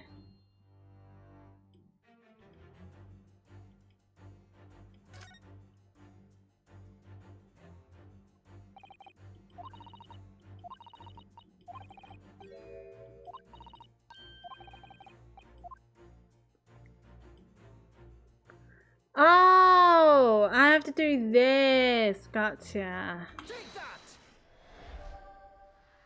Did it! The newlywed bride.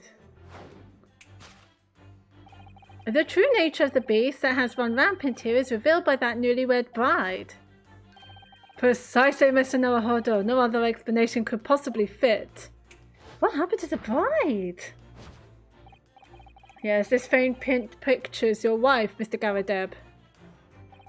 And while we lament the fact that her face is obscured, we can still make out her mighty arms and note the considerable horsepower they must contain.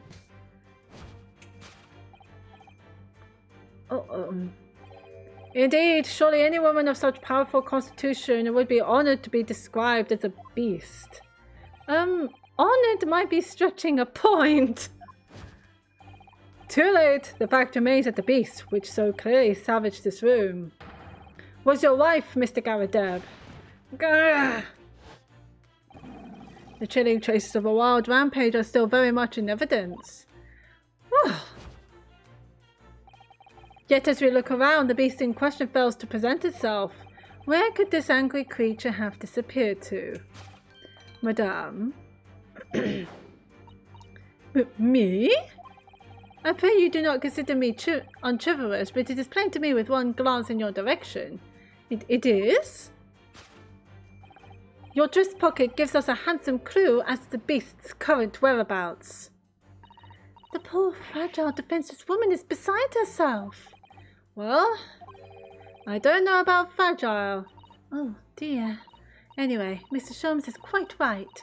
There's no sign of a Mrs. Garadeb anywhere. But it seems there may be a clue as to her whereabouts. A clue that this maid is trying to hide. I wonder where Mr. Garadeb's wife could be.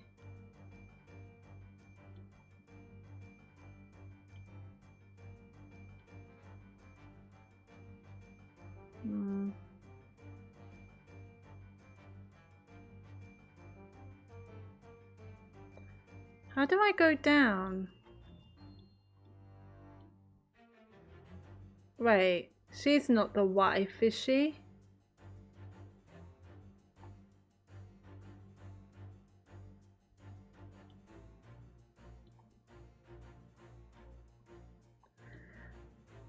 Is she the wife?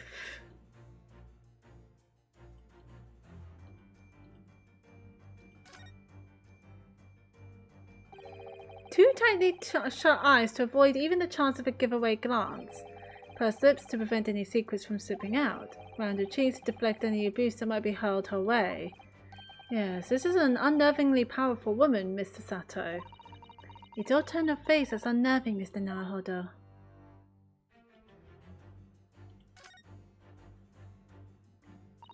What a charming little teapot, and it's in pristine condition. Joan has been pouring some deliciously fragrant tea from it for Mr. Garadeb, hasn't she?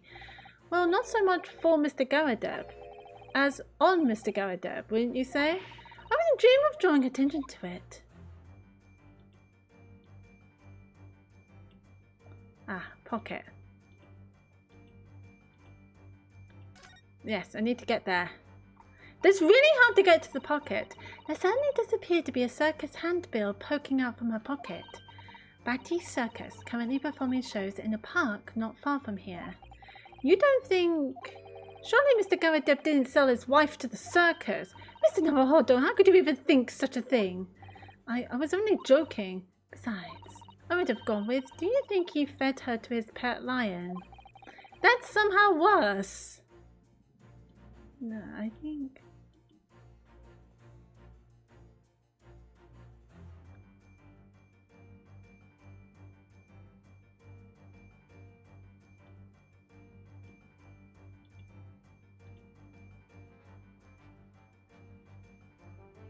You're...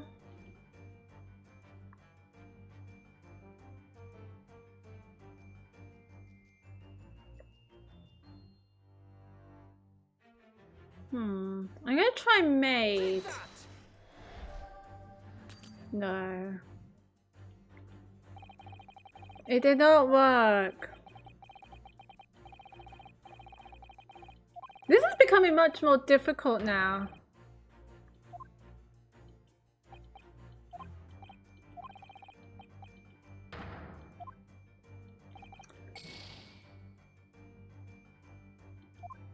Yeah, okay. So it must be the teapot.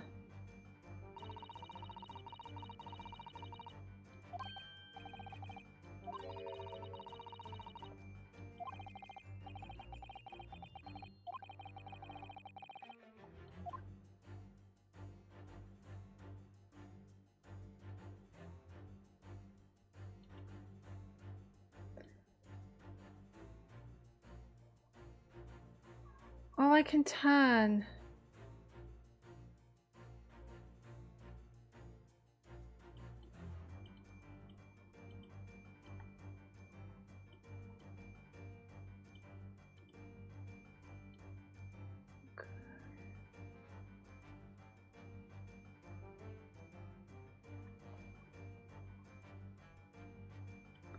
This is weird. Do you think it might be the teapot? It's the only thing I can select right now. Take that! It's not the teapot.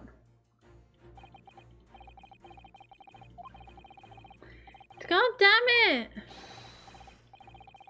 Was a genie who once unleashed wielded the power to destroy the whole world? Was wanting in every way. Yes, I was wanting you to hear it. I'm quite proud of it. I find myself wanting never to have heard it. I'm quite pained by it, in fact. Oh, sorry. I'll try again. So it must be something to do within the pocket.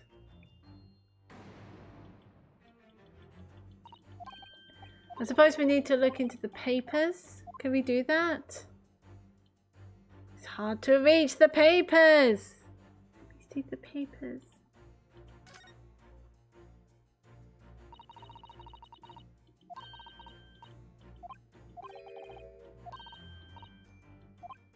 Because I can't really stay in this.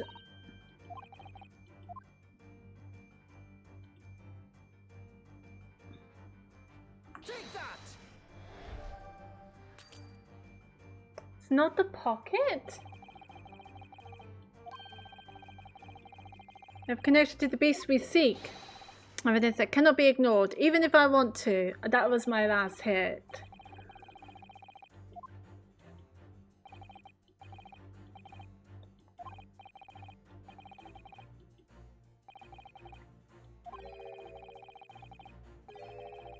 Not even a great detective's assistant. God damn it!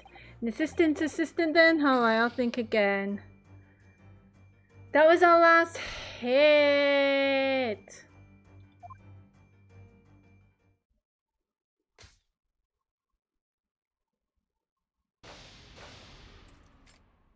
I can see nothing. No, I really can't see nothing.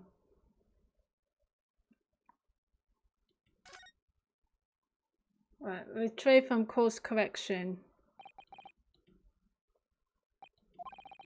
So let's have a look around now.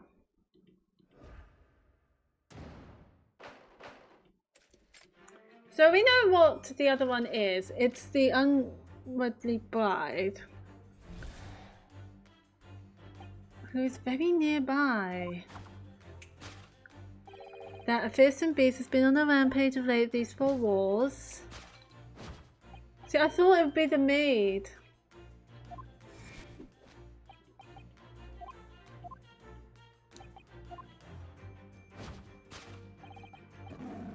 It's a lion statue, which is not correct. It's the newlywed bride behind it.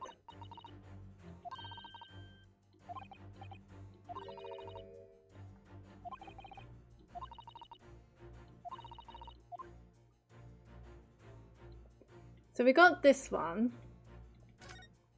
This is really annoying because when you present a photograph frame, it only presents as the photograph frame, not the photograph itself. So you need to click on the photograph and present what we're looking for, which is a newlywed bride. Take that! Okay, we've done that.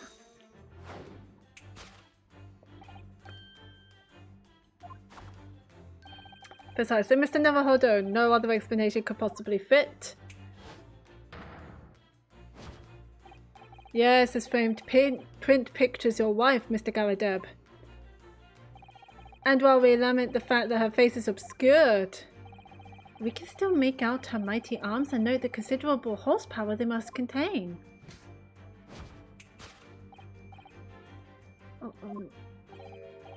Indeed, surely any woman of such powerful constitution would be honored to be described as a beast. Honored might be stretching a point. Too late, the fact remains that the beast, which so clearly savaged this room, was your wife, Mr. Garadeb. The chilling traces of a wild rampage are still very much in evidence. Yet as we look around, the beast in question fails to present itself. Where could this angry creature have disappeared to? Wait, madame. Me? I pray you do not consider me unchivalrous, but it is plain to me with one glance in your direction. I can't see it. It is? Your dress pocket gives us a handsome clue as to the beast's current occurrence. The poor, fragile, defenseless woman is beside herself. Well, I don't know about fragile. So we tried the pocket, it did not work. Anyway, Mr. Shums is quite right. There's no sign of a Mrs. Garadeb anywhere, but it seems there may be a clue as to her whereabouts, a clue that this maid is trying to hide. I wonder where Mr. Garadeb's wife could be.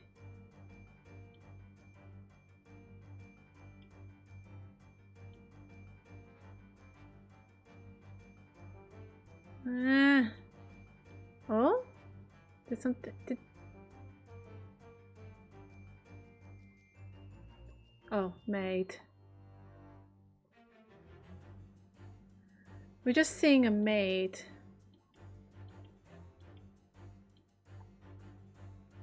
Like, we tried the teapot, that didn't work. Oh. A wedding ring!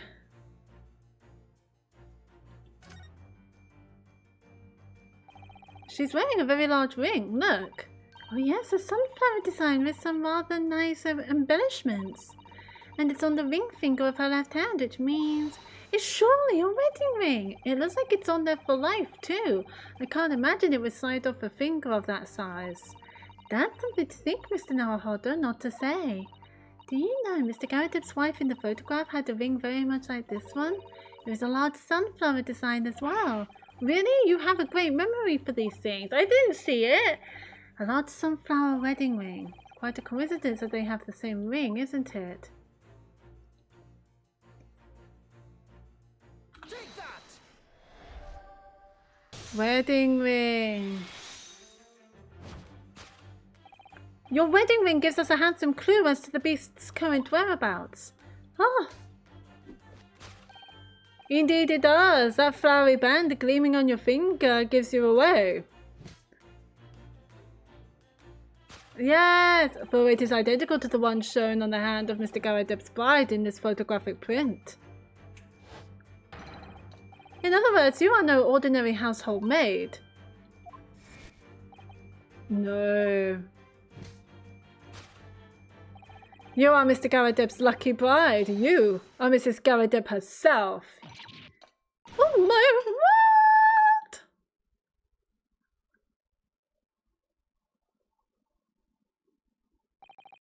Well, jolly fine detecting, sir. As you rightly surmise, this is the wife, yes, my Joan. Rather let herself go, you might say, but she was a bally corker. It would appear that you don't live in the most comfortable of circumstances. After all, you are a retired army man, yet you are in the business of renting out rooms. I would assume, therefore, you have insufficient means to employ a maid. Would that be correct? It's not right, I tell you. I was second lieutenant of the 3rd Regiment. A man has his pride, don't you know? By golly, it's a sorry thing when a chap can't even afford to have a single maid in his employ. Yes, here in London, one is rather judged. A household cannot be considered worthy of society if it employs no staff at all. Though in my considered opinion, such concerns about appearances are folly. You mean Mr. Garadip has his wife work as his maid? Precisely. Am I right, Mr. Garadip? Only in company, obviously. But listen here. This must remain a secret. Tip-top secret, please.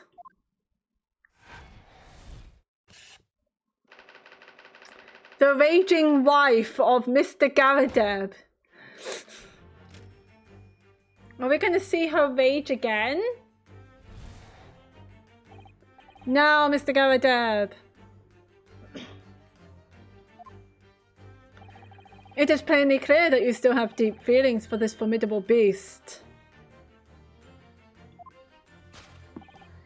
Indeed, in that blithe pose, the distress this loss has caused you is veritably tangible. Your head weighs heavy on your shoulders, the pain you feel being revealed by that supporting arm. Mr. Sholmes is quite something. He's still calling Mr. Garadip's wife a beast. Yes, as a woman, that feels rather uncomfortable. But Mrs. Garadip is standing beside her husband as we speak.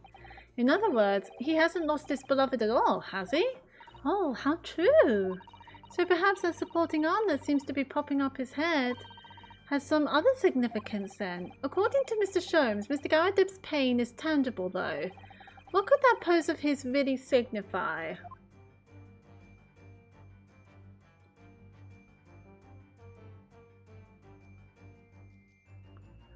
Oh! Oh! Ouch! Is that a slap? At first I thought it was the shadow of his hand. Oh, that is a dark slap.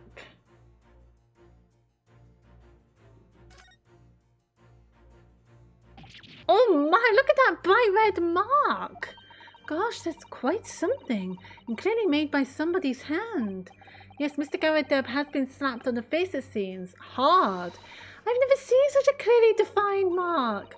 Whoever could have done such a thing? Well, there's a very limited number of candidates, I'd say. Shit.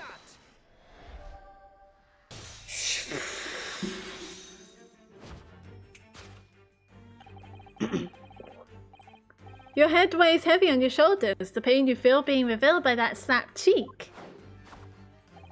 And of course the deliverer of that impressive mark on your cheek that refuses to fade. Was you, Madame Joan Garadeb?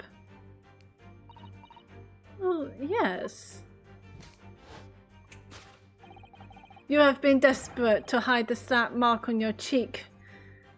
Sir. However, I felt like it wasn't there before. Just suddenly came.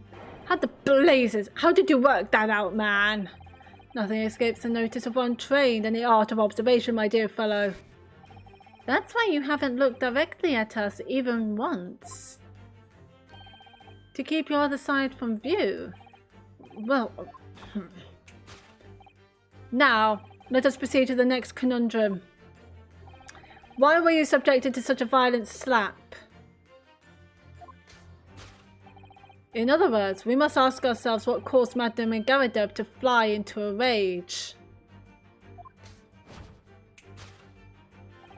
And we need only follow the direction of your gaze to find the answer. Yes, it is the pile of bills that has given rise to the pain you suffer.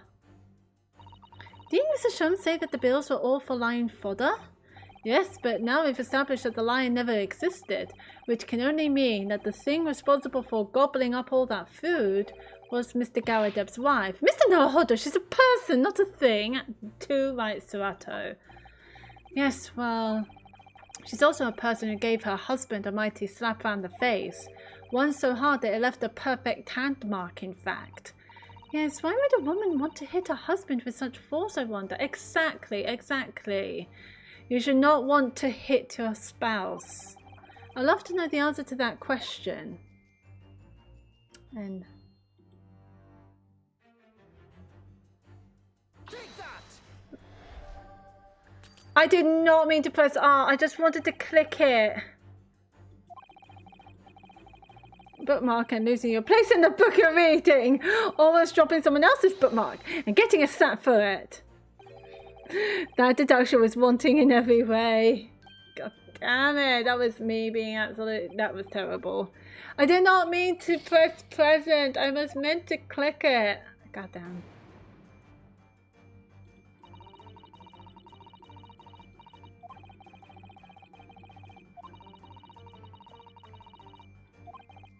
But calling her a beast, I'm surprised that she's not in a fit of rage herself. You seem to know a lot about the ways of the heart, Mr. Naruhodo. I read it in a popular novel that I borrowed from Kazuma. So we're looking for a reason why Mrs. Garadeb would have felt betrayed by her husband then. Click it. Ah, someone must be reading this book at the moment. There's a bookmark here, look.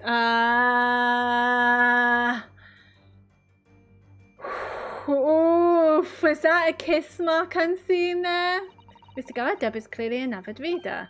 Oh, wait a minute. I don't think this is a bookmark. Oh no, so it isn't. It's a note written in a woman's hand. Oh, James, I love you. Yours, Mary. And look next to the signature here. Lip marks made with lipstick. Oh, what a passionate and romantic gesture. Don't get any ideas, Sasato-san. Oh dear, I'm sorry. So this bookmark is actually a love note then. Ah, that would explain it.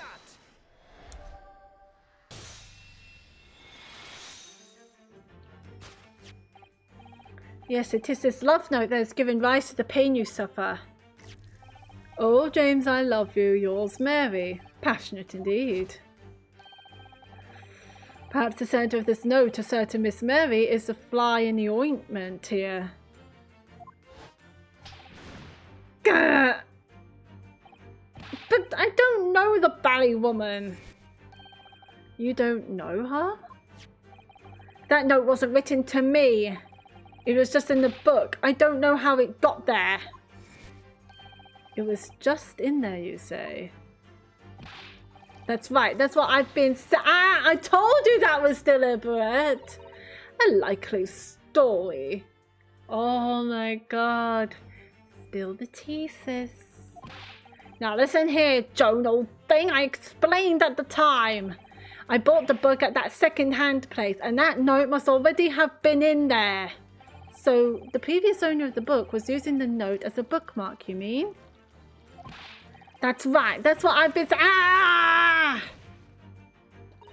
A likely story. Ooh, for heaven's sake, woman. Look at the name. It's written to James. No, your name is not James. Your name is John. My name, in case you've forgotten, is John. Ah! A likely story. What? His name is not John. It is James. Okay. A likely story. God damn. Are you questioning my name now? That's what I was thinking. I was like, what? Do you not know your own husband's name? Oh, stop slapping your husband. And there we have it. Arouse the suspicions of the female heart and you unleash a beast with the most ferocious bite. Ugh. Now, in a final fit of rage, the ferocious beast carried out one last unimaginable attack. Unimaginable? The aftermath of which can be clearly seen by observing the carpet over there. A very expensive woolen carpet, if I am not mistaken. Oh, dearie me. What could have caused such a destructive outburst? This time, madame, I'm afraid it is you who has inadvertently revealed the truth to me. Your wandering eye has settled upon the answer very neatly indeed. Yes, to explain the dire state of the carpet, we need only look at the tower of cakes. But surely Mrs. Garrideb didn't eat the carpet? No, of course not. But there doesn't seem to be any doubt that the state of disarray that this room is in is a result of her wild temper. No, that's true. So this is the last part of Mr. Sholmes' deduction that we need to fix. We need only to follow Mrs. Garrideb's gaze and that will tell us the real answer. Alright, let's see what we can see. Yes.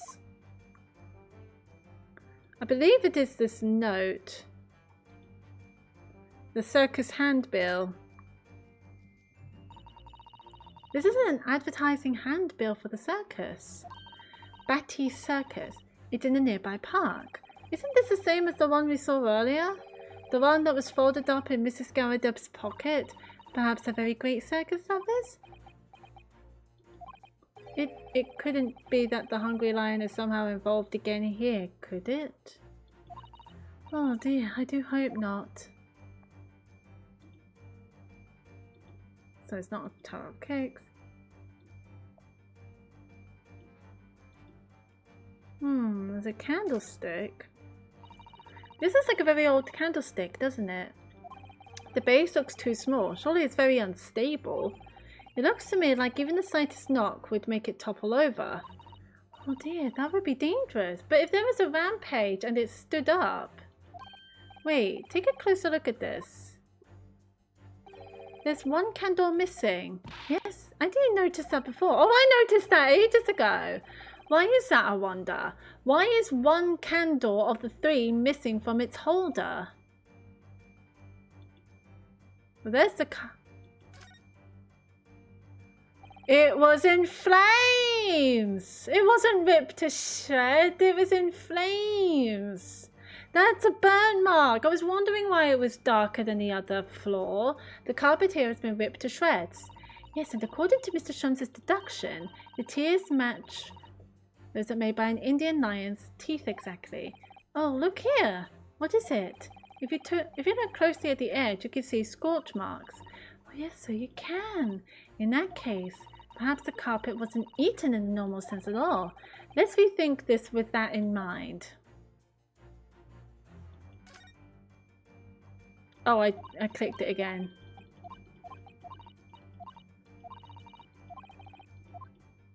So I gotta think about the candlestick. What if I present the candlestick? Yes! Yes, to explain the dire state of the carpet, we need only look at the candlestick. Most illuminating, my dear fellow, and of course the only possible way out of this logical labyrinth. Yes, the remnants of a ferocious attack in which the carpet was devoured are clearly visible.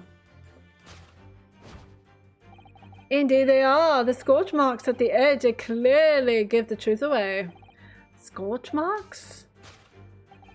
It would appear that this room was the scene of a little marital altercation. Mrs. Garadeb's mighty arm muscles left an impression not only on her husband's face, but on the entire room. The force of her strike caused the candle to fall from the holder. And in seconds the carpet was alight and the whole corner of the room in flames. Yes, For the most ferocious beast in this world is neither a violent lion nor a vengeful woman, but fire. And in this room, that ferocious beast bared its claws and ran amok. Oh, eloquently put, my dear fellow. So you see, there is but one conclusion here.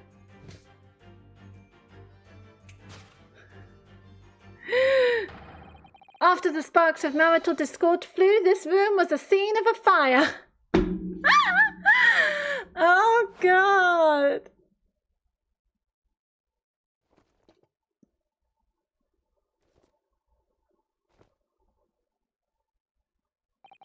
Mr. Sholmes, sir. I salute you! Oh, is he gonna faint? He's gonna faint!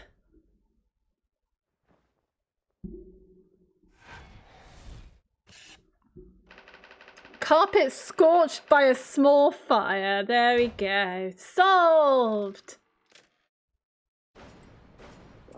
Deduction complete. Elementary!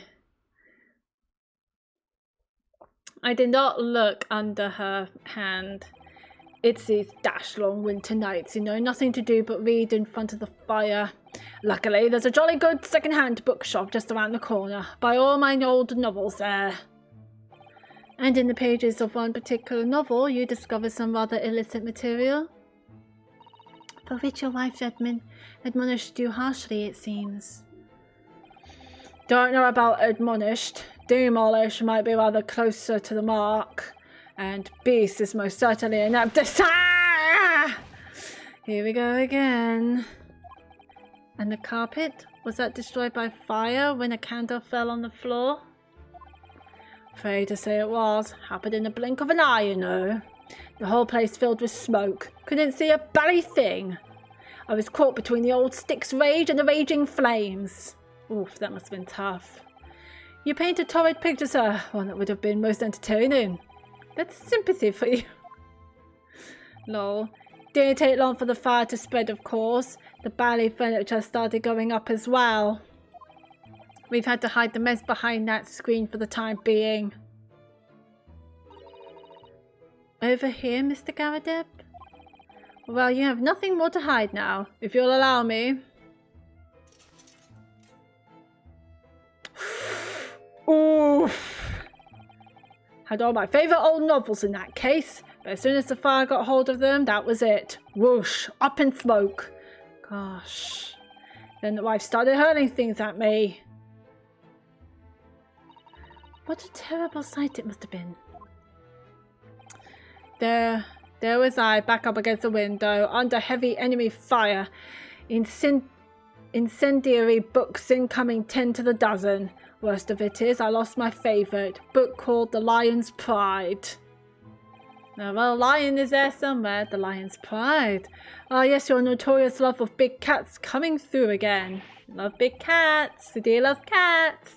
I assure you the title didn't influence my choice in the slightest. So the poor man really did lose something dear to him as a result of the ferocious beast's rampage. Mr. Sholmes's deductions turned out to be correct once again. It can only be described as a great British wonder. I tell you, it was total carnage. Flames everywhere and the old stick in full throttle. Out of interest, what time of day was that? Not sure I can remember. It was 2 days ago now. Let's see. Around 5 o'clock, I think. So you wouldn't be able to see.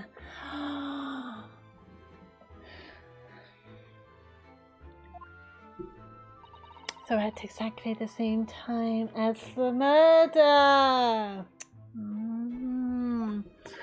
As a terrifying incident was unfolding outside your window on the street below. Even more terrifying on the inside, I can assure you. The whole of Blighty could have been flattened outside my window at that moment. And I wouldn't have noticed a dashed thing. Oh, really?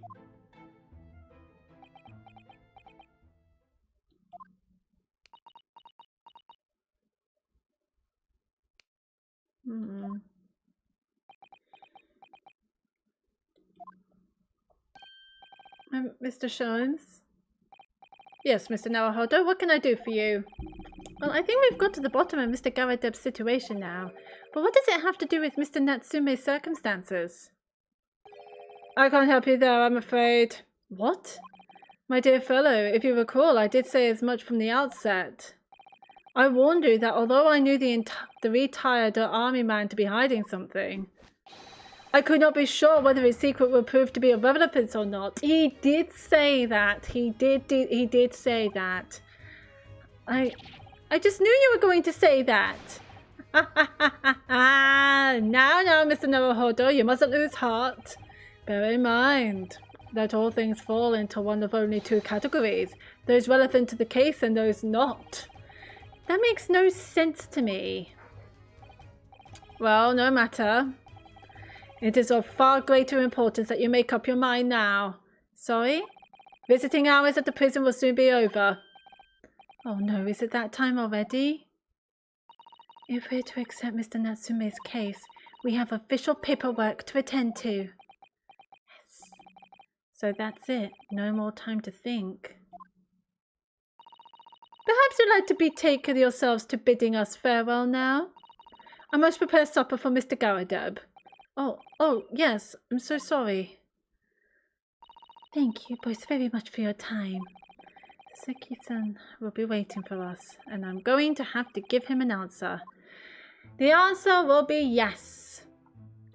Let's go off. We're off to prison. Let's go. Run as fast as you can. 19th of February, Wait, I didn't go to Briar Road. It's time, Mr. Naruhodo. We must hurry back to the prison.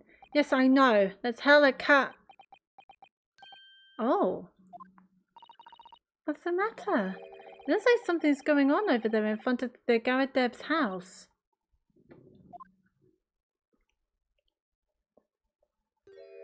Hi? I know thee not, old man, fall to thy prayers. Let me call an old man, you ram-lucking niminy-piminy. What the fuck is going on? There are more things in heaven and earth, or Horatio, than are dreamt of in your philosophy. Who's this Horatio fella, eh? What are you on about? Excuse me? Yeah? What the? Who are you now? I'm sorry, it just looked as though there might be some problem here. And my associate here, Mr. Ryunosuke Naruhodo, is a lawyer, you see. Yeah, a lawyer? What? If I can be of any assistance, I'll be happy to help. I'm from Japan, but I've studied English law. Fine, I'll be on my way for today, but you mark my words. This ain't over yet. Why is everyone so dramatic with their movements? Get thee to a nunnery. Do I look like a bloomin' nun to you? I think he's saying you should go to a madhouse. I think everyone here should go to a madhouse.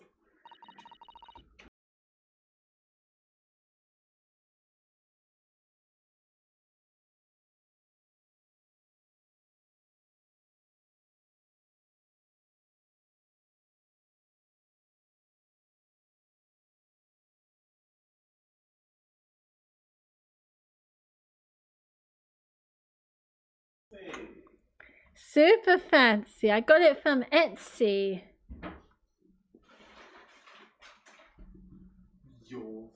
And that's also from Etsy. I'm going to take that with me to see the right size cushions. I don't think you'll get a cushion in Tesco. Could do, it's Metro. Don't think so. But you can go if you want. But I don't think you'll get just a cushion in Tesco. You'll have to go to Dunelm again, maybe.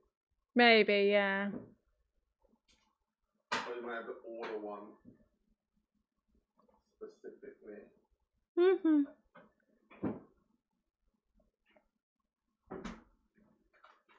Love you. Love you too.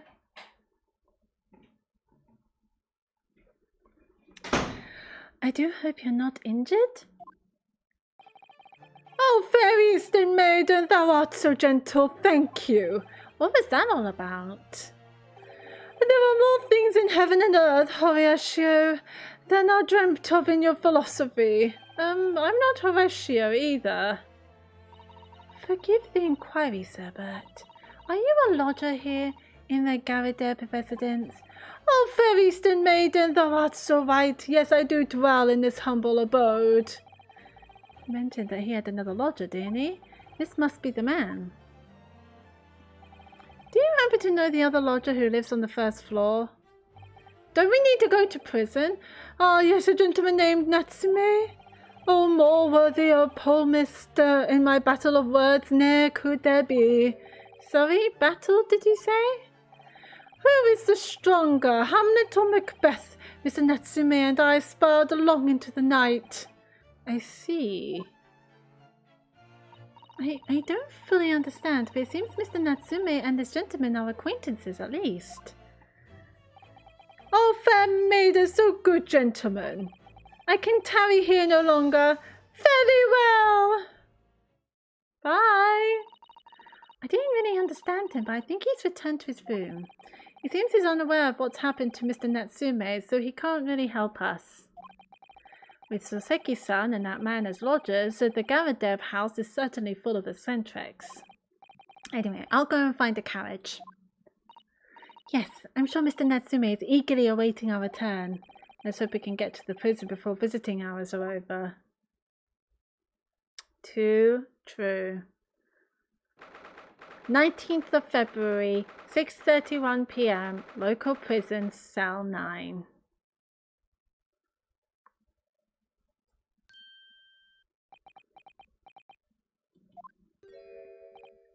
Oh, it's you! You're here! You came! Locum student Mr. Naruhodo Esquire.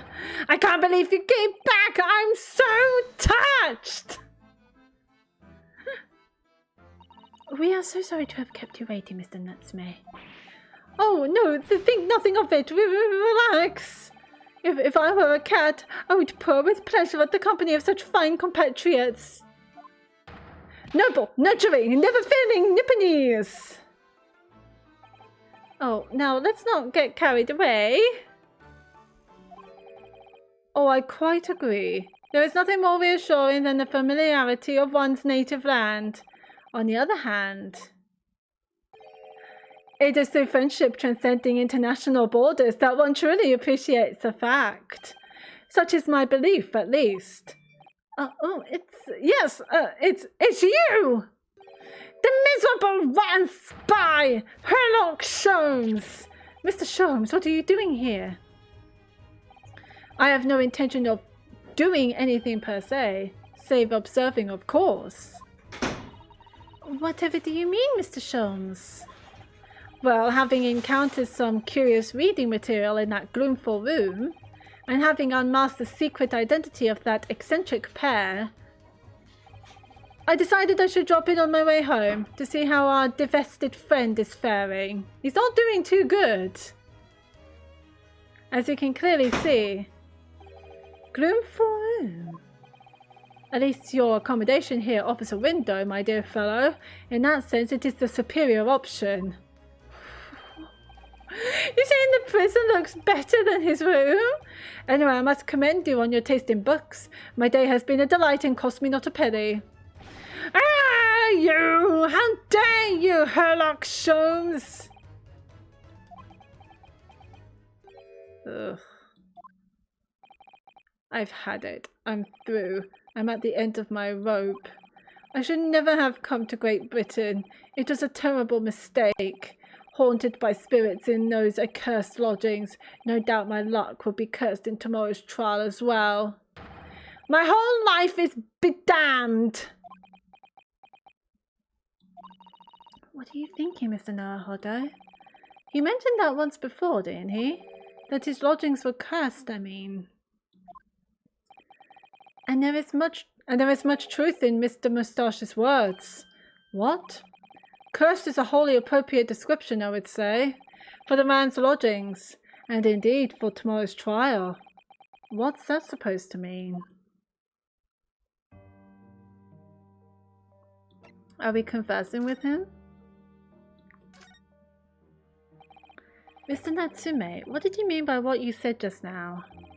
About the trial tomorrow being cursed? Oh no, why are you looking so grave? You're making me nervous. I was just getting carried away, that's all. I didn't mean anything by it. Oh, I see. That's really agitated him. You don't mean the trial really is cursed somehow?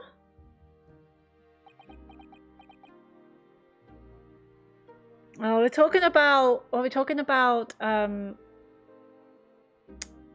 Barak van Zeeks. Are you referring to the prosecutor? The Reaper of the Bailey? The Reaper? Oh no, what do you mean? Please, tell me, summarize it succinctly in 16 salient words. No defendant has ever survived a trial in which the Reaper stands for the prosecution. Ever. Oh my god, that's gonna really be true? That was 16 words exactly. Oh. Yesterday, Mr. Naruhodo successfully defended someone against the Reaper. But then, after the trial was over, the defendant passed away in unusual circumstances. Mr. McGill did. What? Oh, I am impressed, Mr. Sato. You have an eye for detail. Actually, the Lord Chief Justice told us. Mr. Sholmes. Surely it can't be that, having failed to have the accused convicted, Lord Van Zeeks killed the man himself? Oh no, he couldn't have, surely. You have some wonderful notions. Sorry? The man isn't a mass murderer, he's a court prosecutor, my dear fellow. Oh, yes. Why, of course he is. Of course he is. Then why are you trying to scare me? It could be said, however, that the real truth behind the man is even more terrifying than your hypothesis. What on earth do you mean by that? Oh, we are really learning about the Reaper. Van Zeeks is a quite exceptional man. However, the London courts of law, exceptional, does not equate to winning every case without exception. Ah, that's good. Saseki-san looks like he's going to cry tears of joy. As you are no doubt aware, in a British criminal trial there is both a judge and a jury. The judge officiates based on the latter of the law, whilst the jury offers public opinion and common sense. It is an excellent system whereby the defendant's guilt is considered from several points of view. However, public opinion in particular is somewhat easily manipulated. Right. Criminals and corrupt lawyers, for that matter, can use it to their advantage by any means at their disposal, contriving evidence, calling impostors as witnesses, and so on. By such underhand means, those who would want to are able to sway the jury, which means that even in the light of irrefutable evidence, the prosecution can fail. But it means the wrong verdict can be passed. And sadly, from time to time, my dear madame, it is simply the reality of the situation. And that's all right. No, it's not all right. However, those indicted by Lord Van Zeeks cannot escape justice. Their fate is sealed. Oh my. Though the adjudication may see them leave the courtroom with their freedom, within months they all disappear. It is most striking. Disappear? But how? Ah, by all manner of misfortunes, sir. Perhaps they are trampled under a passing carriage. Perhaps they fall into the Thames and drown. Perhaps they are suddenly overcome by a raging fever, or perhaps attacked by highwaymen. Oh, no. This is scary. All examples of the reality of events here in London, I'm afraid, Mr. Naruhodo.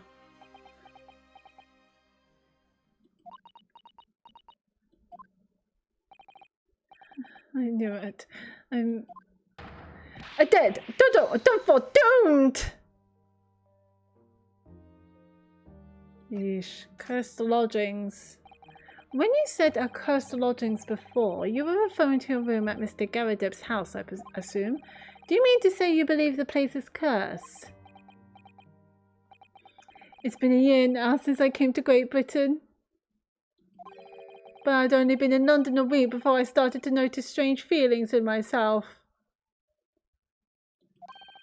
That didn't take long then. Everywhere I looked, there were foreign faces staring at me, laughing behind my back. I was sure people were talking about me. I started to become nervous about going outside. They were always staring at me, all the time, from dawn to dusk. So I shut myself away in my room, but even that didn't help. The fear wouldn't go away. You must have been very lonely, having been away from your homeland for such a long time. I've had to move a number of times, most recently to that room on Briarwood a week ago now. Yes, why did you choose there? It seems a little inconvenient. The rent is cheap. I have so little money, it appealed to me straight away. Of course, I asked why it was so affordable. The landlord just simpered and said, "The room is cursed." Oops. He quickly tried to cover his mistake, but it was too late. I told him, "If you have something to say, then say it. But if not, don't mention it in the first place." Yes, well said indeed. But it was true. It was all true. You mean the room really is cursed then? Ever since I moved into that windowless hellhole, my sleep has been plagued with nightmares. I awake feeling as though I'm being choked to death. And in my waking hours, people are stabbed in front of me as I walk down the street.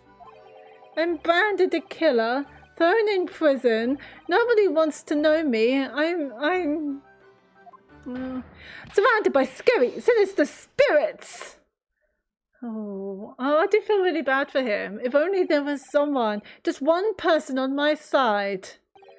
Can no one find it in his or her heart to believe in me? Really? No one at all? Oh. To believe. Yes, to believe. To believe. Mr. Shams. Me, Mr. Naruhodo? Pray, what can I do for you? It's about the case on the SS Buria, if you recall. The Buria. Ah, that case. The one with the snake? Well, yes. At that time, I was a suspect, but you believed in me and listened to my side of the story, and you helped us to investigate. I did I? Interesting. What I want to know is, why? Why did you believe in me? Why did you believe me? I see. Yes, you mean... because you were grimly dressed, a shady Eastern fellow found the victim in the locked room? Well, if you like, yes. I'm a little surprised that the answer requires explanation, my dear fellow. It's quite simple, really. You said I didn't do it. But I could have been lying. Surely you must have had your doubts. You must have suspected me a little.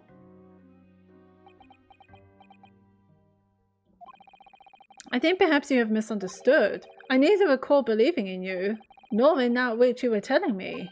What? You see, the only things I believe in are those I choose to believe in. You chose to believe in me? What? What do you mean, Mr. Sholmes? I make up my own mind about what is to be believed and what is not. If I should like to believe in something, I do. The circumstances can hang as far as I am concerned. But I could have betrayed your trust. In that case, I should have made an elementary error of judgment, nothing more. Betrayal of trust is an overused excuse, in my opinion. Meaning, whether or not one should trust another is, in the final analysis, down to oneself. It is a matter of whether or not one can trust oneself. Yes, he's right! He's right, a locum student, Mr. Naruhodo Esquire. Whether or not I can believe myself. A defense lawyer is only as good as his faith in his client. And that comes down to how much faith he has in himself. You are so right, Kazuma.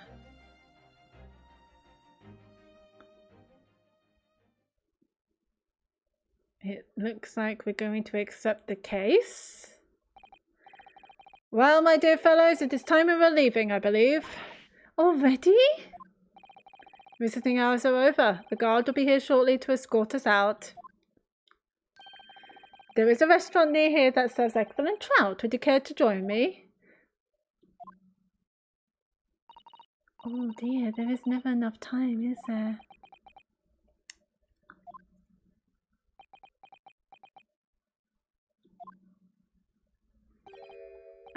Mr. Natsume, if you'd like, in the trial tomorrow, I'll be happy to represent you.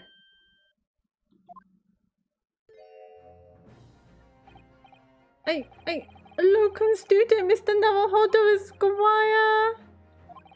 As I said, I only experienced the British courtroom for the first time yesterday, and although the man I was representing was found not guilty, I lost sight of something crucial. Something crucial? What to believe in the defendant, justice or the truth. How to believe, even. But I think I finally worked it out. I've decided I must believe in myself above all else. To trust... I missed the last bit. Yes, Mr. Naruhodo. Yes, Mr. Naruhodo. And my instincts are telling me that you, Mr. Natsume, are innocent of this crime. And it's imperative that we prove that in court. Locum student, Mr. Naruhodo Esquire. I will fight for your innocence until the bitter end, with every weapon available to me. So I hope you permit me to represent you tomorrow. As I said when we first met, I'd like to entrust my fate to someone who will listen to me in my native tongue. Of course, Mr. Natsume. It would be fair to say, Mr. Naruhodo, that your mind was in many ways made up from the outset. You merely needed the events of today to fully realize it. Yes, I think you're right about that. It's been a roundabout journey, but I got there in the end.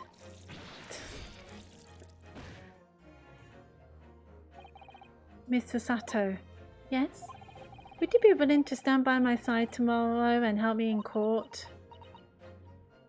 Absolutely. As I said this morning, you may consider me your personal judicial assistant.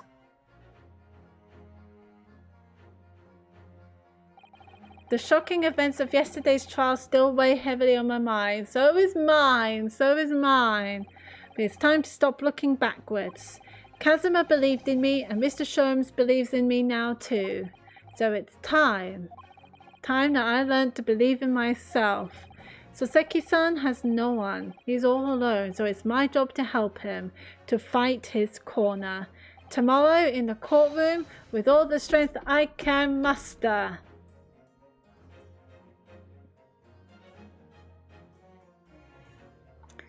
To be continued. Yes, I think I'm gonna leave it there because my throat's really starting to hurt. So I'm just gonna overwrite. And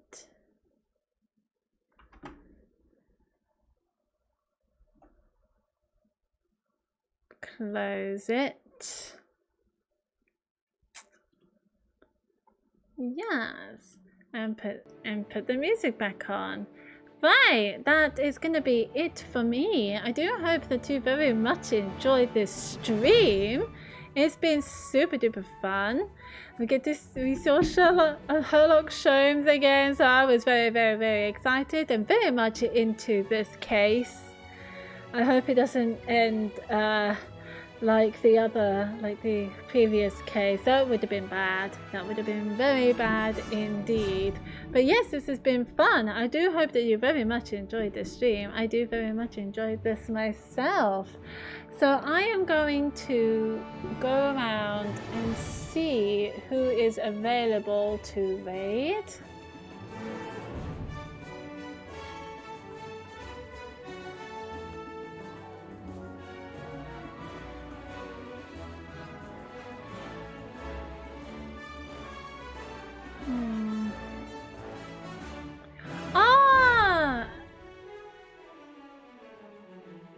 There's another one, Little Witch.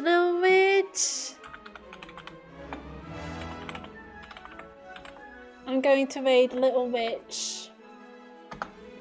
Because she is playing Disney Dreamlight Valley herself. So do give her all the love in the world, the lovelies, all the love in the world. And yeah, that is going to be it from me. I do hope you guys enjoy it. Tomorrow I am going to continue playing Disney Dreamlight Valley. So if you are interested, do come by and say hi. I do greatly appreciate you lovelies. And yeah, but don't worry, we will continue this case next Monday. And yeah, do take care everyone. I hope you have a wonderful rest of your day. Yeah, I shall see you guys tomorrow. Do take care. Bye bye.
Tiger, hello, welcome in. Thank you for the raid. How are you?